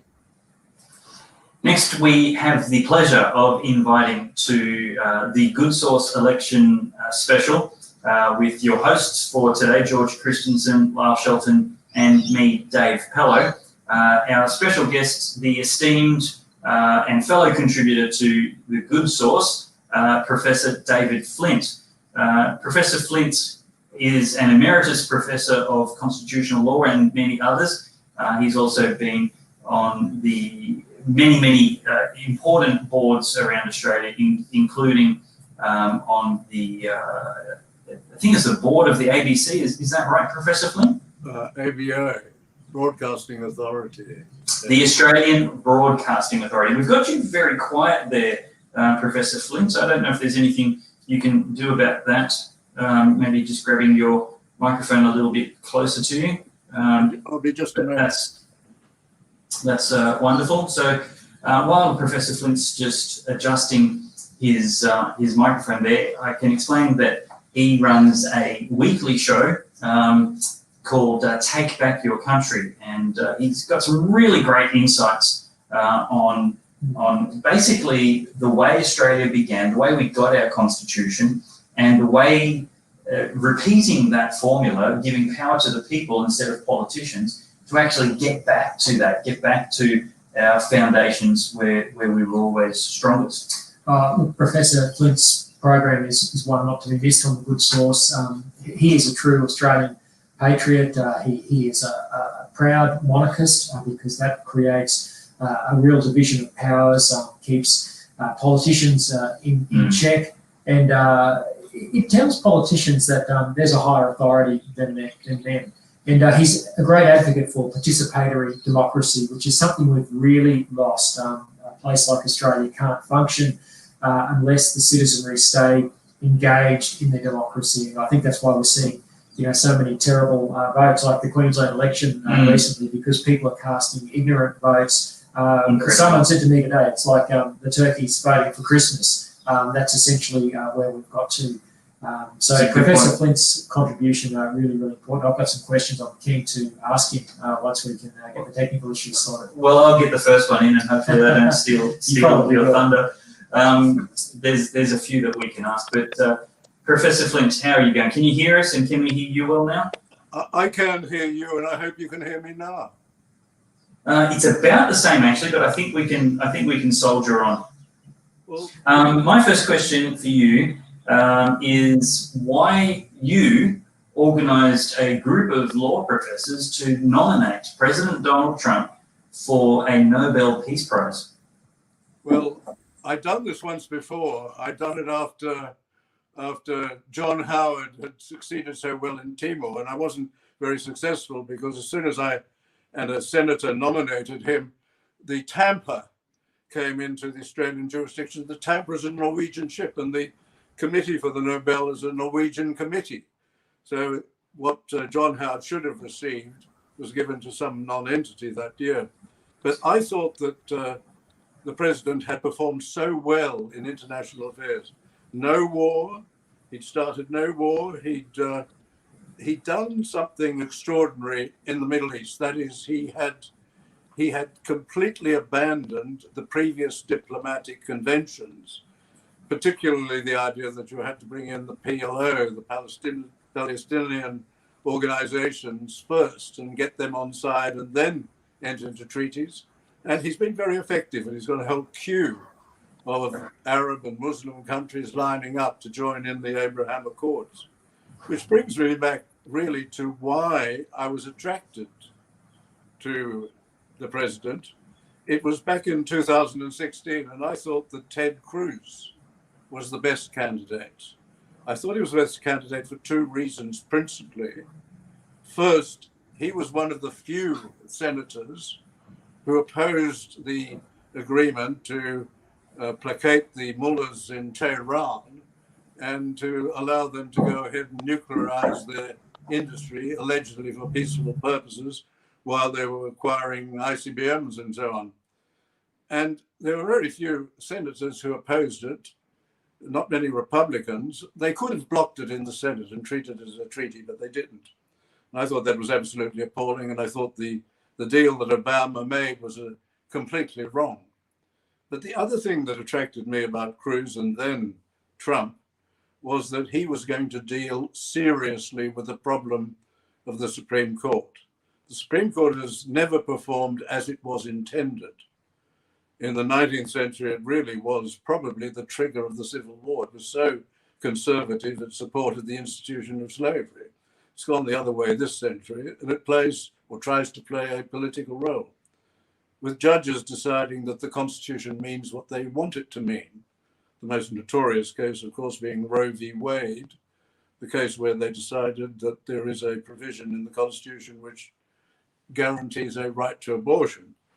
And as you know, you can turn the Constitution inside out. There's no such right. This was imagined.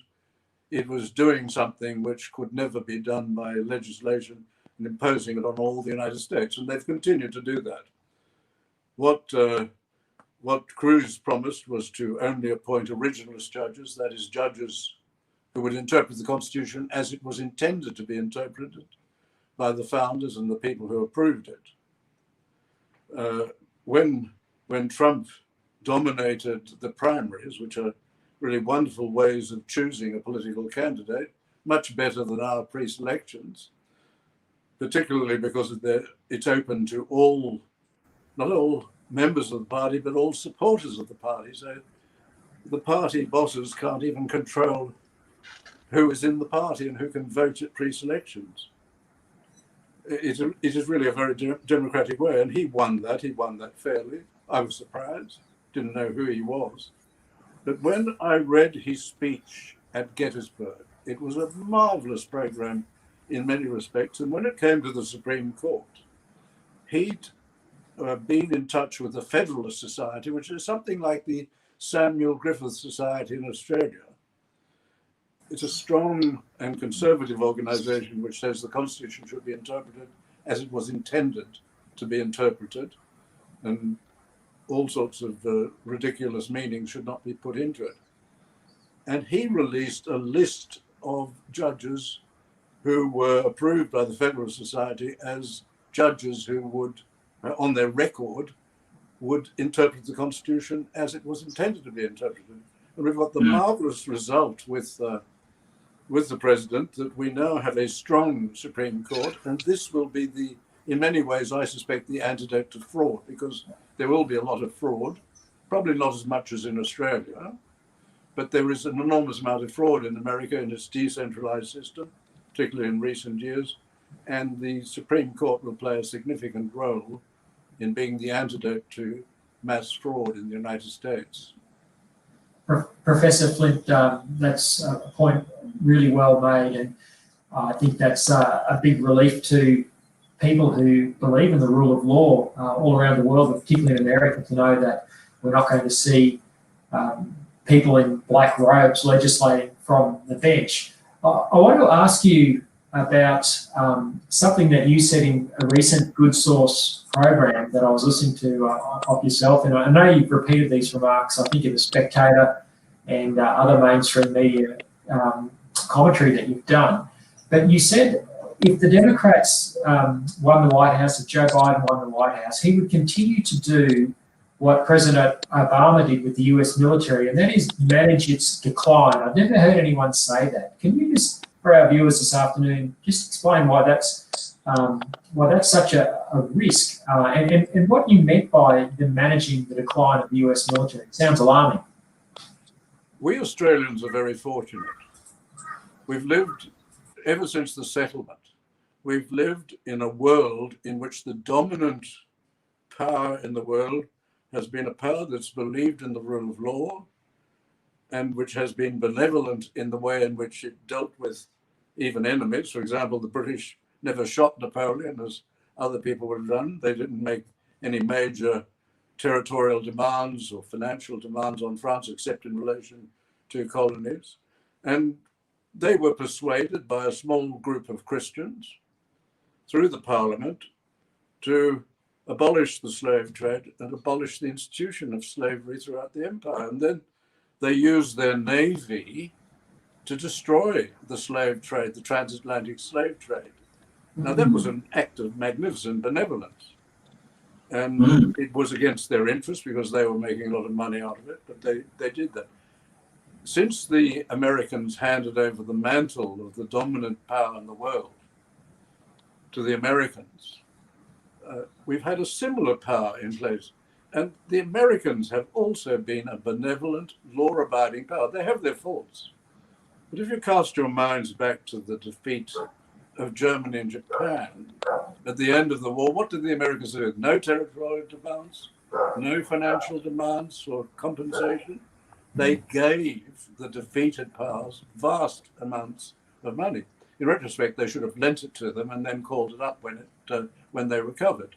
But they gave them enormous amounts of money. They encouraged them to come back as civilized countries, as democratic countries, which they did. And that world which is dominated by the United States was being put into managed decline by Obama.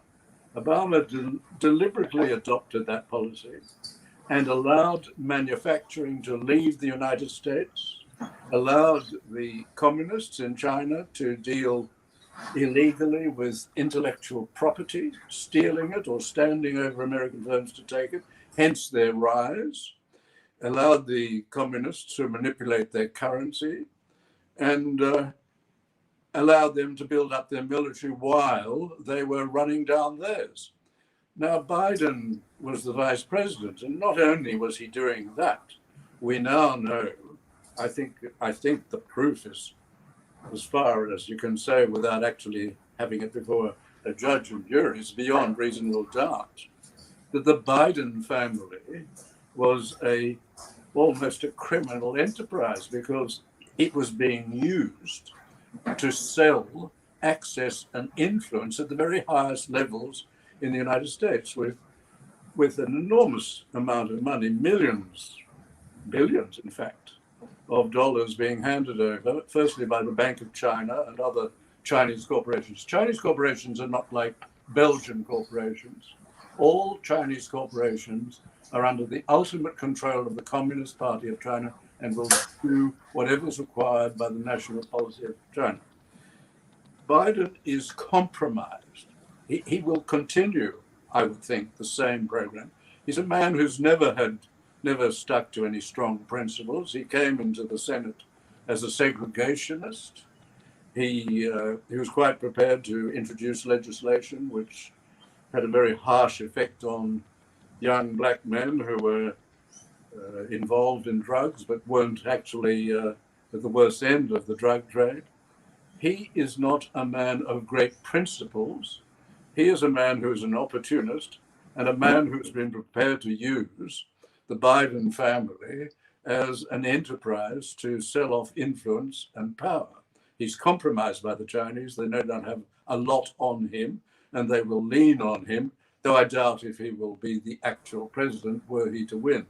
And I'm delighted to see that the American people have recognized that something is wrong, notwithstanding the enormous campaign.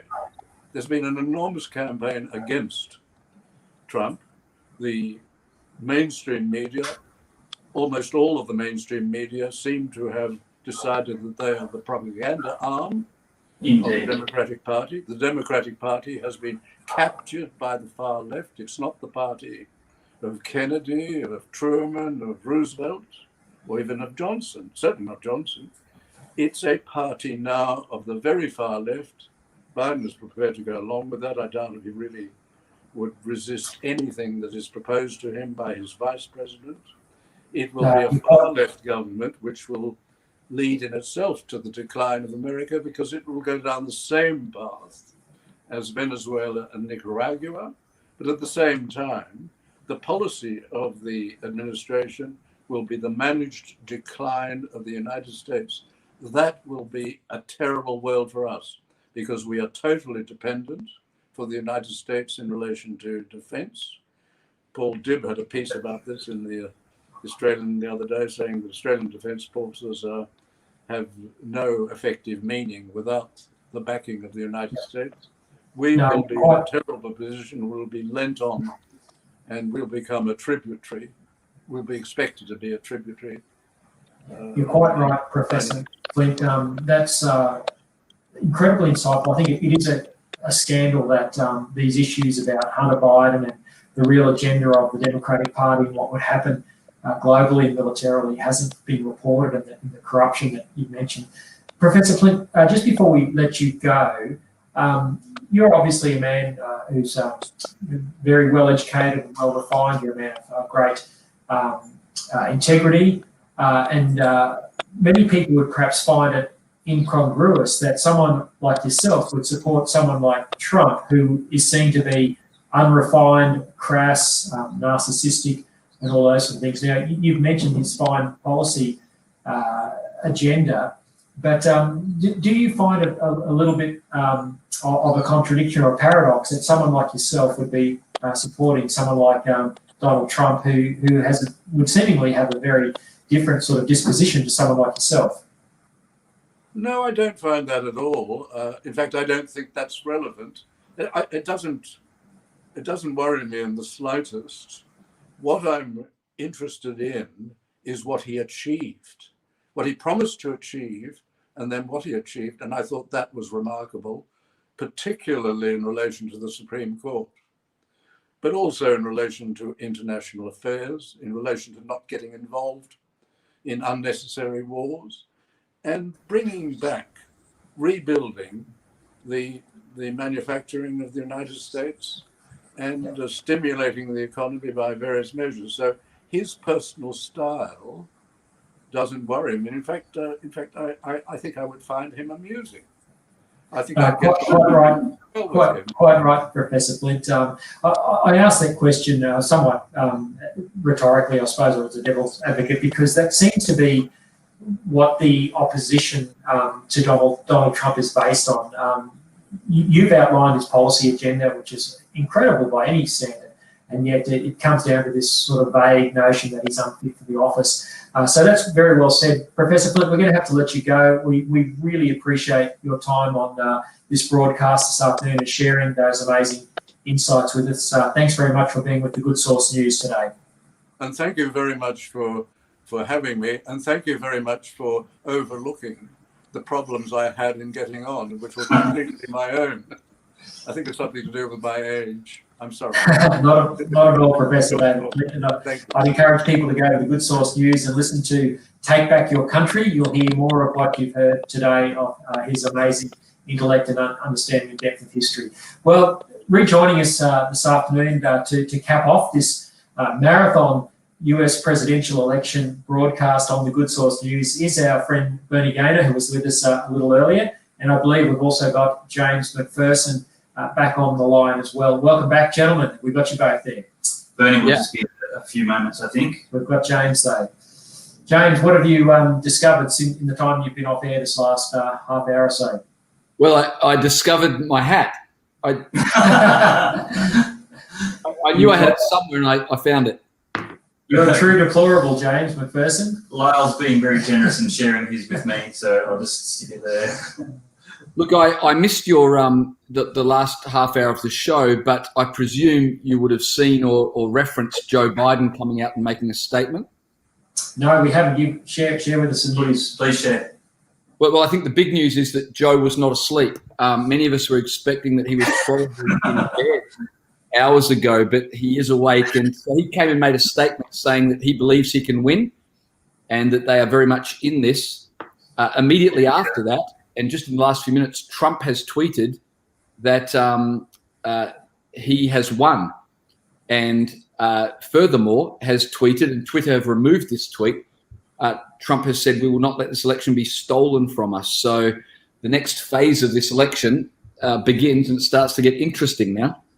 Now, James, just on that, I just received a text message from a friend who I know would give me reliable information, but he said that Twitter had actually shut down Donald Trump's account. Is that what you're hearing? No, I checked Donald Trump's account just before I came on air with you, and Trump's account was still there, but that one tweet saying that he would not allow the election to be stolen, Twitter had removed that or put a warning on it so that it wasn't instantly viewable. Even that's outrageous in itself. This is where the fun and games are really starting. This could get quite ugly if it keeps going down this path. We'll have a look at that now.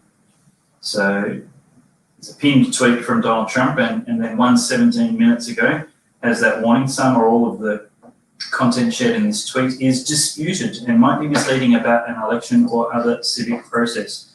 And click on the tweet, the warning stays, and the tweet content is, we are up big. I'm disappointed you didn't put an LY on the end of that. We are up big, but they are trying to steal the election. We will never let them do it. Votes cannot be cast after the polls are closed. And that, of course, is a matter of law. That's obviously something that the Democrats call voter suppression, when you don't let somebody vote illegally, which is in fact not voter suppression in the slightest. But yeah, there we go. Twitter, homeless Jack playing with the election results again. That's probably the one thing of this election that everybody has predicted and that will actually happen. Yes, right. So true.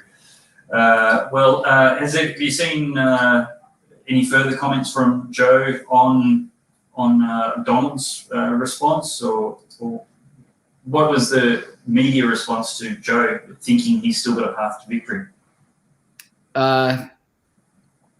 Simply that he was allaying his supporters' concerns that there'd be no result tonight and assuring them this will go into tomorrow, which I think is responsible.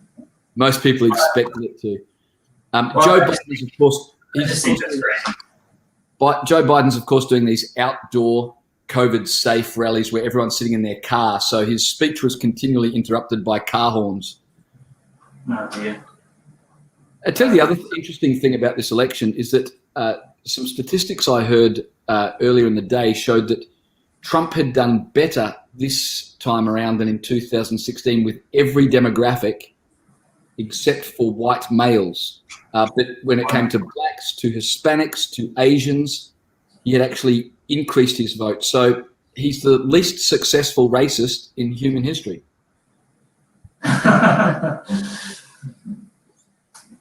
Well, we can see in the electoral map over at Fox that all of the East Coast seats with the major electoral college counts, Pennsylvania with 20 votes.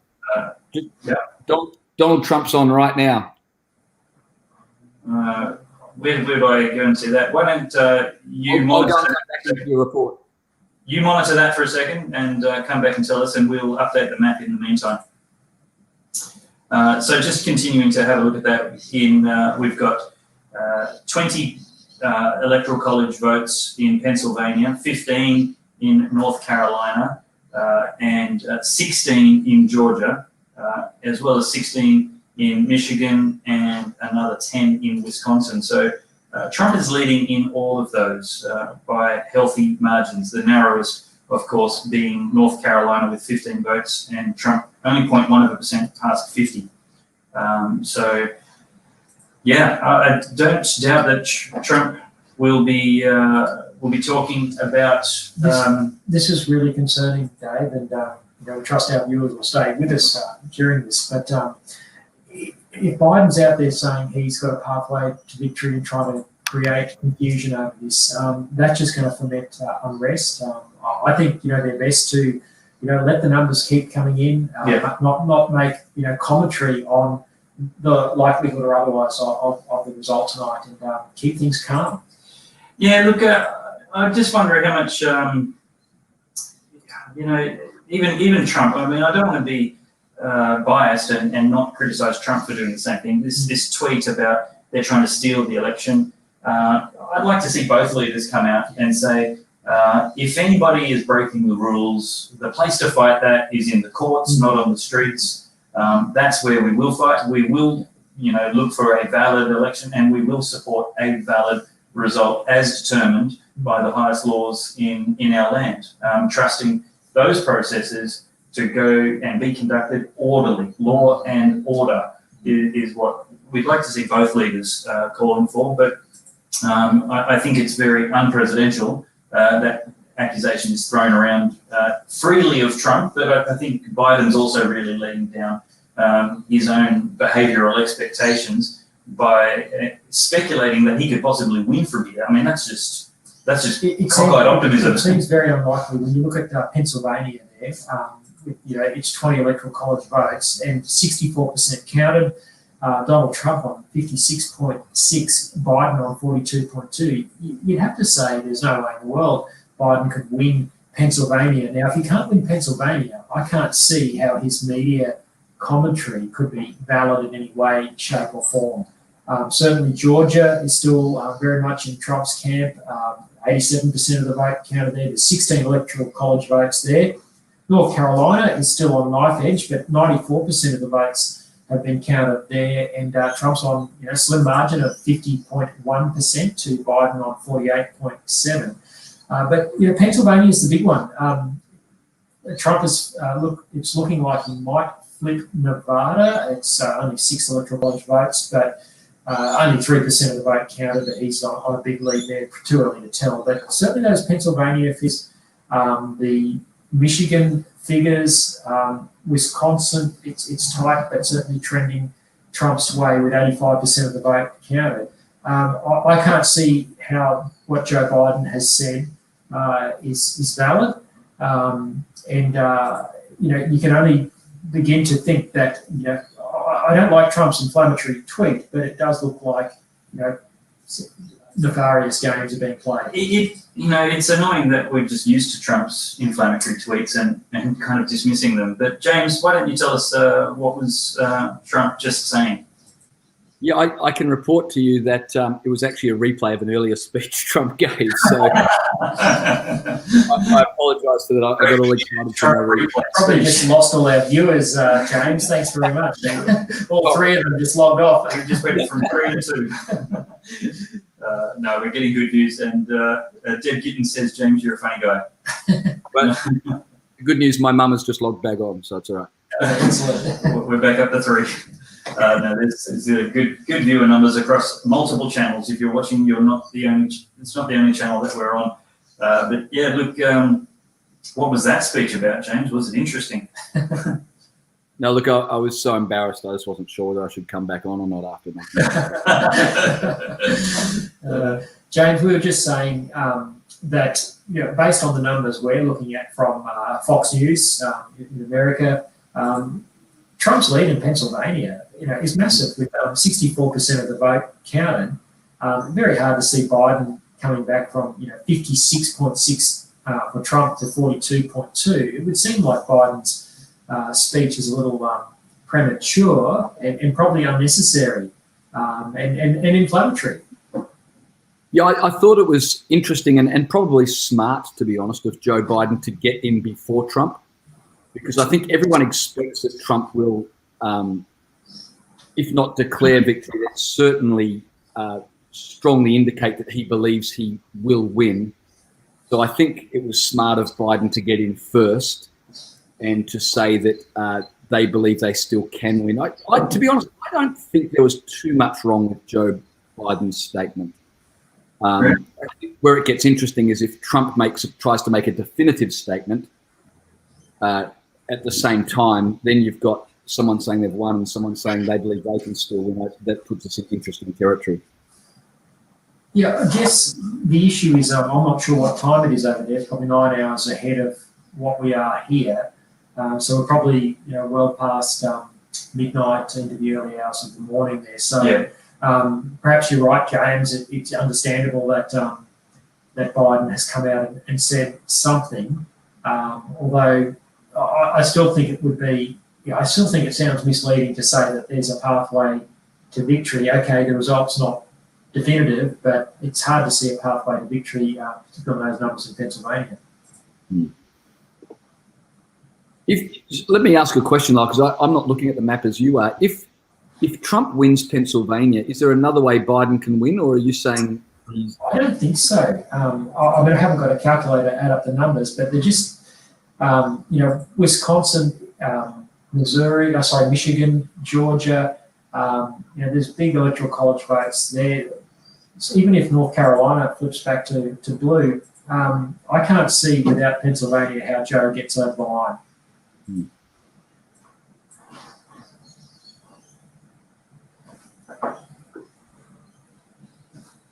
Have we still got you there, James? Yeah. I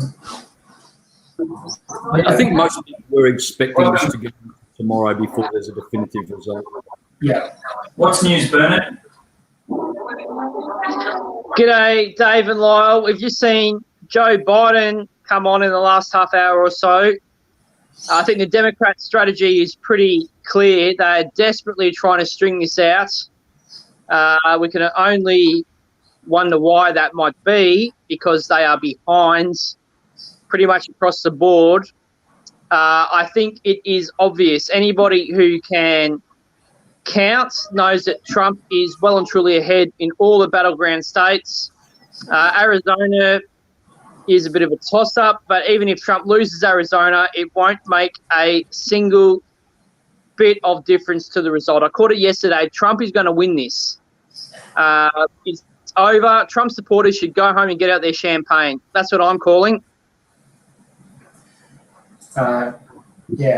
Just on Arizona, I know you said Arizona's a moot point, but I think it's definitely in the Biden column. 77% count, and Trump's only on 46% there.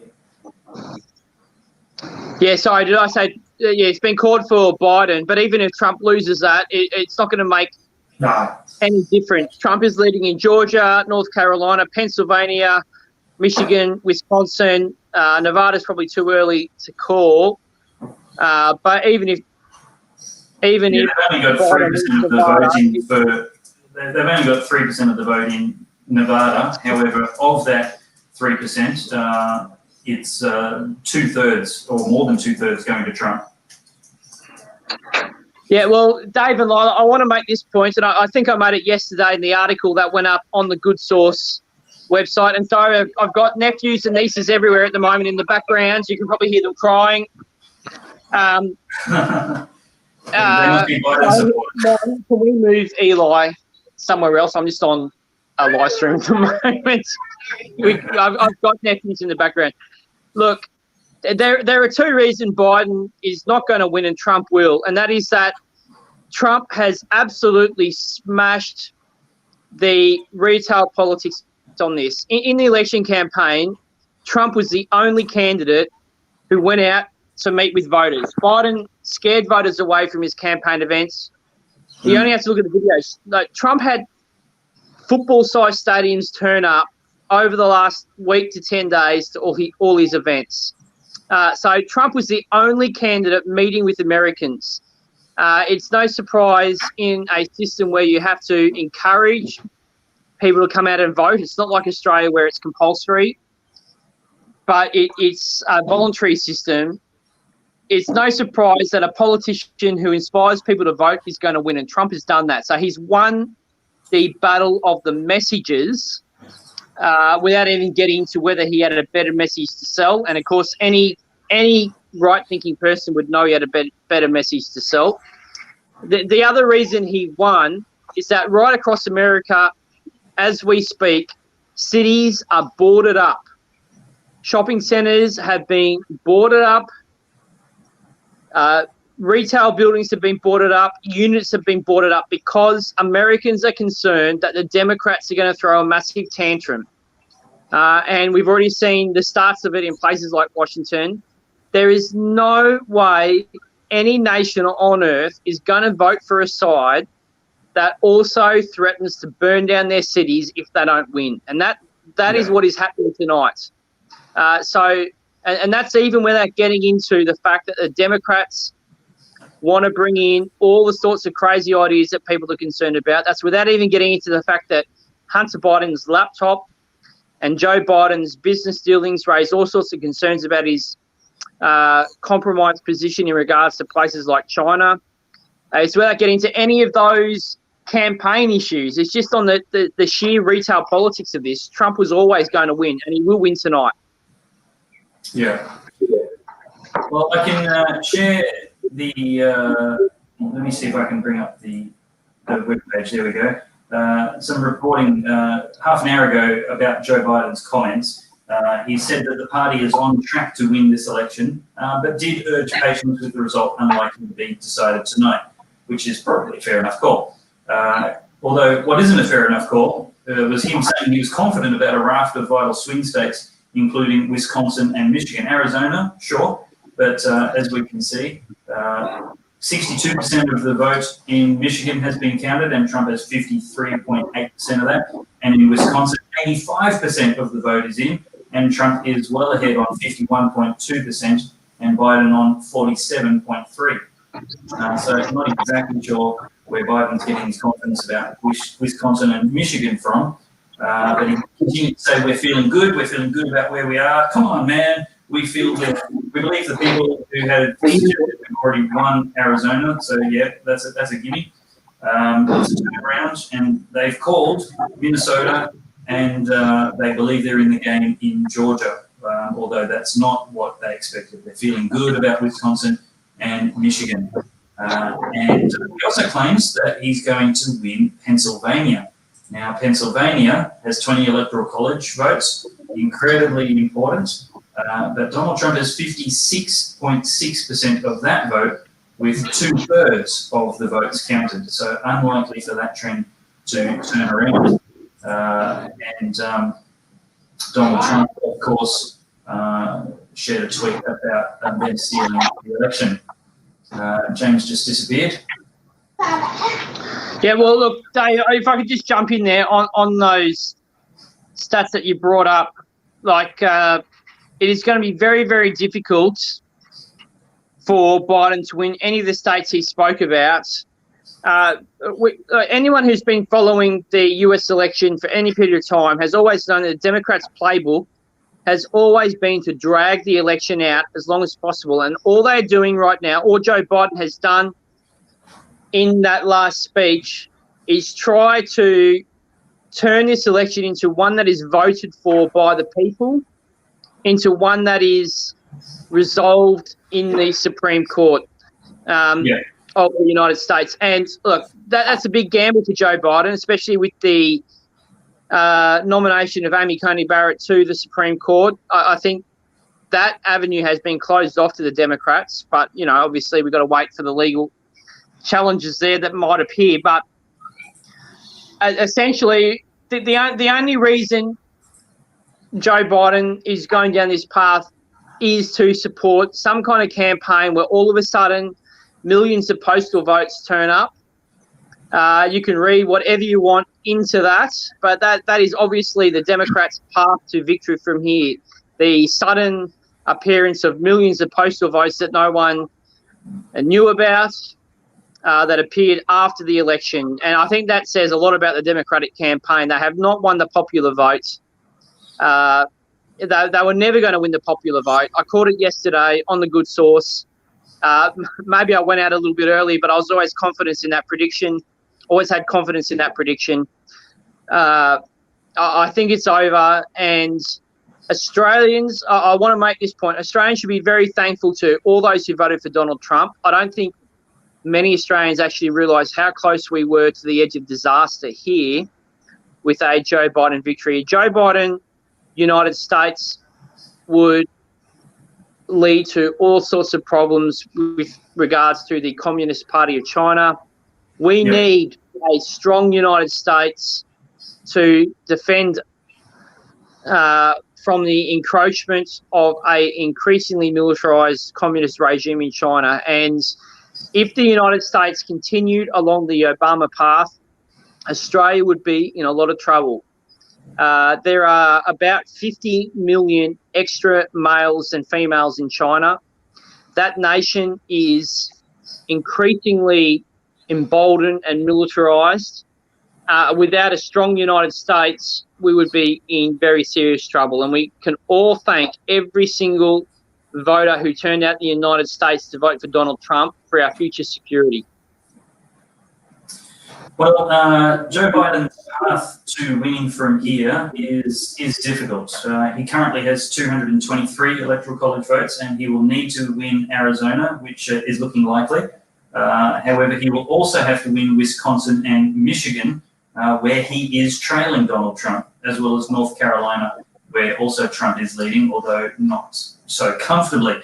It is impossible for Joe Biden to win if he doesn't take Michigan and Wisconsin. And just to remind you of where they are, 86% has been voted, has been counted in Wisconsin, and Donald Trump is ahead by 51.3% to 47, a 4-point lead there. And he's also leading by a nearly 10-point margin in Michigan, 44.6% to Joe Biden and 53.8% to Donald Trump, with 2/3 of the, or at least 3/5 of the vote counted, 62%. North Carolina, 94%, Donald Trump narrowly in front, and Pennsylvania. Not essential for Donald Trump to win if he gets Wisconsin and Michigan, but he's well in front there. Yeah, it looks like, Dave, Nevada now 51% of the vote counted. Trump's, no, sorry, my apologies. I just refreshed the screen. Joe Biden ahead in Nevada on 51.5 to Donald Trump 46. Only 6 electoral college votes up for grab there, but that looks like it's trending. It's chopping and changing all the time as votes come up. Guys, could you go back to Georgia? I just want to check the results there at the moment. Yeah, Trump's on a knife edge there in Georgia, Bernard. 51.9%, and now 88% of the vote has been counted, so that's pretty high. But Biden's only on 47% there compared to Trump's right. 42, so that's a 5-point margin. Well, I think we're probably looking at different maps here. Mine, Fox News has got Trump on 51.9% in Georgia, Biden on 46.8. That's the 5% gap there. Yeah, 47 to 52. Just round it. Yeah. Well, look, I think on all those figures, as biased as I am, I think you can say that North Carolina is going red. It should have been called a long time ago. There is no way that North Carolina is not going to be a Trump state. So that leaves Georgia, Pennsylvania, Michigan, Nevada, and I think the reason that it's called North Carolina is because so many of the votes were cast before election day. They were cast by the mailing system, and so I think that the gap in North Carolina is so big that even if I'm not sure what big gap you're talking about. Joe Biden's on 48.7 and Donald Trump's only on 50.1. There's only a gap. The gap is not even 100,000 votes, and way more than that were cast in the mail-in votes. Look, I understand that, but if you looked at the voting today, Trump was trailing in the early voting, and that's obviously because they counted a lot of those early votes early. He was trailing the early voting by over 300,000 votes earlier today, and he's now in front. Biden is not going to change that. The North Carolina state should be called for Trump. On all the other trends, Wisconsin, Michigan, Pennsylvania, and Georgia look like they're going to go to Trump. Should they be caught? I don't know. I think Trump should be confident of winning all of them. He doesn't need to win all of them to win the election, even if he loses Nevada. Alaska's definitely going to go to Trump. I don't think there's any doubt about that. So this election is over. And I think there are 2 points to make on this discussion about where the numbers are at the moment. If you look at the polling heading into today and over the past 8 months, the consistent polling said that Biden was set for a comfortable victory. We have not seen that reflected at all in any of the votes cast today. I don't know what the overall number of votes are, but I know earlier today Trump was actually leading the national vote. I wouldn't be surprised if he still is, but that doesn't matter. The Electoral College is what works in the United States. Trump is going to win the most Electoral College votes. And the other factor is, if you want to take a hard-nosed approach about this, the betting agencies flipped at about midday today. Biden, who was a comfortable favourite for weeks, and I applaud anybody who got on Trump early on when he was on about $2.70 and even higher in some cases. Right now, I think the betting agencies are paying about $1.30, $1.40. The betting agencies know this is over. And those guys have a stake in this because for every dollar that's bet on Donald Trump, they're going to lose. So they sadly. The other interesting breaking news coming to hand is that it looks like the Republicans will hold the Senate. The Washington Post is reporting that. So that's something going their way. I think you're right. It would not do well for Trump to have the presidency, but neither the House nor the Senate. No, that's right. That would be gridlock. But to continue as we are would be good. The other breaking news is that Biden has gone to bed. He's called a lid. Right. Yeah, well, I don't know what time it is. It must be 1 o'clock. That's fair enough past midnight, but it's quite a bit past his normal lid. That's right. David Lyle, can you still hear me, or have I gone? We got you. Well, look, I think one other reason that Trump is going to win is that everybody knows Joe Biden is going to go to sleep for 3 months. So there's lots of noise in the background. That's Joe okay. Biden. We appreciate you joining us. And everyone knows it. And that is one reason why Donald Trump is also going to win today. The Democrats' candidate for president is not the actual candidate they want in the office. That's Kamala Harris. And I think everyone in America and across the world knows it. Joe Biden was never going to last 4 years. He's about to go to bed. You guys joked tonight. He's about to go to bed for 3 months. And I don't think we'll see much more of Joe Biden after this campaign. Yeah. We still got James? No, James opted out a little while ago. Well, I don't know about you guys, but I think we can just about wrap this up. We've been going nearly 4.5 hours. And I think we've had lots of really, really great people on tonight. Most of them regular Good Source contributors, as well as a couple of great guests there. It's been brilliant, Dave. The quality of the people that you've drawn into the Good Source community is outstanding. And some of that commentary today, it would easily be right in place on any mainstream media channel. So watch this space. Teamwork makes the dream work. And look, let's do a little promo here for supporting the Good Source, because the dream, it is all about team, and it is all about displacing the mainstream media. Fair enough. There is an echo chamber. It is the mainstream media. And we need a source of a whole heap of conservatives who will just come out and tell us the truth. We don't need to invite lies onto this channel for there to be balance. We are the balance. We are bringing back balance to your options of feel free to go ahead and watch the ABC. You've paid for it. You deserve to get some benefit out of it. And it'd be great if they increased their coverage in the regional areas, which is probably more important in their mandate than proselytizing gender theory. However, what is important is that things that aren't taxpayer funded, which are just pure free market experiments, do get your support. If you find value out of The Good Source and one or two or all of the different programs, many articles that we regularly publish, would you dip your hand in your pocket and just help us keep going?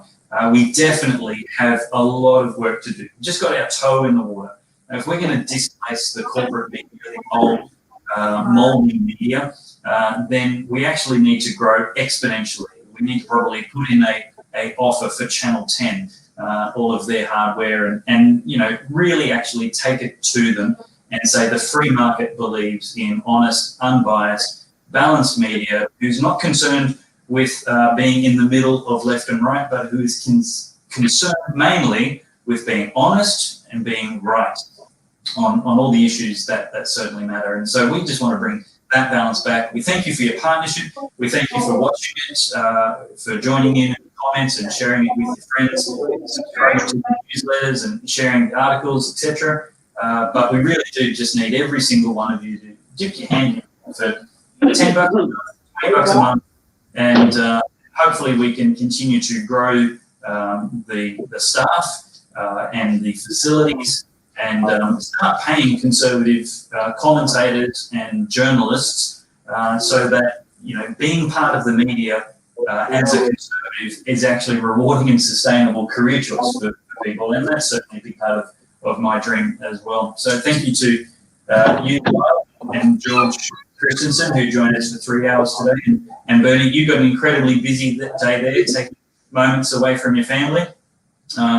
So yeah, and we've got a couple of thanks from Sally Vincent. Appreciate your input. Grant Vandersea, great show. Well done, everyone. Grant's a great volunteer. Thank you. Appreciate your coverage from Deb Giddings as well.